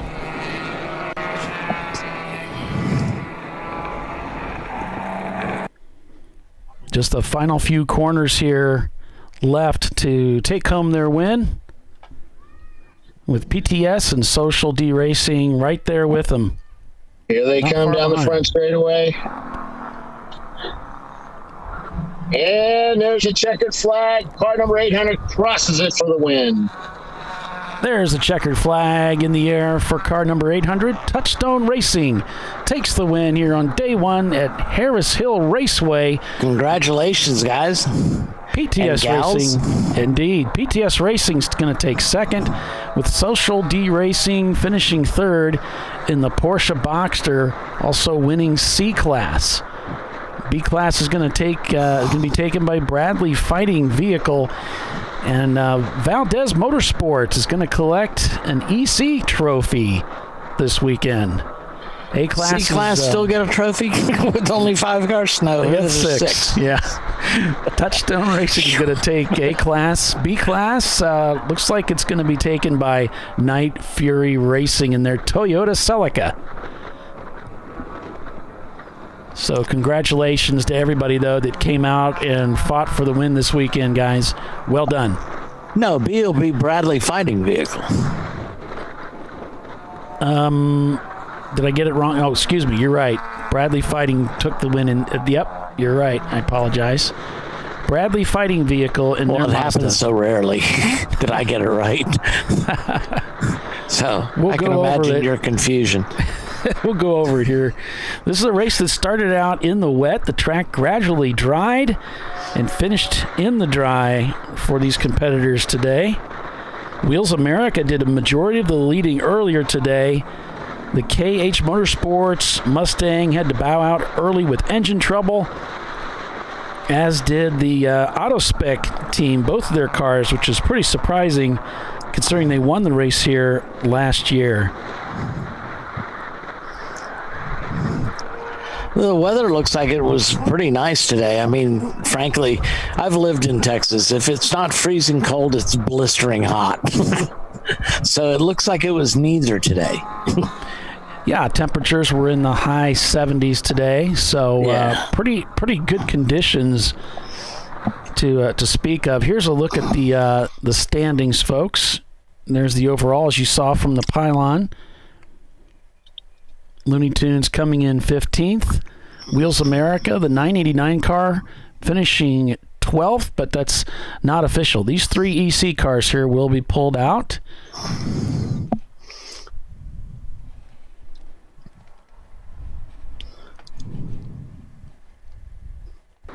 As the field is they're now beginning to collect those cars over in impound. Yeah, I'm on this camera, Paul. Gotcha. They were ready for this moment. He's got his jack stands with him. Yep. That's a good-looking Miata. Yeah, they did a nice job on it. Yep. It's reasonably clean. We got these jack stand pads. Man, there's nothing left of that tire. Get that dude skinned down. Got their hood ventilated.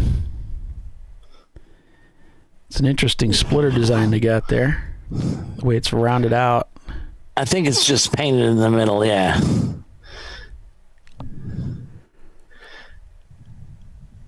You got the whole family down here. Got the girls and got the kiddos. Yep. So how was that? That's fantastic. That very moment. So was it, when he was catching you, did you know he was catching you a little bit? I had my radio guy. He was giving me the numbers, telling me what needs to make. So I slowed down to conserve fuel, and I was just waiting for him to give me a signal until I was catching up too much. So we're waiting a good time. Where are you guys out at? So we're basically Dallas. This car here, we just spent about 3 years filming. much slower then, much faster now. So, you guys spend a lot of time here? Yeah, I mean, we've made every Harris Hills event for the last 3 years. So who are your team members this weekend? We've got JC, these guys too, they were big help. They get their Champ Car shirts. So it's a 2004 swap into a 92 Miata.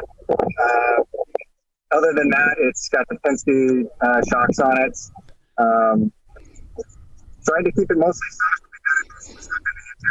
Sorry about the audio, folks. We got a lot of internet issues at the track, and that's affecting our audio.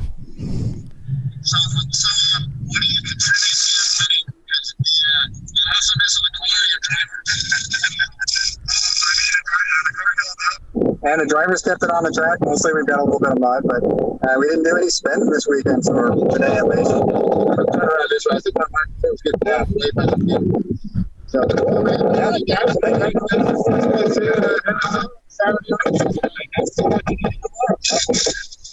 all right. Let's see who's in second place. Who's in second place, guys? Real quick. Remind me what number? 429. 429. I think that's a yellow Miata next to you. Oh, it's a 318 Ti. Oh, it's the 318 Ti. Yeah. Awesome race, man. Oh, man. Got that penalty. We could have won this thing today. We got a penalty about 4 laps passing. And I know first place was just right up in front of us, but there was no more. I didn't have any more. So you were trying, were you keep more focused on the first place guy, or the guy behind you catching it? Oh, I didn't worry about third place. He wasn't going to catch me. I knew it. He wasn't going to catch me, but I was trying to catch that. Yeah, and I think they slowed down a little bit. You know, they baited me a little bit. They have those little fuel tanks that make surge. Yeah. So, yeah, they baited me a little bit, tried to get me, I shouldn't make a mistake. And I made one. I went off the end over here. But, yeah, that's life. All right, man. Well, congratulations. Thank you, ladies. That's nothing. It's a good event here. Especially an old 318 Ti. Yeah. Those Miatas are fast here. Very fast. Congratulations. Thank you. All right, back here to the Porsche, third place, 27. This driver, this guy looks pretty exhausted. He's like 8 feet tall, so behind it. Come over here because I got to block him.